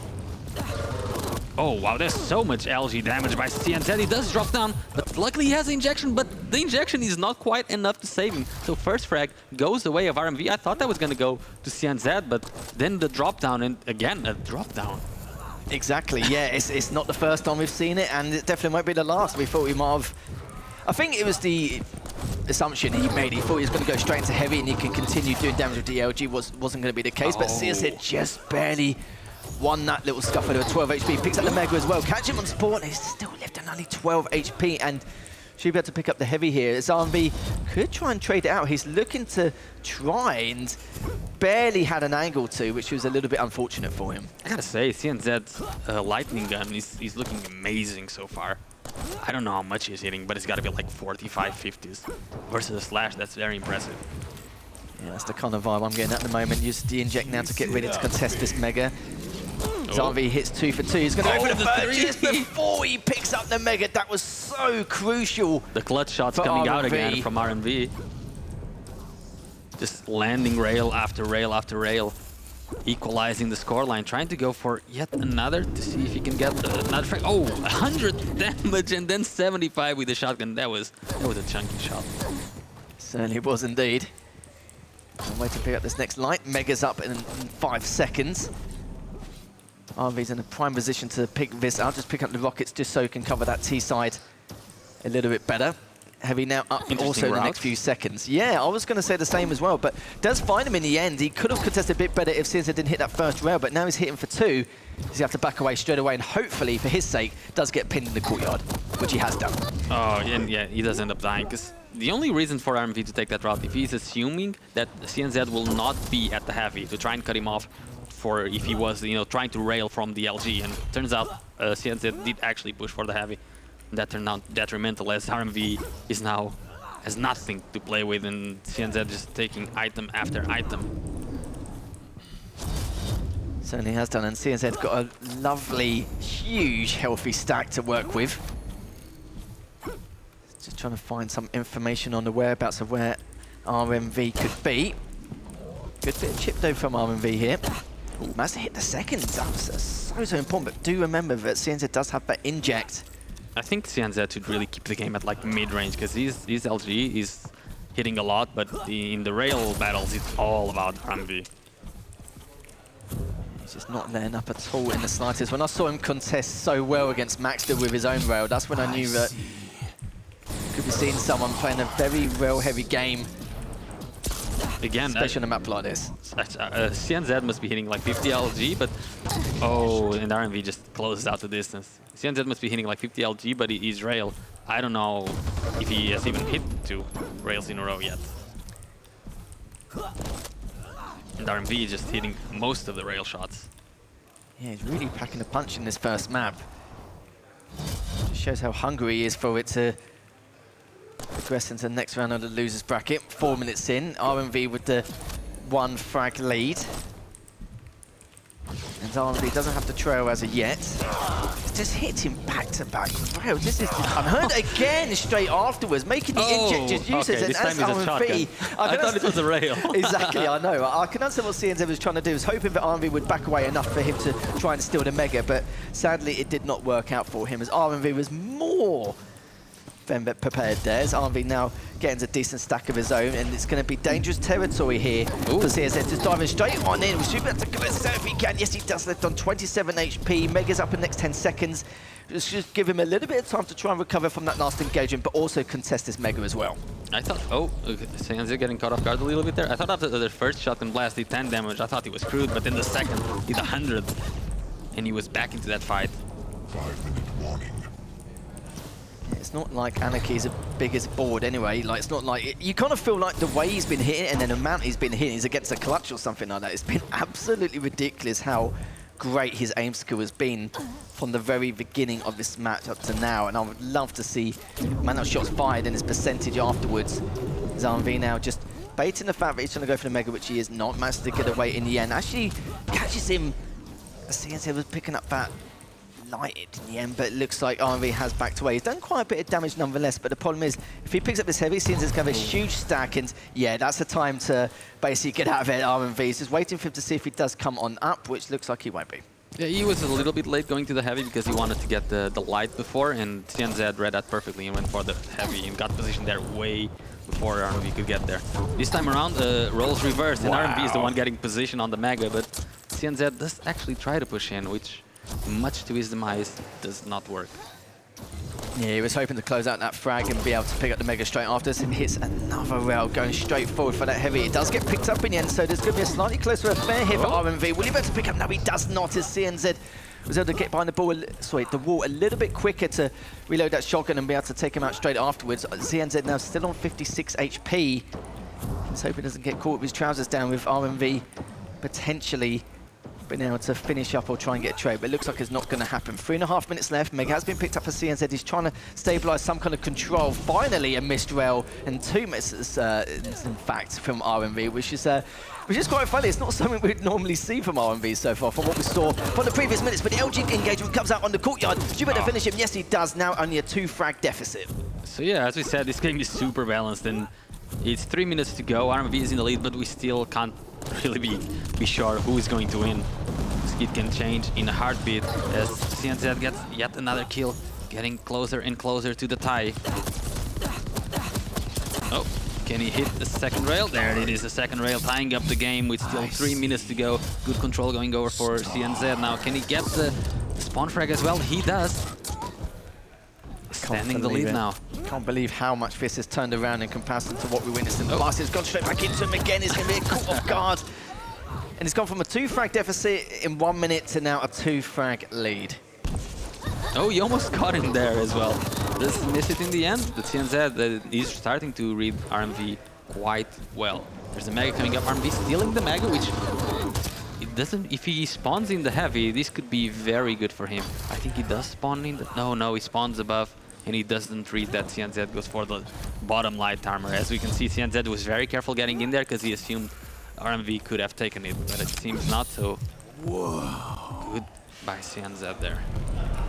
Yeah, kind of feel like RMV should have slowed down the tempo much earlier, because every time he had a engagement in any way, didn't have the weapons in his arsenal, wasn't able to... I think he was just trying to make sure that CNZ didn't get total control in every one of the items, but it seems to be in CNZ's favor anyway. Still managed to pick up all the items. Heavy and Mega is a little bit segregated, so of course CNZ can contest both if he wants to, as he sees fit. Hits him a rail once again, and it's so unfortunate the way RMV was hitting during the first 6.5 to 7 minutes, and now it's turned out like this. It's just absolutely incredible. It's just a shotgun, but there were no pellets. Not something you normally see every day, is it? The thing is with RMV, as he said, like when he was in the lead, he just kept the game going at the same pace. He did not try to slow down at all, and that versus Maxter already costed him the game. And now versus CNZ, it's costing him again. So you can see a clear line of improvement for RMV if he learns how to, you know, pace himself a little bit better once he's in control or has a lead. Yeah, because your job, even if you haven't got the items or you haven't got the stack, you need to try and make your opponent feel as uncomfortable as possible. Yeah. And we didn't really see much of that. Just the fact that he was rolling in with like a railgun close range, or, you know, only with the machine gun in general, like, you know, he wasn't even at a stack where he could trade it out. It was just not feasible in any way, shape or form. But now CNZ is hitting most of his rails just due to the fact that he's got so much confidence and such a huge morale boost from making such a miraculous comeback due to the setting he put himself in earlier on. It was just incredible. And RMV again gets taken down a 10-frag deficit in comparison. How did this happen? How did we go to a 10-frag deficit like this in 2 minutes? Because the scoreline does not show how close the whole game was. It's just over-aggression, isn't it, really? Like, he was trying to stop him from getting too much control, but ended up giving it to him anyway. Yeah. And with frags on top of it. Exactly. So it is going to be 18-7.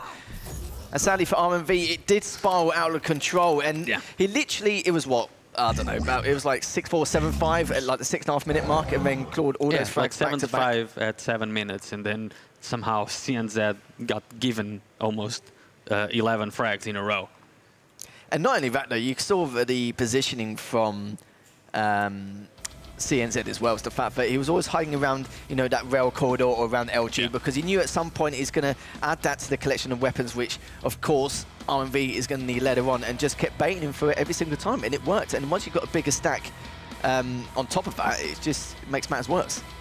Yeah, and it's like the complete opposite of I think RMV is like the complete opposite of Rom in that sense, because like Rom is a really good defensive player, not so much aggressively, and RMV on the other hand is really good when the pace is aggressive, but when he has to slow the game down, he seems quite lost in the game.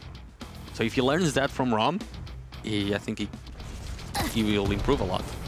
He certainly could do. No, you're not wrong at all. And you can see from here as well, when you've got 4 minutes left and there's 4 frags, there's no need. But he's the one pushing CNZ, right? This is what I mean, yeah. He could have gotten that kill, yes, but was there the need to get that kill? Not really. It's like... Here, he's in the lead. He's the one pushing CNZ again. And there was really no need.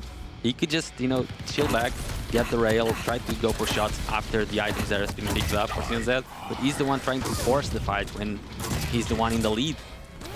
Because you've got to remember, it doesn't matter which champion you are. Like, how difficult is it with just a few minutes left to try and claw back 4 frags against a Slash, even if they don't have the weapons in their arsenal? It really is, and that's when you've got to slow things down, slow the tempo, rely on the audio cues to know how and when to approach the weapons, with the weapons in your arsenal. That's when you can debate what item to contest and try and get as much chip as possible to try and even things out. But sadly, that wasn't the case. He wanted to continue to have things chaotic. He obviously clearly had a different game plan, which we're assuming he was going to have, and it just spiraled out of control. So yeah, because he kept, like, all of the fights were closed, and not really. It's like a mistake of judgment, like a judgment mistake, because once the fight is like over, he was going for fights like before items. So even if the fights were closed, CNZ would be able to stack back up. So you go for you spawn back, and it's like, oh, he was almost dead, so I'm gonna just rush back in. But at that point, CNZ already picked up another couple of items, and he's overstacking you, and he has the weapon advantage. So it just keeps going like that, again and again and again. And at some point, you're down 5 frags, and then you actually have to rush.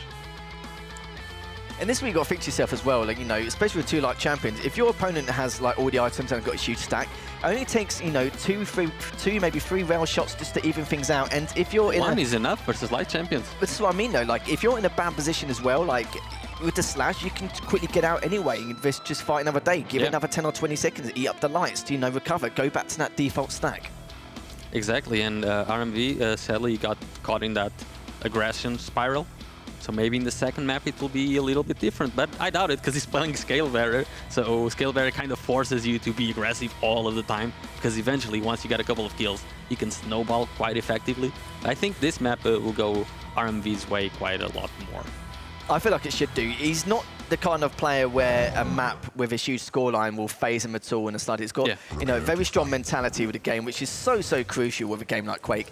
And going into it now, we have to see exactly if CNZ can end this 2-0, or if RMV can take this map from CNZ and take us to a map number 3. Will be the Ranger versus Scalebearer. I still think the Ranger is a good counter pick in order to avoid those ball rushes, and of course with the passive ability with the rockets as well, just to try and get out, or even with the orb. You know, there's a lot of get out of jail free cards here, depending on the position you place yourself in against the Scale Bearer's Bull Rush. But we are going to be starting off with CNZ POV to slow things down a little bit. So just try and hit that first rail, just back away to pick up that light. But so far, so good. So not really as chaotic as we saw previously, but I'm sure RMV is going to just force that to happen at some stage. Exactly. Just give it a second, and there it is, the Bull Rush. And CNZ gets back in, does do 100 damage, and steals the heavy. That's a huge steal from CNZ.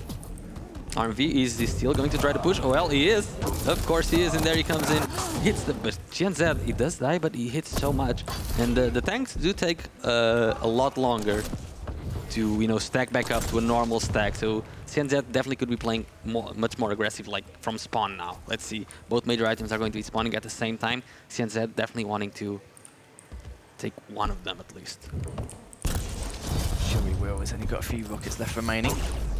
RMV trying Look at that cheeky rail shot. Oh, and good prediction as well, knowing that that light was just daring him across. Get a little bit of LG as well. Doesn't hit the last one, but the damage has been done. Yeah, two rail shots onto Ranger and going for, oh, there's the bull rush. Goes up the jump pad. Oh, and CNZ, that's such a good defensive play, right? Like even being there initially, that was the bait from CNZ. He knew he was going to use the bull rush, and then he knew he could just go up the jump pad, and that's an easy kill. Yeah, it's not a choke point you normally see every day, but it managed to abuse it nonetheless. It's still a really good one, just of course not used, and normally when they've actually got that height advantage around the Mega. It's one of the few choke points that actually work even against Scale Bearer's bull rush. Yeah. So well played to CNZ for getting that kill. Oh, that's a nice shot. RMV just keeps landing the shots. Would be good for him to switch weapons now. There he is. There's the switch weapon. Then he goes back to the rail and he hits it anyway. Oh, if he managed to hit that, that would have been huge for RMV. It's But it doesn't matter. He's going to get both major items now in CNZ. Oh, he comes in way too late and he's going to get bull rushed into shotgun. And that's an easy kill for RMV. And now the worst part is that, oh my god, what a flake. The worst part is that CNZ does not have the orb anymore. Oh, I think he's railable now. Can CNZ do anything? Not quite yet.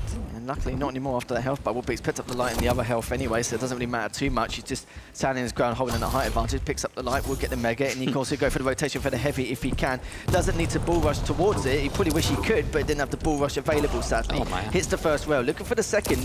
Was actually bringing up the LG just for extra insurance, but sadly misses the other rail, and will CNZ be able to try and throw this lead? He does, makes it 2 apiece. Like, this is what I don't get with RMV. Like, he did really good damage after CNZ picked up the heavy, but then there was no need for him to keep holding the angle, you know? You did the damage, take that win, regroup for the next fight.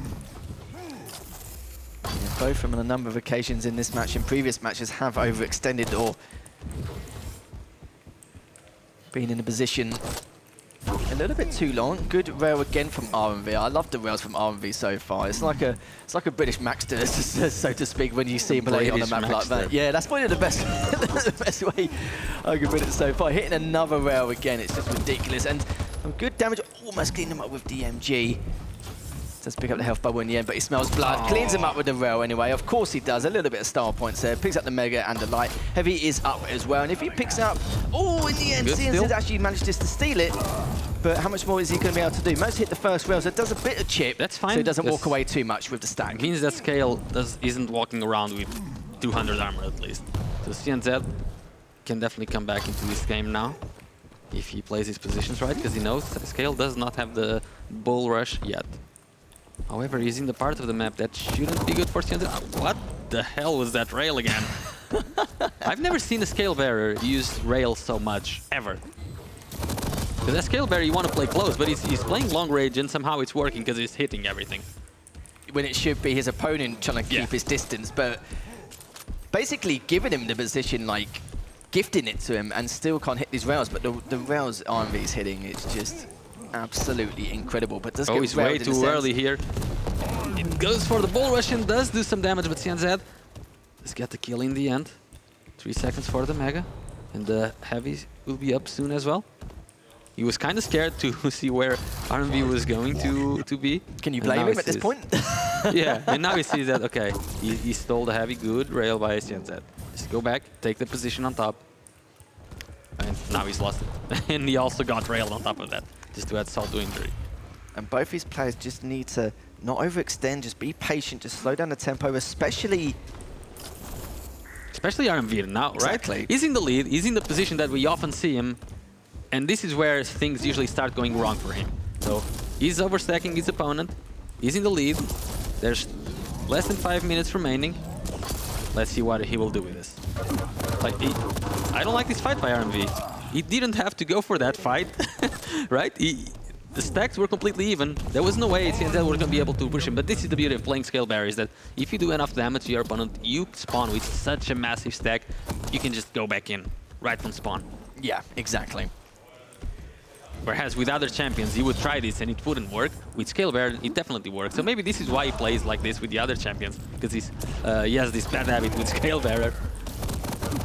Oh, going for the rockets, not quite hitting, but he does land the shot in the end. Oh, if he took him out that. there, I swear.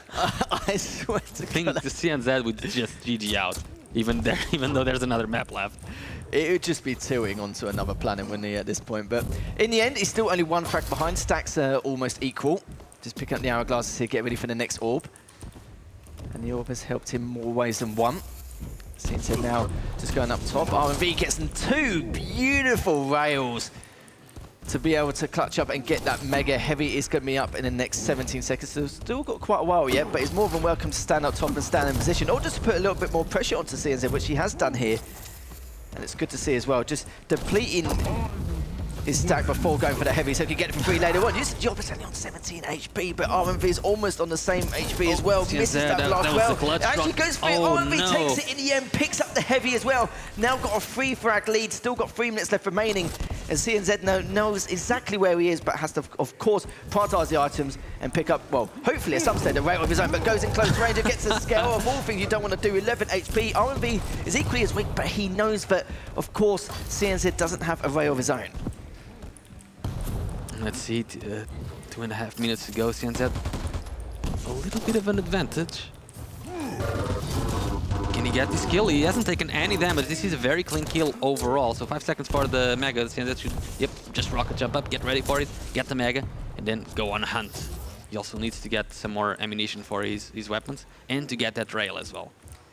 He needed that frag to be clean in order to keep himself in this matchup, and thank God for him he did. But the rail again, coming up from RMV. I think the trophy for Railgun, I would not be surprised if it went to this young man himself, considering the, the style points and the plays and the accuracy he's really been shown so far. And it's nice to see it's not only on Veil he's been showing this, he's been showing it on Ruins in that last map also. Good LG damage there from CNZ. Mega is still up, as RMV just waiting to see what he was going to do, but decides to play it safe, use that bull rush to try and get away and pick up the light in the next room. Yeah, I mean, that's good. I thought he was going to use the bull rush to, run back at CNZ and do the mistake that he's been doing for the past games. But this time around, trying to play it safe. And I think he might be rewarded with the map win, because it's really hard to, especially after that heavy pickup, it's going to be very hard for CNZ to push back against that. But we'll see. Still has a little over a minute to go. Only 2 frags. There's RMV. Lands the shot. Lands another shot. This must is he going to go away, or is he going to stay there? So frustrating for CNZ. And you can see with the bull rush as well, we haven't seen RMV much, using that bull rush to guarantee himself heavy or anything like that. He's just been using it for, that offensive purposes, to get in close or to basically do some damage here. Good rail from RMV again, but comes in with the orb as well. Only on 46 HP, does manage to clean him up, and it's only 1 frag deficit here for CNZ, trying to close him out on spawn in the LG, and at the same time gets the Mega and will pick up the light. And RMV still pushes in for the TP, now 8 apiece, and still got 40 seconds left remaining. This could very well, of course, go to sudden death, depending on where RMV is going to rotate next. If RMV loses this, he will have lost all games due to the same exact reason. Yeah. Just again, he was in the lead, there was a minute remaining, 2 frags in the lead, and he decided to push both of the times. Oh no! He has the bull rush. He had the bull rush there. He could have at least gone over it for the heavy, but you saw there, of course. Yeah. He tried it, he just couldn't do it, and now the heavy's still up, and CNZ with the monstrous stack. And he found RMV, oh no, right before the timer, and CNZ is going to be able to win 2-0 versus RMV. Wow. That was such a close series in itself. Again, 2-0 doesn't do itself justice. We needed to see a best of 7 between them, didn't we? But it was, again, the repeat mistakes from RMV, just learning to try and just slow things down a bit, which, don't get me wrong, he did at one stage. Yeah, he did do at some point, but then when it was a minute remaining, he started, okay, that's enough maybe. But yeah, I think this is, for RMV, this is going to be really good, because, he made that same repeated mistake in almost all of the games. So as soon as he, improves on that, because outside of that, he wasn't really doing many mistakes. He's basically just that repeated mistake over and over again. And CNZ, on the other hand, maybe this is his revenge redemption arc? Maybe.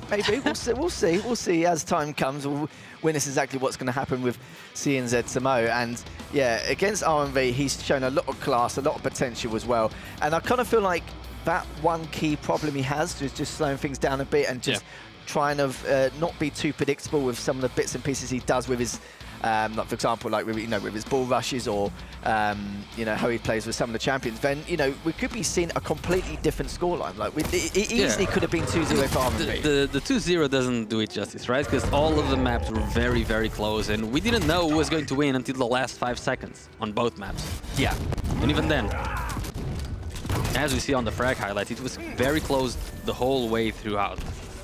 Both players coming up with some incredible frags, some incredible clutch moments. It really could have gone either way. As we said, this was going to be the most balanced game of all of today, and it delivered.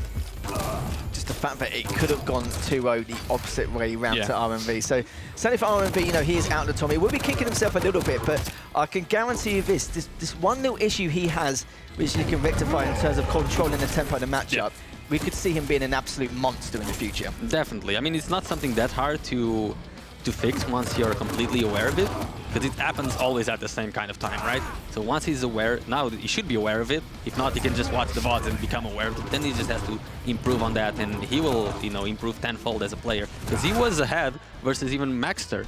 Yeah, his aim skill was ridiculous in itself. Right? If he can beat players like Maxter, if he had fixed that, then he can beat anyone.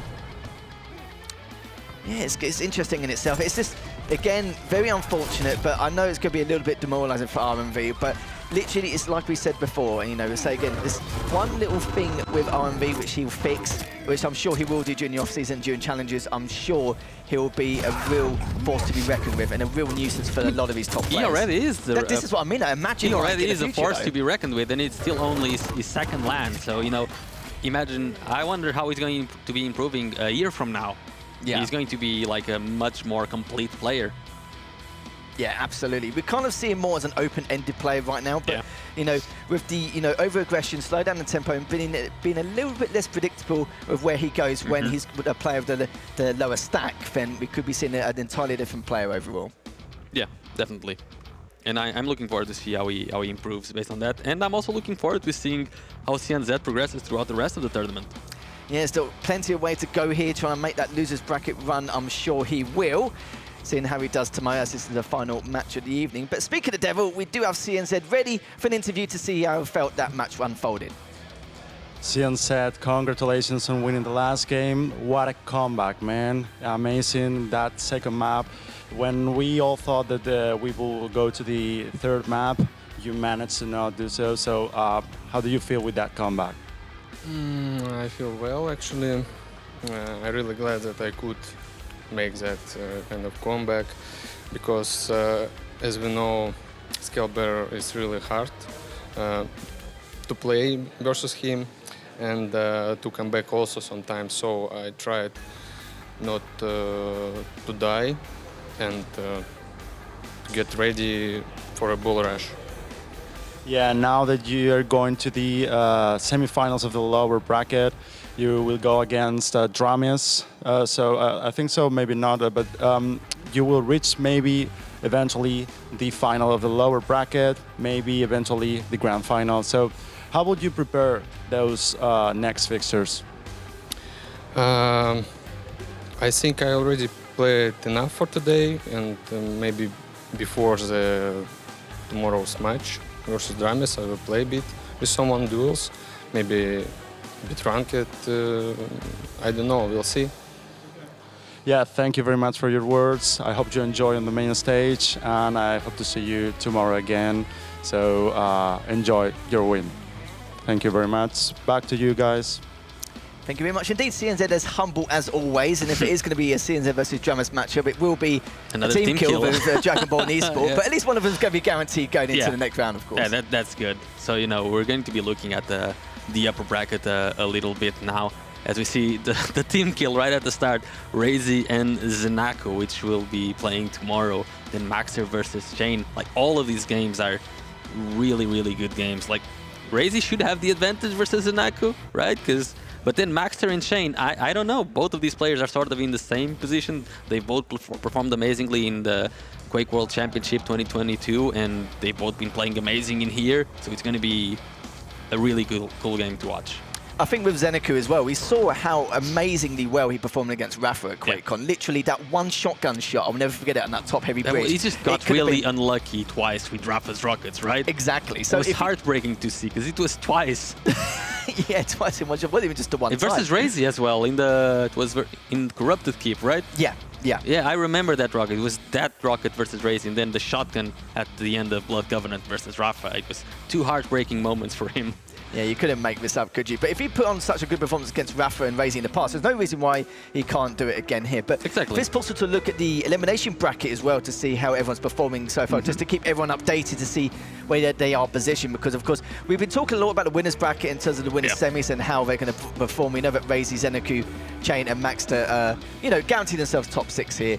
As with the loser bracket, we've still got Dramus and CNZ as well, and they'll be waiting for their opponents coming out from the winners semi side as well. So it's going to be a tough nut to crack. We can see that Dramus and CNZ are definitely going to have a very long day ahead of them, depending on how far they get. Definitely, and it's a really cool, like, a team kill, yeah, but both of them are, shaping up. Like CNZ, I thought RMV sort of had the advantage in this game, but CNZ won, and I want to keep seeing him go further and further, because I want to see the CNZ that we were seeing like a year ago in previous tournaments, and I hope he finds the motivation to get there again. Yeah, he's had multiple different placements, high and low. Like, in 2020 QuakeCon, he was that player who, was actually fighting for survival, wasn't he, in relegation? Yeah. And in the end, he was going from fighting for relegation to get top 6. Like, that was absolutely ridiculous. We saw Kron do that as well. Came in this year's QuakeCon as 23rd seed, made top 8. Like, we've seen some crazy, crazy upsets. Players playing nothing like their seed in comparison to what we normally witness. It's just absolutely incredible. But, in terms of like how the day's gone for you and what we've seen so far, we've seen a lot of clean sweeps, but again, the scores haven't reflected. Like, that was a very good example of where it could have been RMV. But before we do that, though, let's have a look at the lower bracket to see how things are going so far. So, as you can see here, Dramus did manage to take down Rome 2-0 earlier on, as we watched on stream. So it's not Dramus versus CNZ yet. So the team kill might eventually happen if Dramus beats either Zeneku or Razy. Or, yeah, okay, so we were a bit wrong. Sorry, chat, for misleading you.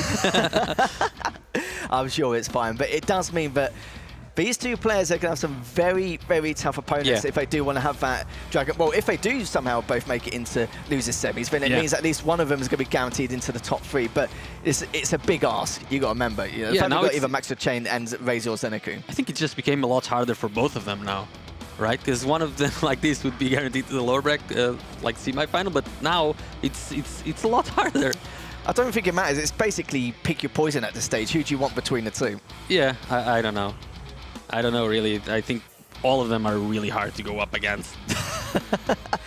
It really is going to be hell on earth for both these players. I think they know from the bracket that, of course, Dramus is going to have Zeneku or Razy and CNZ is going to have Maxter or Chain. But it doesn't matter which one it's going to be. There is no easy match anymore, right? Exactly. There are no easy matches. Everyone now left in the tournament can win it. Yeah. I suppose they're probably hoping it was a team kill now so they can guarantee themselves top 4. So I think we were more assuming that, it's top 8 going to the top 6. But of course, it does mean that Dramus and CNZ have guaranteed themselves top 6 here. It's just a matter of waiting on how the winners semi-finals goes tomorrow. And make sure you guys tune in then to see exactly how it will all unfold throughout the entire course of tomorrow. But yeah, apart from that, though, from the elimination bracket, was any highlight matches for you that really stood out and made you think, okay, this is an absolute banger, or maybe... This last one. Yeah. CNZ versus RMV was my favorite match of today, I believe. What was yours? Can I say the same, or was that? No. I'm not allowed to say the same. I've Do you said know what? I'm going to say the Maxter RMV one on Vale. That was... That's just one map, though. Yeah, but we have to talk about it. The fact that RMV had a 6-0 lead, again, they're talking about, the mistakes he needs to rectify. It's just, like, absolutely incredible. And it definitely could have gone either way. Of course, the first map, a little bit different. Maxter was just all over the place at random. But yeah, it was just absolute madness of a day, nonetheless. But make sure you guys follow KeenCon Gaming on both Twitter and Instagram. But not only that, KeenCon TV on, of course, Twitch and YouTube. And don't forget, hashtag Barcelona KeenCon 2022 and hashtag Be The Beast as well. Make sure you get your feedback to see what you think of this event and the venue and how everything's gone so far. But final thoughts from you from the end of the day? I think we've said almost everything we wanted to say. We finished on a pretty high note. CNZ taking down RMV on a very close game. that had a lot of crazy moments. And sadly, sad to see RMV go, but I'm happy to see CNZ stay. Yeah, it was. I have to be a little bit biased for RMV, of course, but I was hoping like he'll be able to progress further. But it's just one of those things, and I think again, it's just another learning curve he's got to try and go up and all that circumstances. But sadly for you guys at home, that is the final part of the day. We do have plenty more action tomorrow. We've got both winners semis, the losers quarters as well, and we're going on forward to the grand final. So it's the final day tomorrow here at Barcelona KeenCon. Make sure you tune in tomorrow, same time, same place. So we'll see you soon.